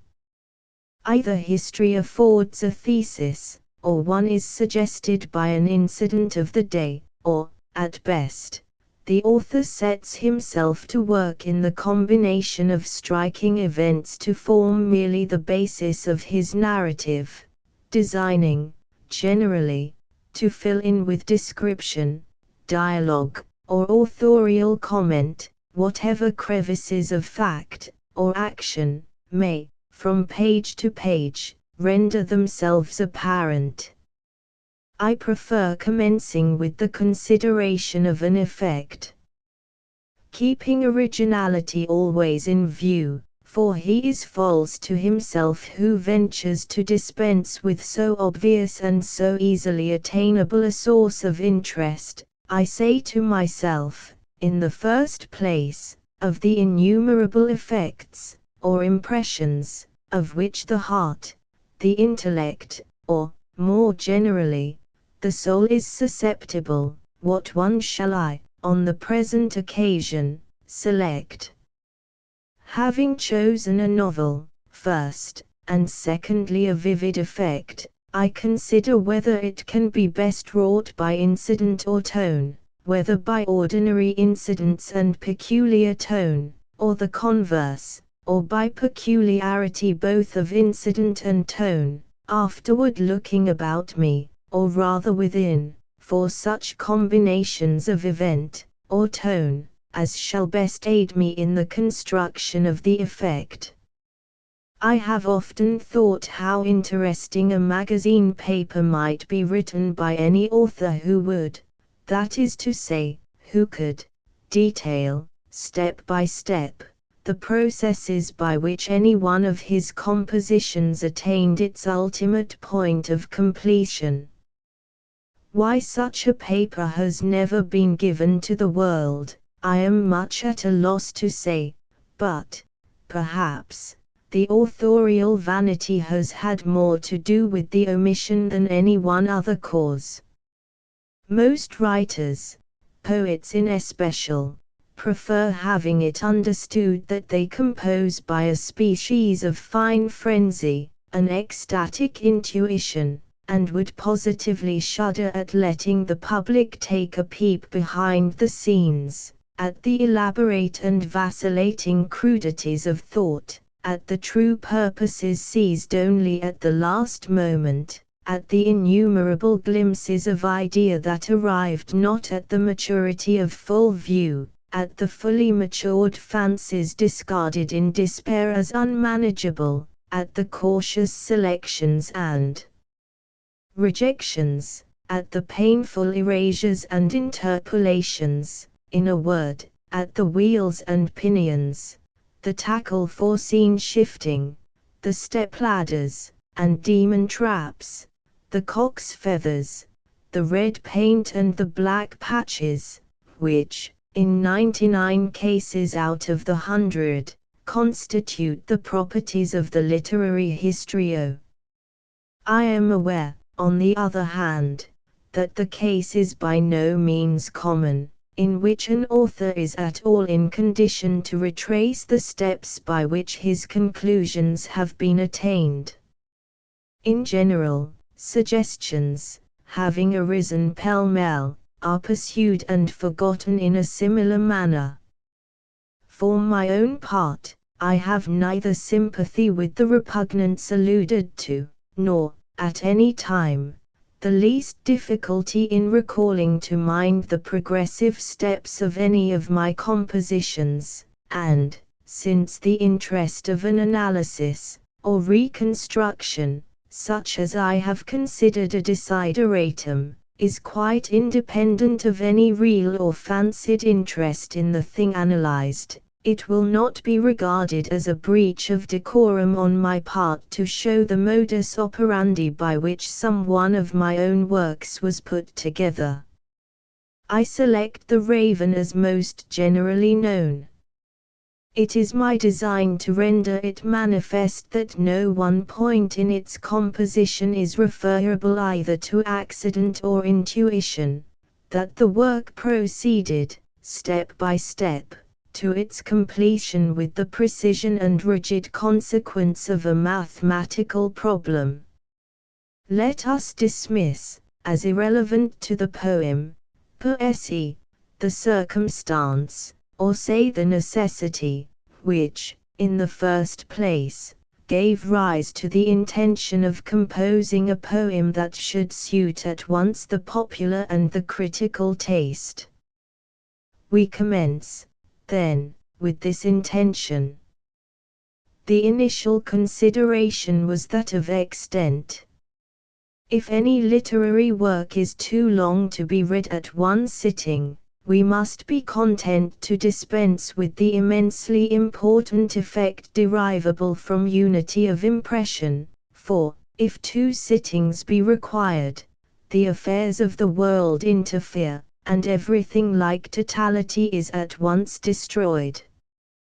But since, ceteris paribus, no poet can afford to dispense with anything that may advance his design, it but remains to be seen whether there is, in extent, any advantage to counterbalance the loss of unity which attends it. Here I say no, at once.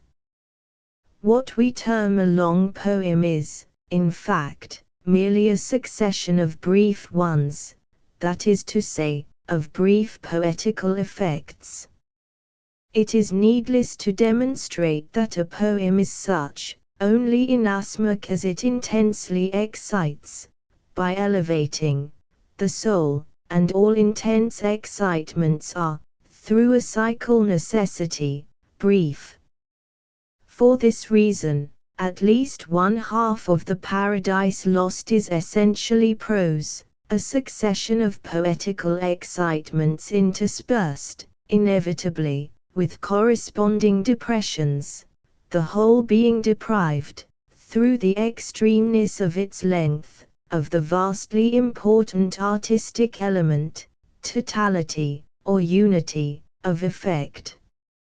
It appears evident, then, that there is a distinct limit, as regards length, to all works of literary art, the limit of a single sitting, and that, although in certain classes of prose composition, such as Robinson Crusoe, demanding no unity, this limit may be advantageously overpassed, it can never properly be overpassed in a poem.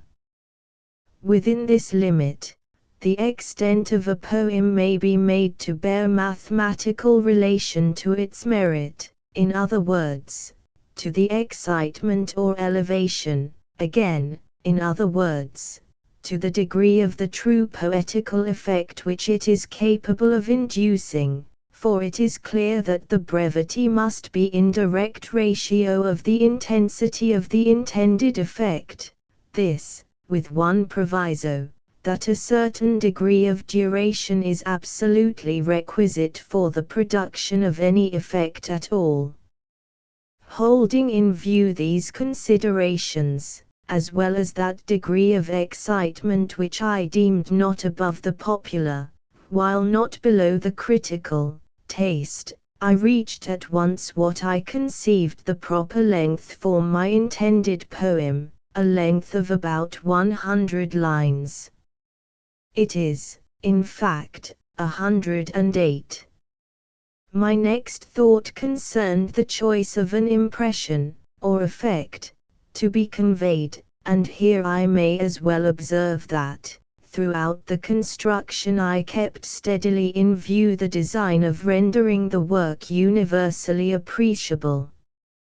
I should be carried too far out of my immediate topic were I to demonstrate a point upon which I have repeatedly insisted, and which, with the poetical, stands not in the slightest need of demonstration, the point, I mean, that beauty is the sole legitimate province of the poem.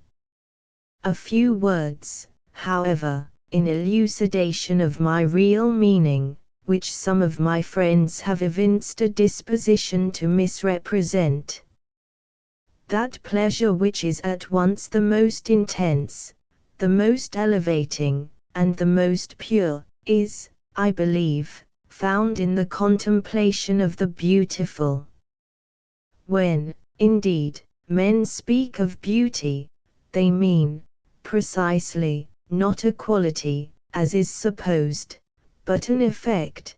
They refer, in short, just to that intense and pure elevation of soul, not of intellect, or of heart, upon which I have commented, and which is experienced in consequence of contemplating the beautiful.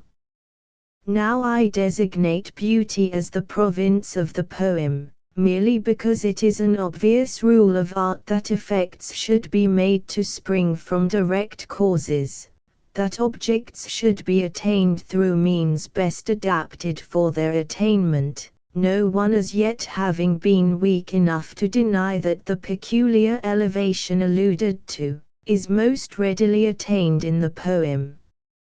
Now the object truth, or the satisfaction of the intellect, and the object passion, or the excitement of the heart, are, although attainable, to a certain extent, in poetry, far more readily attainable in prose. Truth, in fact, demands a precision, and passion a homeliness. The truly passionate will comprehend me, which are absolutely antagonistic to that beauty which, I maintain, is the excitement, or pleasurable elevation, of the soul. It by no means follows from anything here said, that passion, or even truth, may not be introduced, and even profitably introduced, into a poem, for they may serve in elucidation, or aid the general effect, as do discords in music, by contrast, but the true artist will always contrive, first, to tone them into proper subservience to the predominant aim, and, secondly, to enveil them, as far as possible, in that beauty which is the atmosphere and the essence of the poem. Regarding, then, beauty as my province, my next question referred to the tone of its highest manifestation, and all experience has shown that this tone is one of sadness. Beauty of whatever kind, in its supreme development, invariably excites the sensitive soul to tears. Melancholy is thus the most legitimate of all the poetical tones. The length, the province, and the tone, being thus determined, I betook myself to ordinary induction, with the view of obtaining some artistic piquancy which might serve me as a keynote in the construction of the poem, some pivot upon which the whole structure might turn. In carefully thinking over all the usual artistic effects, or more properly points, in the theatrical sense, I did not fail to perceive immediately that no one had been so universally employed as that of the refrain. The universality of its employment sufficed to assure me of its intrinsic value, and spared me the necessity of submitting it to analysis. I considered it, however, with regard to its susceptibility of improvement, and soon saw it to be in a primitive condition. As commonly used, the refrain, or burden, not only is limited to lyric verse, but depends for its impression upon the force of monotone, both in sound and thought. The pleasure is deduced solely from the sense of identity, of repetition. I resolved to diversify, and so heighten, the effect, by adhering, in general, to the monotone of sound, while I continually varied that of thought, that is to say, I determined to produce continuously novel effects, by the variation of the application of the refrain itself remaining, for the most part, unvaried. These points being settled, I next bethought me of the nature of my refrain. Since its application was to be repeatedly varied, it was clear that the refrain itself must be brief, for there would have been an insurmountable difficulty in frequent variations of application in any sentence of length. In proportion to the brevity of the sentence, would, of course, be the facility of the variation. This led me at once to a single word as the best refrain. The question now arose as to the character of the word. Having made up my mind to a refrain, the division of the poem into stanzas was, of course, a corollary, the refrain forming the close to each stanza. That such a close, to have force, must be sonorous and susceptible of protracted emphasis, admitted no doubt, and these considerations inevitably led me to the long O as the most sonorous vowel, in connection with R as the most producible consonant. The sound of the refrain being thus determined, it became necessary to select a word embodying this sound, and at the same time in the fullest possible keeping with that melancholy which I had predetermined as the tone of the poem. In such a search it would have been absolutely impossible to overlook the word nevermore. In fact, it was the very first which presented itself. The next desideratum was a pretext for the continuous use of the one word nevermore. In observing the difficulty which I at once found in inventing a sufficiently plausible reason for its continuous repetition, I did not fail to perceive that this difficulty arose solely from the pre-assumption that the word was to be so continuously or monotonously spoken by a human being. I did not fail to perceive, in short, that the difficulty lay in the reconciliation of this monotony with the exercise of reason on the part of the creature repeating the word. Here, then, immediately arose the idea of a non-reasoning creature capable of speech, and, very naturally, a parrot, in the first instance, suggested itself, but was superseded forthwith by a raven, as equally capable of speech, and infinitely more in keeping with the intended tone. I had now gone so far as the conception of a raven, the bird of ill omen, monotonously repeating the one word, nevermore at the conclusion of each stanza, in a poem of melancholy tone, and in length about 100 lines. Now, never losing sight of the object supremeness, or perfection, at all points, I asked myself, of all melancholy topics, what, according to the universal understanding of mankind, is the most melancholy? Death, was the obvious reply. And when I said, is this most melancholy of topics most poetical? From what I have already explained at some length, the answer, here also, is obvious. When it most closely allies itself to beauty, the death, then, of a beautiful woman is, unquestionably, the most poetical topic in the world, and equally is it beyond doubt that the lips best suited for such topic are those of a bereaved lover. I had now to combine the two ideas, of a lover lamenting his deceased mistress and a raven continuously repeating the word nevermore.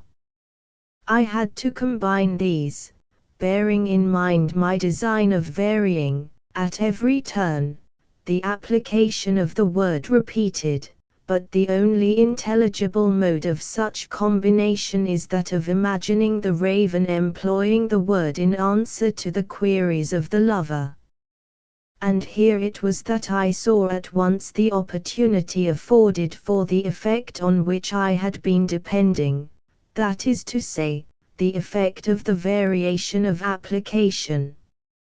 I saw that I could make the first query propounded by the lover, the first query to which the raven should reply nevermore, that I could make this first query a commonplace one, the second less so, the third still less, and so on, until at length the lover, startled from his original nonchalance by the melancholy character of the word itself, by its frequent repetition, and by a consideration of the ominous reputation of the fowl that uttered it, is at length excited to superstition, and wildly propounds queries of a far different character, queries whose solution he has passionately at heart, propounds them half in superstition and half in that species of despair which delights in self-torture, propounds them not altogether because he believes in the prophetic or demoniac character of the bird, which, reason assures him, is merely repeating a lesson learned by rote, but because he experiences a frenzied pleasure in so modeling his question as to receive from the expected nevermore. The most delicious because the most intolerable of sorrow. Perceiving the opportunity thus afforded me, or, more strictly, thus forced upon me in the progress of the construction, I first established in mind the climax, or concluding query, that query to which nevermore should be in the last place an answer, that query in reply to which this word nevermore should involve the utmost conceivable amount of sorrow and despair. Here then the poem may be said to have its beginning, at the end, where all works of art should begin, for it was here, at this point of my preconsiderations, that I first put pen to paper in the composition of the stanza. Prophet, said I, thing of evil. Prophet still, if bird or devil. By that heaven that bends above us, by that God we both adore, tell this soul with sorrow laden, if, within the distant Aidenn, it shall clasp a sainted maiden whom the angels name Lenore, clasp a rare and radiant maiden whom the angels name Lenore. Quoth the Raven, nevermore. I composed this stanza, at this point, first that, by establishing the climax, I might the better vary and graduate, as regards seriousness and importance, the preceding queries of the lover, and, secondly, that I might definitely settle the rhythm, the meter, and the length and general arrangement of the stanza, as well as graduate the stanzas which were to precede, so that none of them might surpass this in rhythmical effect. Had I been able, in the subsequent composition, to construct more vigorous stanzas, I should, without scruple, have purposely enfeebled them, so as not to interfere with the climacteric effect. And here I may as well say a few words of the versification. My first object, as usual, was originality.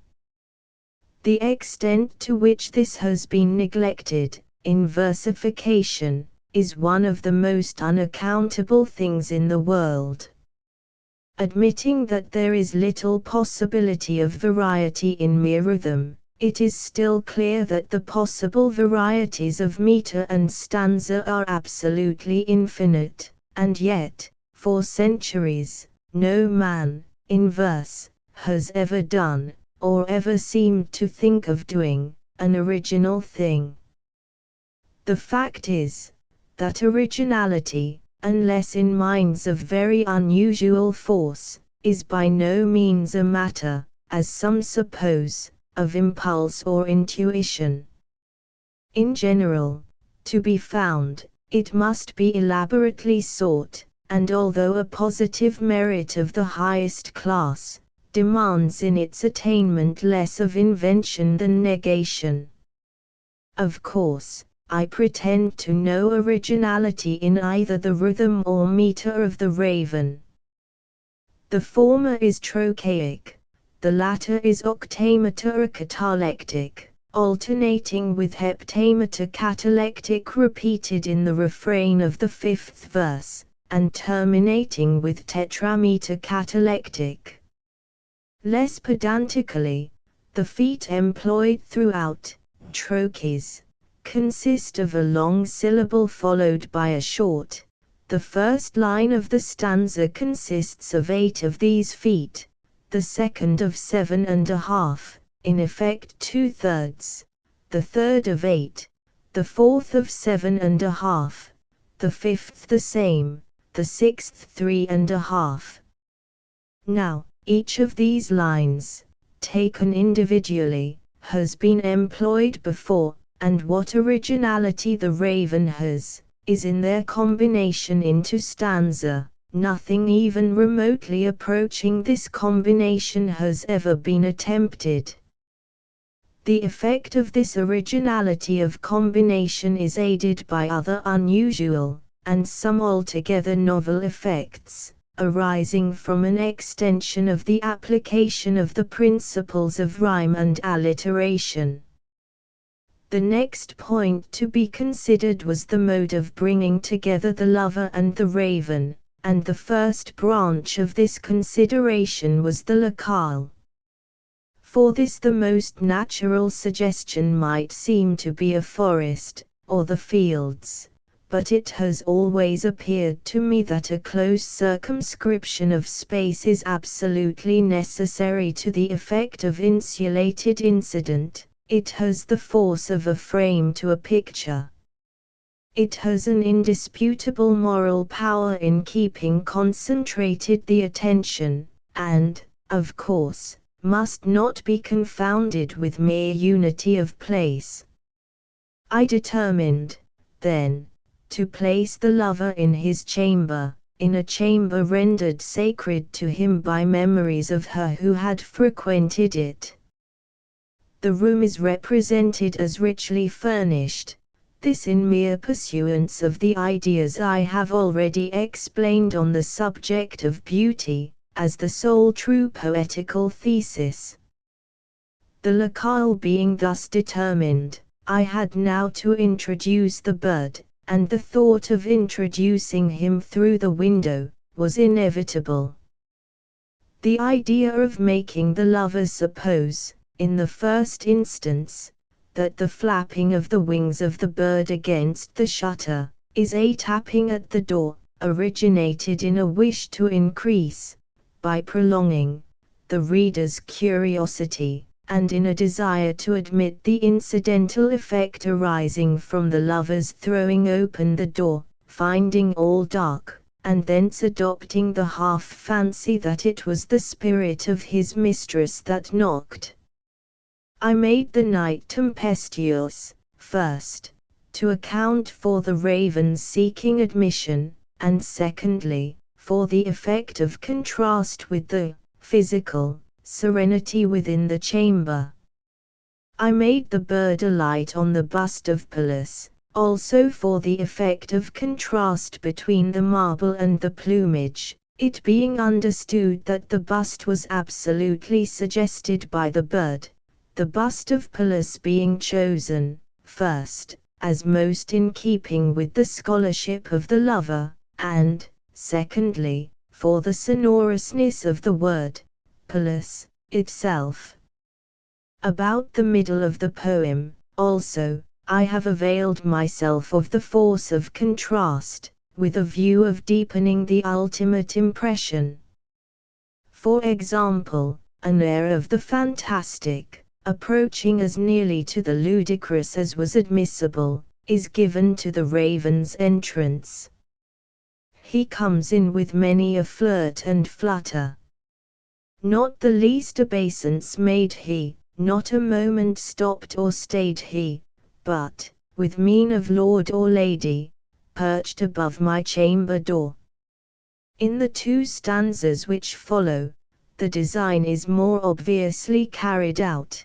Then this ebony bird beguiling my sad fancy into smiling by the grace and stern decorum of the countenance it wore, though thy crest be shorn and shaven, thou, I said, art sure no craven, ghastly, grim, and ancient raven wandering from the nightly shore, tell me what thy lordly name is on the night's Plutonian shore. Quoth the raven, nevermore. Much I marvelled this ungainly fowl to hear discourse so plainly, though its answer little meaning, little relevancy bore, for we cannot help agreeing that no living human being ever yet was blessed with seeing bird above his chamber door, bird or beast upon the sculptured bust above his chamber door, with such name as Nevermore. The effect of the denouement being thus provided for, I immediately drop the fantastic for a tone of the most profound seriousness, this tone commencing in the stanza directly following the one last quoted, with the line, "But the raven, sitting lonely on that placid bust, spoke only," etc. From this epoch the lover no longer jests, no longer sees anything even of the fantastic in the raven's demeanor. He speaks of him as a grim, ungainly, ghastly, gaunt, and ominous bird of yore, and feels the fiery eyes burning into his bosom's core. This revolution of thought, or fancy, on the lover's part, is intended to induce a similar one on the part of the reader, to bring the mind into a proper frame for the denouement, which is now brought about as rapidly and as directly as possible. With the denouement proper, with the raven's reply, nevermore, to the lover's final demand if he shall meet his mistress in another world, the poem, in its obvious phase, that of a simple narrative, may be said to have its completion. So far, everything is within the limits of the accountable, of the real. A raven, having learned by rote the single word Nevermore and having escaped from the custody of its owner, is driven at midnight, through the violence of a storm, to seek admission at a window from which a light still gleams, the chamber window of a student, occupied half in poring over a volume, half in dreaming of a beloved mistress deceased. The casement being thrown open at the fluttering of the bird's wings, the bird itself perches on the most convenient seat out of the immediate reach of the student, who, amused by the incident and the oddity of the visitor's demeanor, demands of it, in jest, and without looking for a reply, its name. The raven addressed, answers with its customary word, Nevermore, a word which finds immediate echo in the melancholy heart of the student, who, giving utterance aloud to certain thoughts suggested by the occasion, is again startled by the fowl's repetition of Nevermore. The student now guesses the state of the case, but is impelled, as I have before explained, by the human thirst for self-torture, and in part by superstition, to propound such queries to the bird as will bring him, the lover, the most of the luxury of sorrow, through the anticipated answer Nevermore. With the indulgence, to the extreme, of this self-torture, the narration, in what I have termed its first or obvious phase, has a natural termination, and so far there has been no overstepping of the limits of the real. But in subjects so handled, however skillfully, or with however vivid an array of incident, there is always a certain hardness or nakedness, which repels the artistical eye. Two things are invariably required: first, some amount of complexity, or more properly, adaptation, and, secondly, some amount of suggestiveness, some undercurrent, however indefinite, of meaning. It is this latter, in especial, which imparts to a work of art so much of that richness, to borrow from colloquy a forcible term, which we are too fond of confounding with the ideal. It is the excess of the suggested meaning, it is the rendering this the upper instead of the undercurrent of the theme, which turns into prose, and that of the very flattest kind, the so-called poetry of the so-called transcendentalists. Holding these opinions, I added the two concluding stanzas of the poem, their suggestiveness being thus made to pervade all the narrative which has preceded them. The undercurrent of meaning is rendered first apparent in the lines, "Take thy beak from out my heart, and take thy form from off my door." Quoth the raven, "Nevermore." It will be observed that the words, "from out my heart," involve the first metaphorical expression in the poem. They, with the answer "nevermore," dispose the mind to seek a moral in all that has been previously narrated. The reader begins now to regard the raven as emblematical, but it is not until the very last line of the very last stanza, that the intention of making him emblematical of mournful and never-ending remembrance is permitted distinctly to be seen, and the raven, never flitting, still is sitting, on the pallid bust of Pallas, just above my chamber door, and his eyes have all the seeming of a demon's that is dreaming, and the lamplight o'er him streaming throws his shadow on the floor, and my soul from out that shadow that lies floating on the floor shall be lifted, nevermore. Footnotes 1751. I do not hold myself responsible for post-literary judgments. My purpose in reproducing this essay is to reveal Poe's methods. Appendix 2 Books worth reading 1. The Art of Fiction by Sir Walter Besant. Lecture delivered at the Royal Institution, the 25th of April, 1884. To Le Roman Naturaliste. By F. Brunetière. Paris, 1883. 3. The Novel, What It Is. By F. Marion Crawford. New York, 1894. 4. The Development of the English Novel. By W. L. Cross. London, 1899. 5. Style. By T. de Quincey. Works. Edinburgh, 1890. 6. The Limits of Realism in Fiction and the Tyranny of the Novel, in Questions at Issue. By Edmund Gosse. 7. The House of Seven Gables. By N. Hawthorne. See Preface. 8. Confessions and Criticisms. By Julian Hawthorne. 9. Criticism and Fiction. By W. D. Howells. New York, 1891. 10. The Art of Fiction, in Partial Portraits. By Henry James. London, 1888. 11. The Art of Thomas Hardy. By Lionel Johnson. 12. The Principles of Success in Literature. By G. H. Lewis. London, 1898. 13. The English Novel and the Principles of its Development.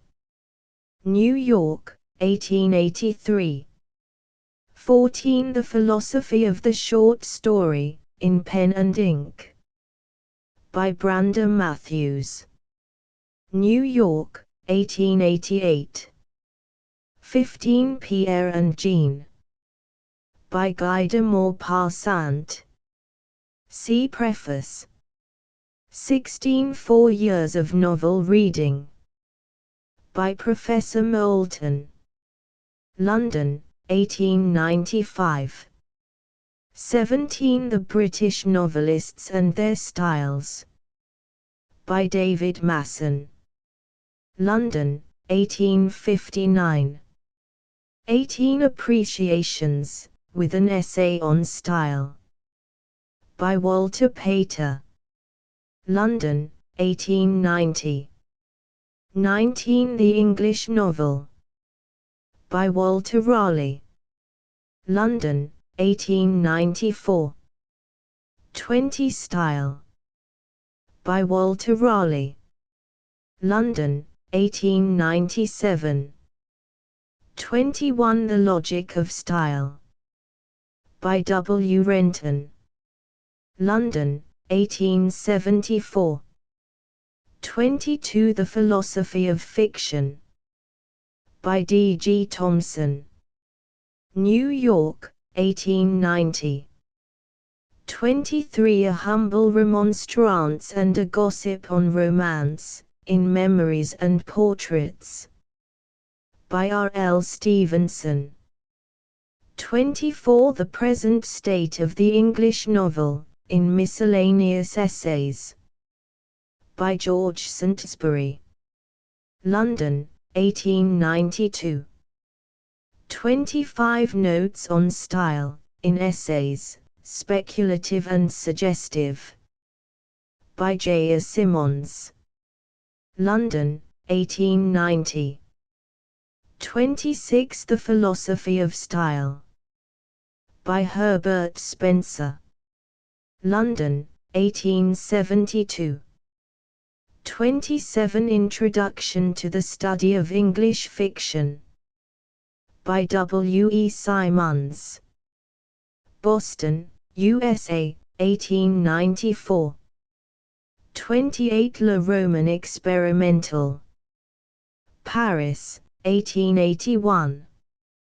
29. How to Write Fiction, published by George Redway. 30. The Art of Writing Fiction, published by Wells Gardner.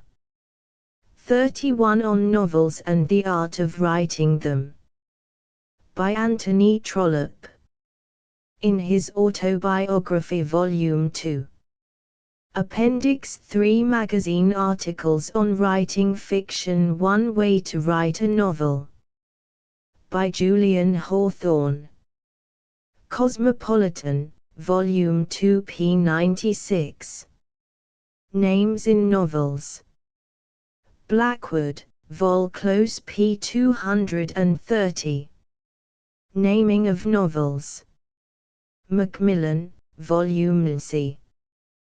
p. 372.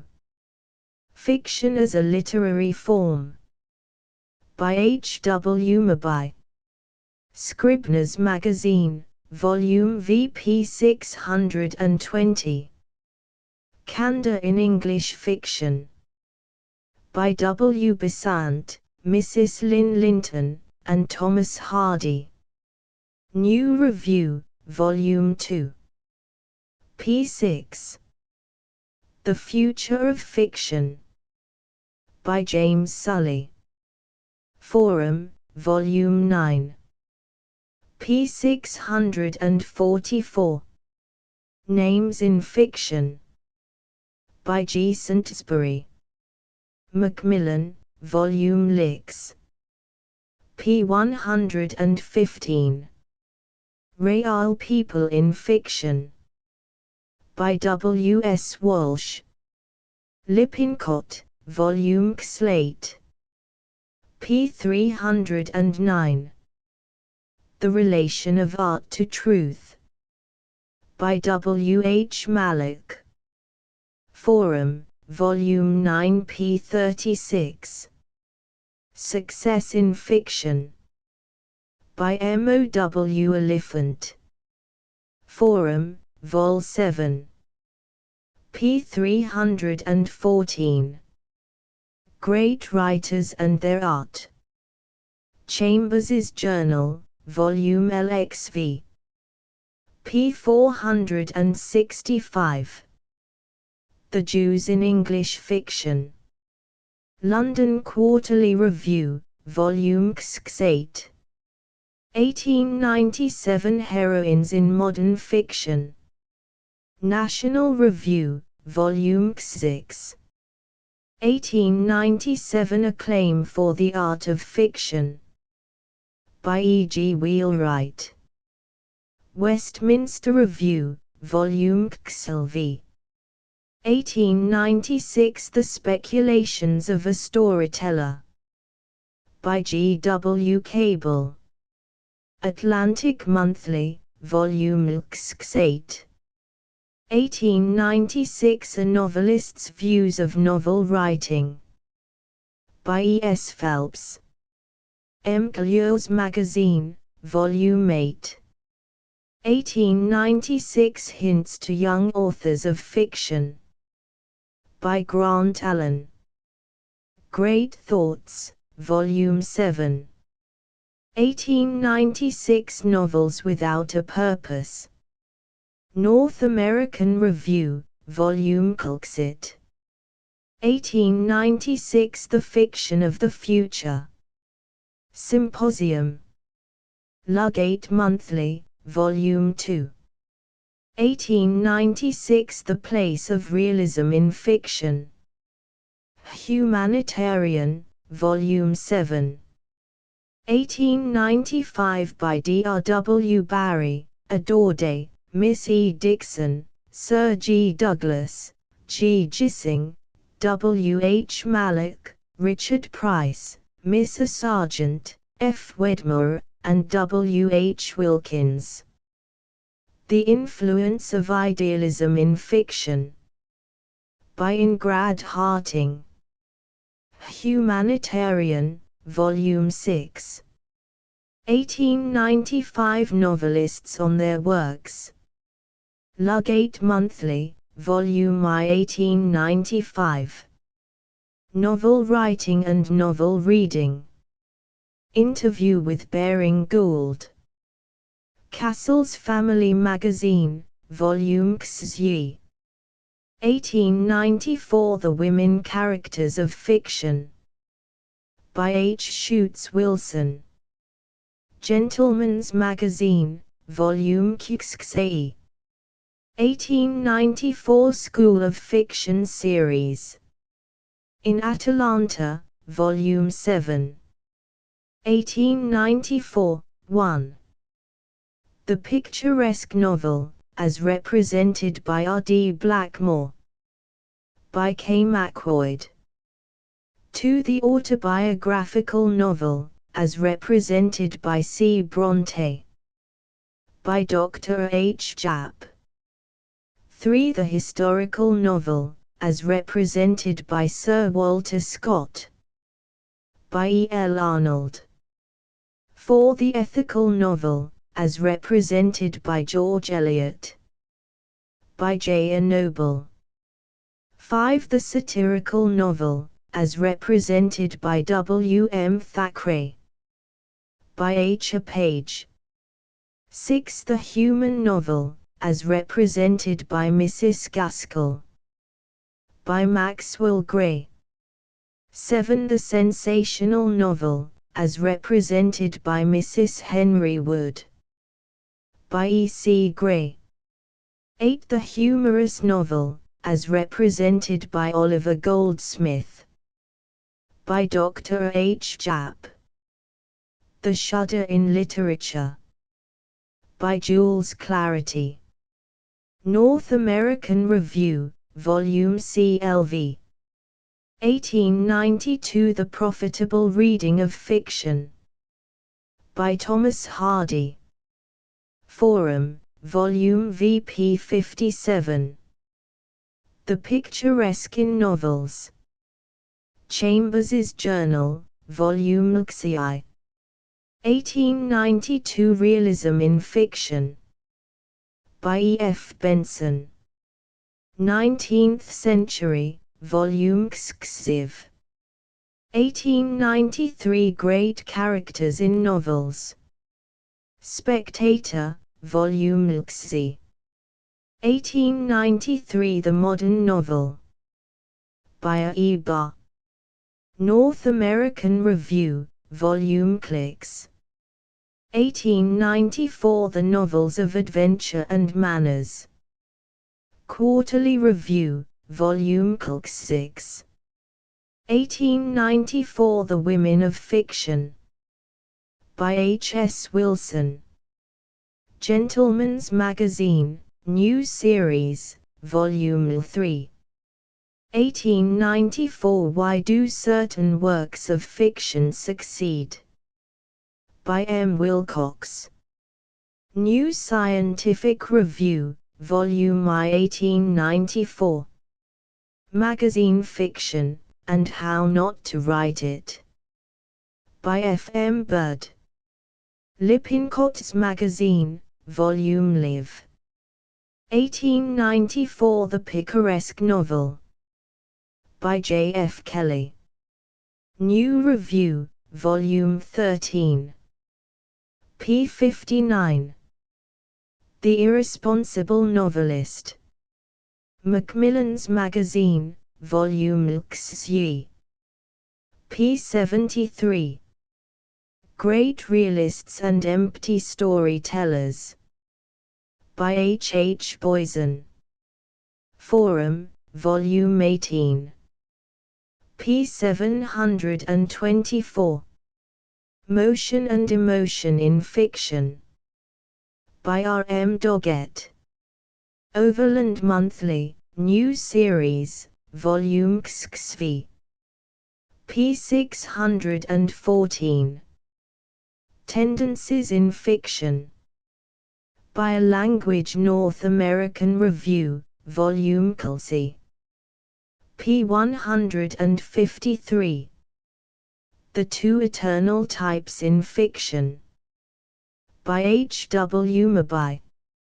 Forum, Volume 19. p. 41.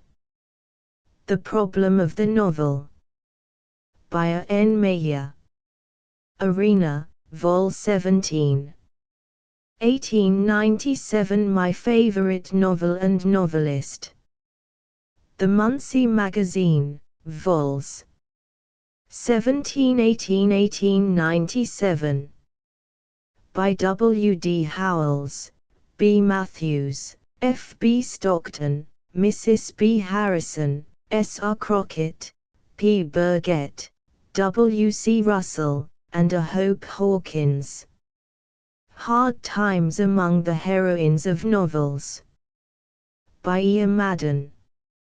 Lippincott's Magazine, Volume 6.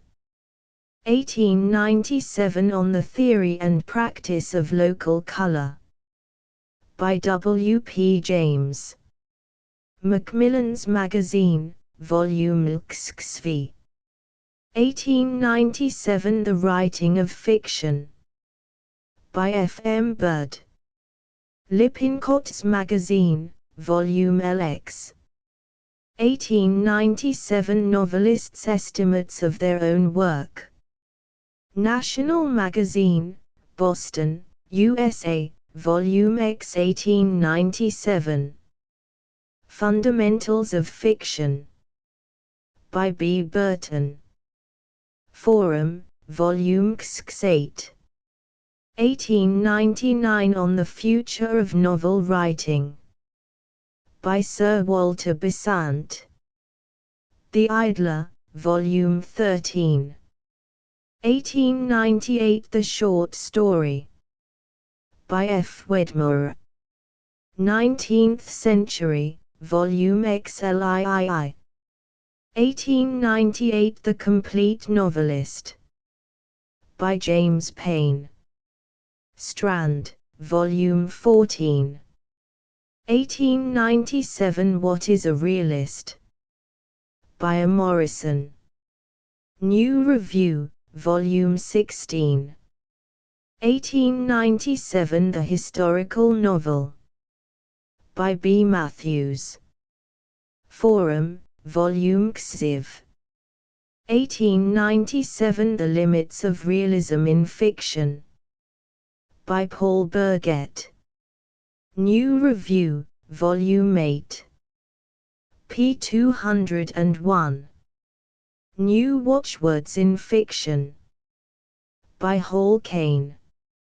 Contemporary Review, Volume Leigh. p. 479. The Science of Fiction. by Paul Burgett, Walter Besant, and Thomas Hardy. New Review, Volume 4. p. 304. The Dangers of the Analytic Spirit in Fiction. By Paul Burgett. New Review, Volume 6. p. 48. Servants, Zola, Kipling, and Coy. By Brander Matthews. Cosmopolitan, Volume 14. p. 609. On Style in Literature. By R. L. Stevenson. Contemporary Review, Volume Xley. p. 458. The Apotheosis of the Novel. By Herbert Paul. Contemporary Review, Volume Xley. 1897. Vacant Places in Literature. By W. Robertson Nicoll. British Weekly, 20th March, 1895. What Makes a Novel Successful? By W. Robertson Nicoll. British Weekly, 16th June, 1896. The Use of Dialect in Fiction. By F. H. French. Atalanta, Volume 8. p. 125. The Riverside Press Limited, Edinburgh. Transcribers' Notes, pages 4, 6, 12, 172, 174, and 200 are blank in the original. The following corrections have been made to the text. Page 77, says Mr. W. M. Hunt. Original has comma. Page 87, if you know your characters, original has characters. Page 101, and risk the reader's acuteness, original has cuteness. Page 113, in a way quite different to illegible in the original. Everybody else. Page 126, for which, indeed, the spot, illegible in the original, confirmed in other sources, is most fit. Page 202, 9. Criticism and Fiction. Quotation mark missing in original, by W. D. Howells. 120. Erickson, Methods of Authors. Period missing in original. Asterisk asterisk asterisk. End of the Project Gutenberg ebook How to Write a Novel, a Practical Guide to the Art of Fiction. Asterisk asterisk asterisk. Updated editions will replace the previous one, the old editions will be renamed. Creating the works from print editions not protected by U.S. copyright law means that no one owns a United States copyright in these works, so the Foundation, and you, can copy and distribute it in the United States without permission and without paying copyright royalties. Special rules, set forth in the general terms of use part of this license, apply to copying and distributing Project Gutenberg trademark symbol electronic works to protect the Project Gutenberg trademark symbol concept and trademark.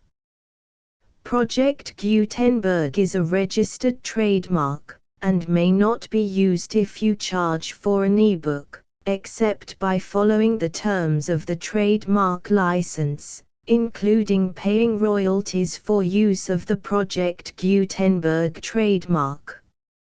If you do not charge anything for copies of this ebook, complying with the trademark license is very easy. You may use this ebook for nearly any purpose, such as creation of derivative works, reports, performances and research. Project Gutenberg ebooks may be modified and printed and given away. You may do practically anything in the United States with ebooks not protected by U.S. copyright law. Redistribution is subject to the trademark license, especially commercial redistribution.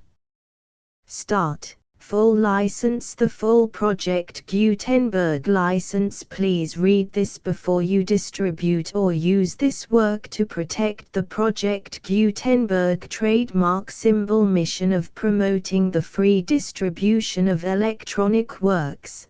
By using or distributing this work, or any other work associated in any way with the phrase Project Gutenberg, you agree to comply with all the terms of the full Project Gutenberg trademark symbol license available with this file or online at www.gutenberg.org/license. Section 1. General Terms of Use and Redistributing Project Gutenberg Trademark Symbol Electronic Works 1.0. By reading or using any part of this Project Gutenberg trademark symbol electronic work, you indicate that you have read, understand, agree to and accept all the terms of this license and intellectual property, trademark/copyright, agreement. If you do not agree to abide by all the terms of this agreement, you must cease using and return or destroy all copies of Project Gutenberg trademark symbol electronic works in your possession. If you paid a fee for obtaining a copy of or access to a Project Gutenberg trademark symbol electronic work and you do not agree to be bound by the terms of this agreement, you may obtain a refund from the person or entity to whom you paid the fee as set forth in paragraph 1.e.8. 1.b Project Gutenberg is a registered trademark. It may only be used on or associated in any way with an electronic work by people who agree to be bound by the terms of this agreement. There are a few things that you can do with most Project Gutenberg trademark symbol electronic works even without complying with the full terms of this agreement. See paragraph 1.c below. There are a lot of things you can do with Project Gutenberg trademark symbol electronic works if you follow the terms of this agreement and help preserve free future access to Project Gutenberg trademark symbol electronic works. See paragraph 1.e below. 1.c. The Project Gutenberg Literary Archive Foundation, the Foundation or PGLAF, owns a compilation copyright in the collection of Project Gutenberg trademark symbol electronic works. Nearly all the individual works in the collection are in the public domain in the United States. If an individual work is unprotected by copyright law in the United States and you are located in the United States, we do not claim a right to prevent you from copying, distributing, performing, displaying or creating derivative works based on the work as long as all references to Project Gutenberg are removed. Of course, we hope that you will support the Project Gutenberg trademark symbol mission of promoting free access to electronic works by freely sharing Project Gutenberg trademark symbol works in compliance with the terms of this agreement for keeping the Project Gutenberg trademark symbol name associated with the work. You can easily comply with the terms of this agreement by keeping this work in the same format with its attached full Project Gutenberg trademark symbol license when you share it without charge with others. 1.d. The copyright laws of the place where you are located also govern what you can do with this work. Copyright laws in most countries are in a constant state of change. If you are outside the United States, check the laws of your country in addition to the terms of this agreement before downloading, copying, displaying, performing, distributing or creating derivative works based on this work or any other Project Gutenberg trademark symbol work. The Foundation makes no representations concerning the copyright status of any work in any country other than the United States. 1.e Unless you have removed all references to Project Gutenberg. 1.e.1. The following sentence, with active links to, or other immediate access to, the full Project Gutenberg trademark symbol license must appear prominently whenever any copy of a Project Gutenberg trademark symbol work, any work on which the phrase Project Gutenberg appears, or with which the phrase Project Gutenberg is associated, is accessed, displayed, performed, viewed, copied or distributed. This ebook is for the use of anyone anywhere in the United States and most other parts of the world at no cost and with almost no restrictions whatsoever. You may copy it, give it away or reuse it under the terms of the Project Gutenberg license included with this ebook or online at www.gutenberg.org. If you are not located in the United States, you will have to check the laws of the country where you are located before using this ebook. 1.e.2. If an individual Project Gutenberg trademark symbol electronic work is derived from texts not protected by U.S. copyright law, does not contain a notice indicating that it is posted with permission of the copyright holder, the work can be copied and distributed to anyone in the United States without paying any fees or charges. If you are redistributing or providing access to a work with the phrase Project Gutenberg associated with or appearing on the work, you must comply either with the requirements of paragraphs 1.e.1 through 1.e.7 or obtain permission for the use of the work and the Project Gutenberg trademark symbol trademark as set forth in paragraphs 1.e.8 or 1.e.9. 1.e.3.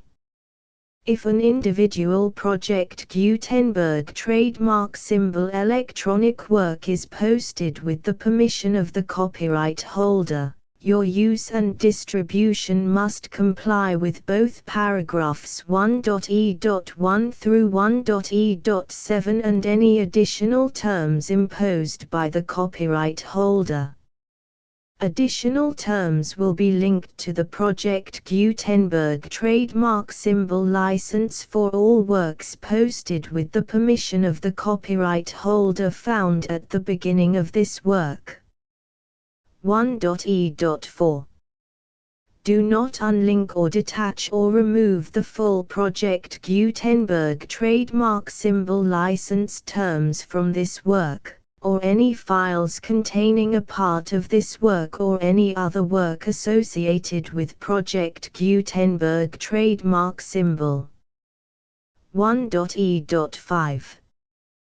Do not copy, display, perform, distribute or redistribute this electronic work, or any part of this electronic work, without prominently displaying the sentence set forth in paragraph 1.e.1 with active links or immediate access to the full terms of the Project Gutenberg trademark symbol license. 1.e.6. You may convert to and distribute this work in any binary, compressed, marked up, non-proprietary or proprietary form, including any word processing or hypertext form.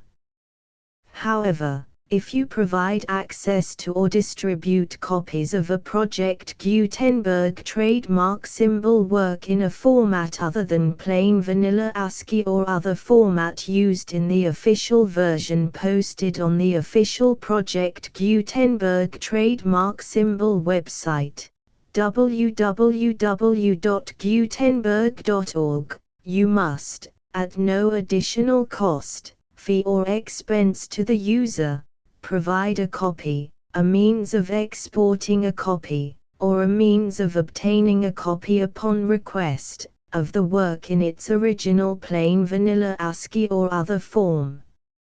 Any alternate format must include the full Project Gutenberg trademark symbol license as specified in paragraph 1.e.1. 1.e.7. Do not charge a fee for access to, viewing, displaying, performing, copying or distributing any Project Gutenberg trademark symbol works unless you comply with paragraph 1.e.8 or 1.e.9. 1.e.8. You may charge a reasonable fee for copies of or providing access to or distributing Project Gutenberg trademark symbol electronic works provided that you pay a royalty fee of 20% of the gross profits you derive from the use of Project Gutenberg trademark symbol works calculated using the method you already use to calculate your applicable taxes.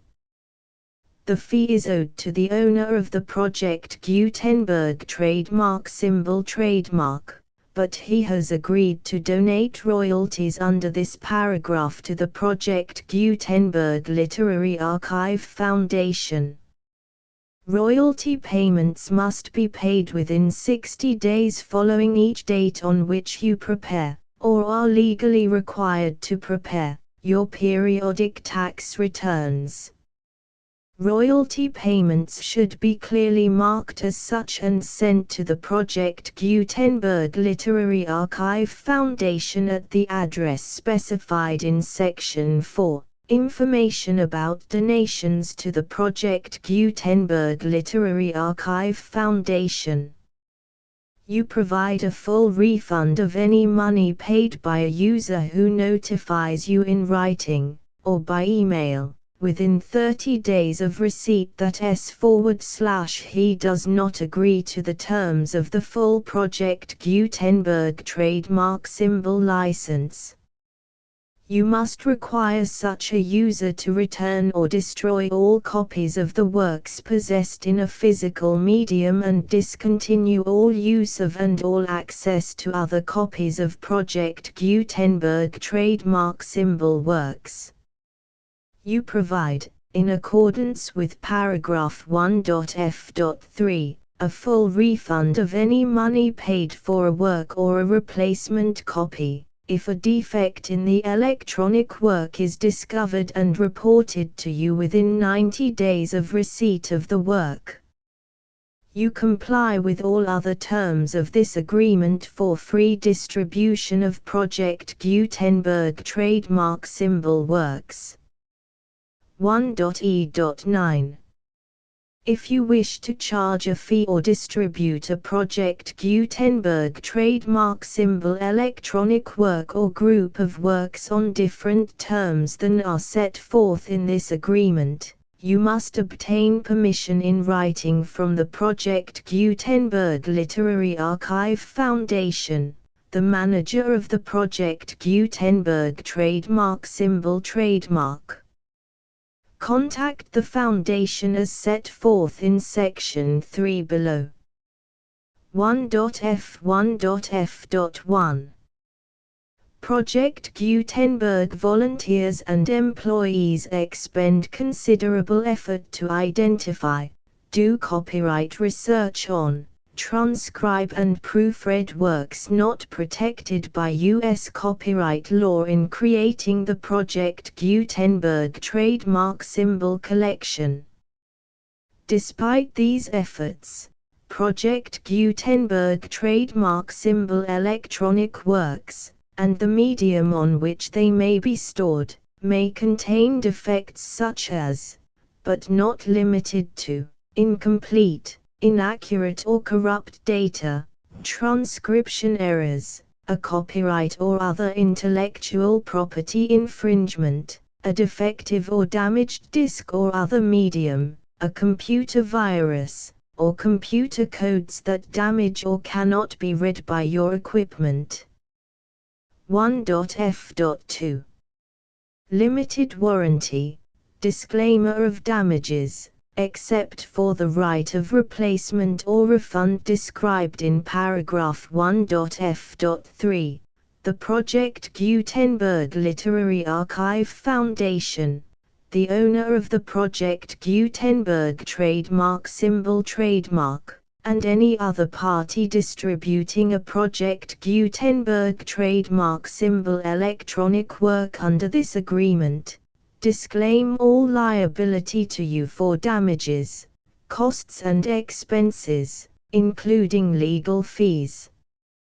You agree that you have no remedies for negligence, strict liability, breach of warranty or breach of contract except those provided in paragraph 1.f.3. You agree that the Foundation, the trademark owner, and any distributor under this agreement will not be liable to you for actual, direct, indirect, consequential, punitive or incidental damages even if you give notice of the possibility of such damage. 1.f.3 Limited right of replacement or refund. If you discover a defect in this electronic work within 90 days of receiving it, you can receive a refund of the money, if any, you paid for it by sending a written explanation to the person you received the work from. If you received the work on a physical medium, you must return the medium with your written explanation. The person or entity that provided you with the defective work may elect to provide a replacement copy in lieu of a refund. If you received the work electronically, the person or entity providing it to you may choose to give you a second opportunity to receive the work electronically in lieu of a refund. If the second copy is also defective, you may demand a refund in writing without further opportunities to fix the problem. 1.f.4 Except for the limited right of replacement or refund set forth in paragraph 1.f.3, this work is provided to you as is, with no other warranties of any kind, express or implied, including but not limited to warranties of merchantability or fitness for any purpose. 1.f.5 Some states do not allow disclaimers of certain implied warranties or the exclusion or limitation of certain types of damages. If any disclaimer or limitation set forth in this agreement violates the law of the state applicable to this agreement, the agreement shall be interpreted to make the maximum disclaimer or limitation permitted by the applicable state law. The invalidity or unenforceability of any provision of this agreement shall not void the remaining provisions. 1.f.6 Indemnity. You agree to indemnify and hold the Foundation, the trademark owner, any agent or employee of the Foundation, anyone providing copies of Project Gutenberg trademark symbol electronic works in accordance with this agreement, and any volunteers associated with the production, promotion and distribution of Project Gutenberg trademark symbol electronic works, harmless from all liability, costs and expenses, including legal fees, that arise directly or indirectly from any of the following which you do or cause to occur. A. Distribution of this or any Project Gutenberg trademark symbol work. B. Alteration, modification, or additions or deletions to any Project Gutenberg trademark symbol work, and C. Any defect you cause. Section 2. Information about the mission of Project Gutenberg trademark symbol. Project Gutenberg trademark symbol is synonymous with the free distribution of electronic works in formats readable by the widest variety of computers, including obsolete, old, middle-aged and new computers. It exists because of the efforts of hundreds of volunteers and donations from people in all walks of life.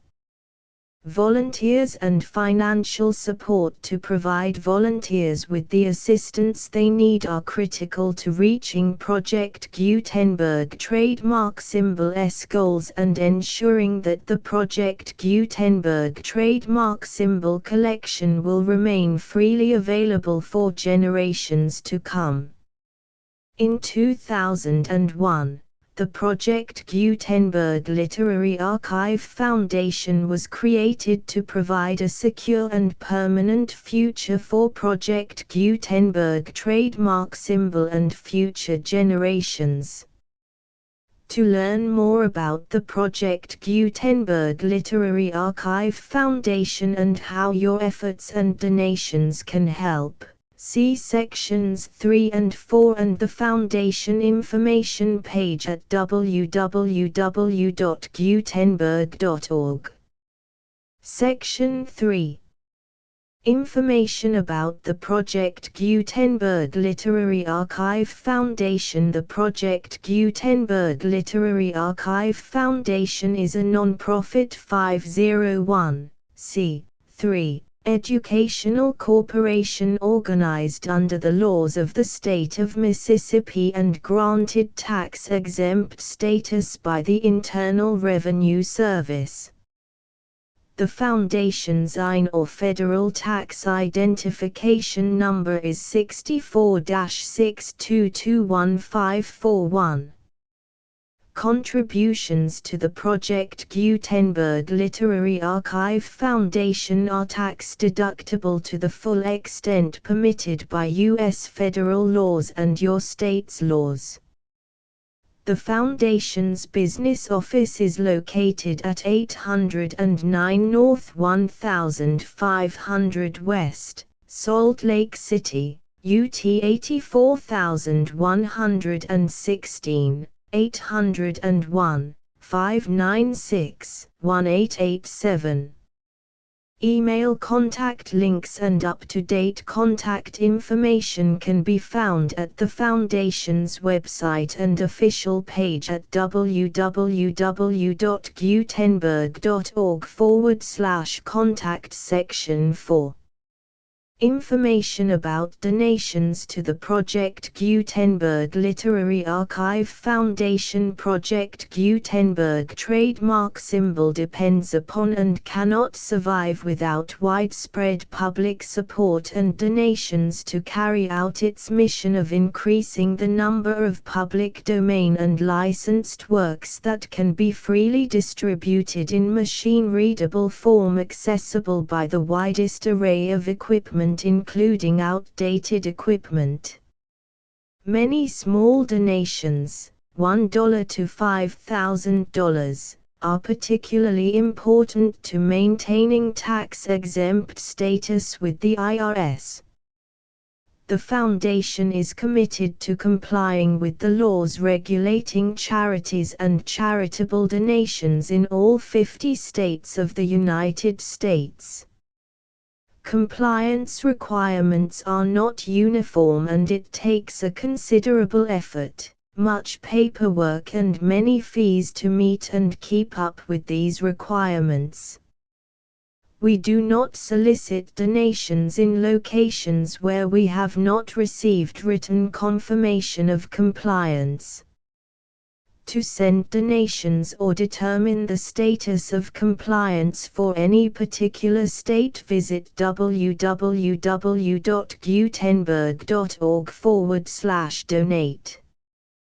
While we cannot and do not solicit contributions from states where we have not met the solicitation requirements, we know of no prohibition against accepting unsolicited donations from donors in such states who approach us with offers to donate.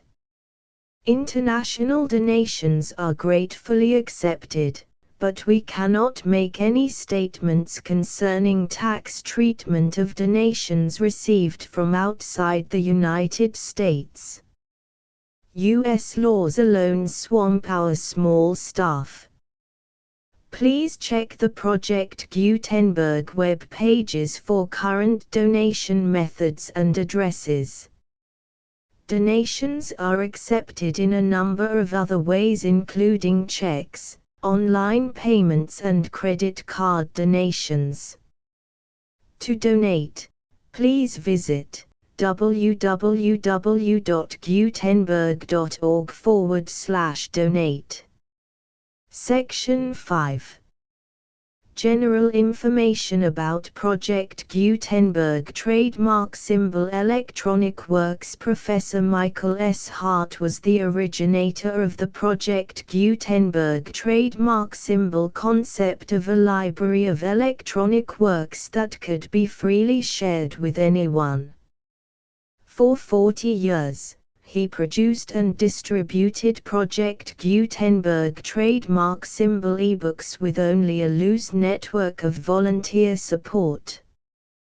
Project Gutenberg trademark symbol ebooks are often created from several printed editions, all of which are confirmed as not protected by copyright in the US unless a copyright notice is included.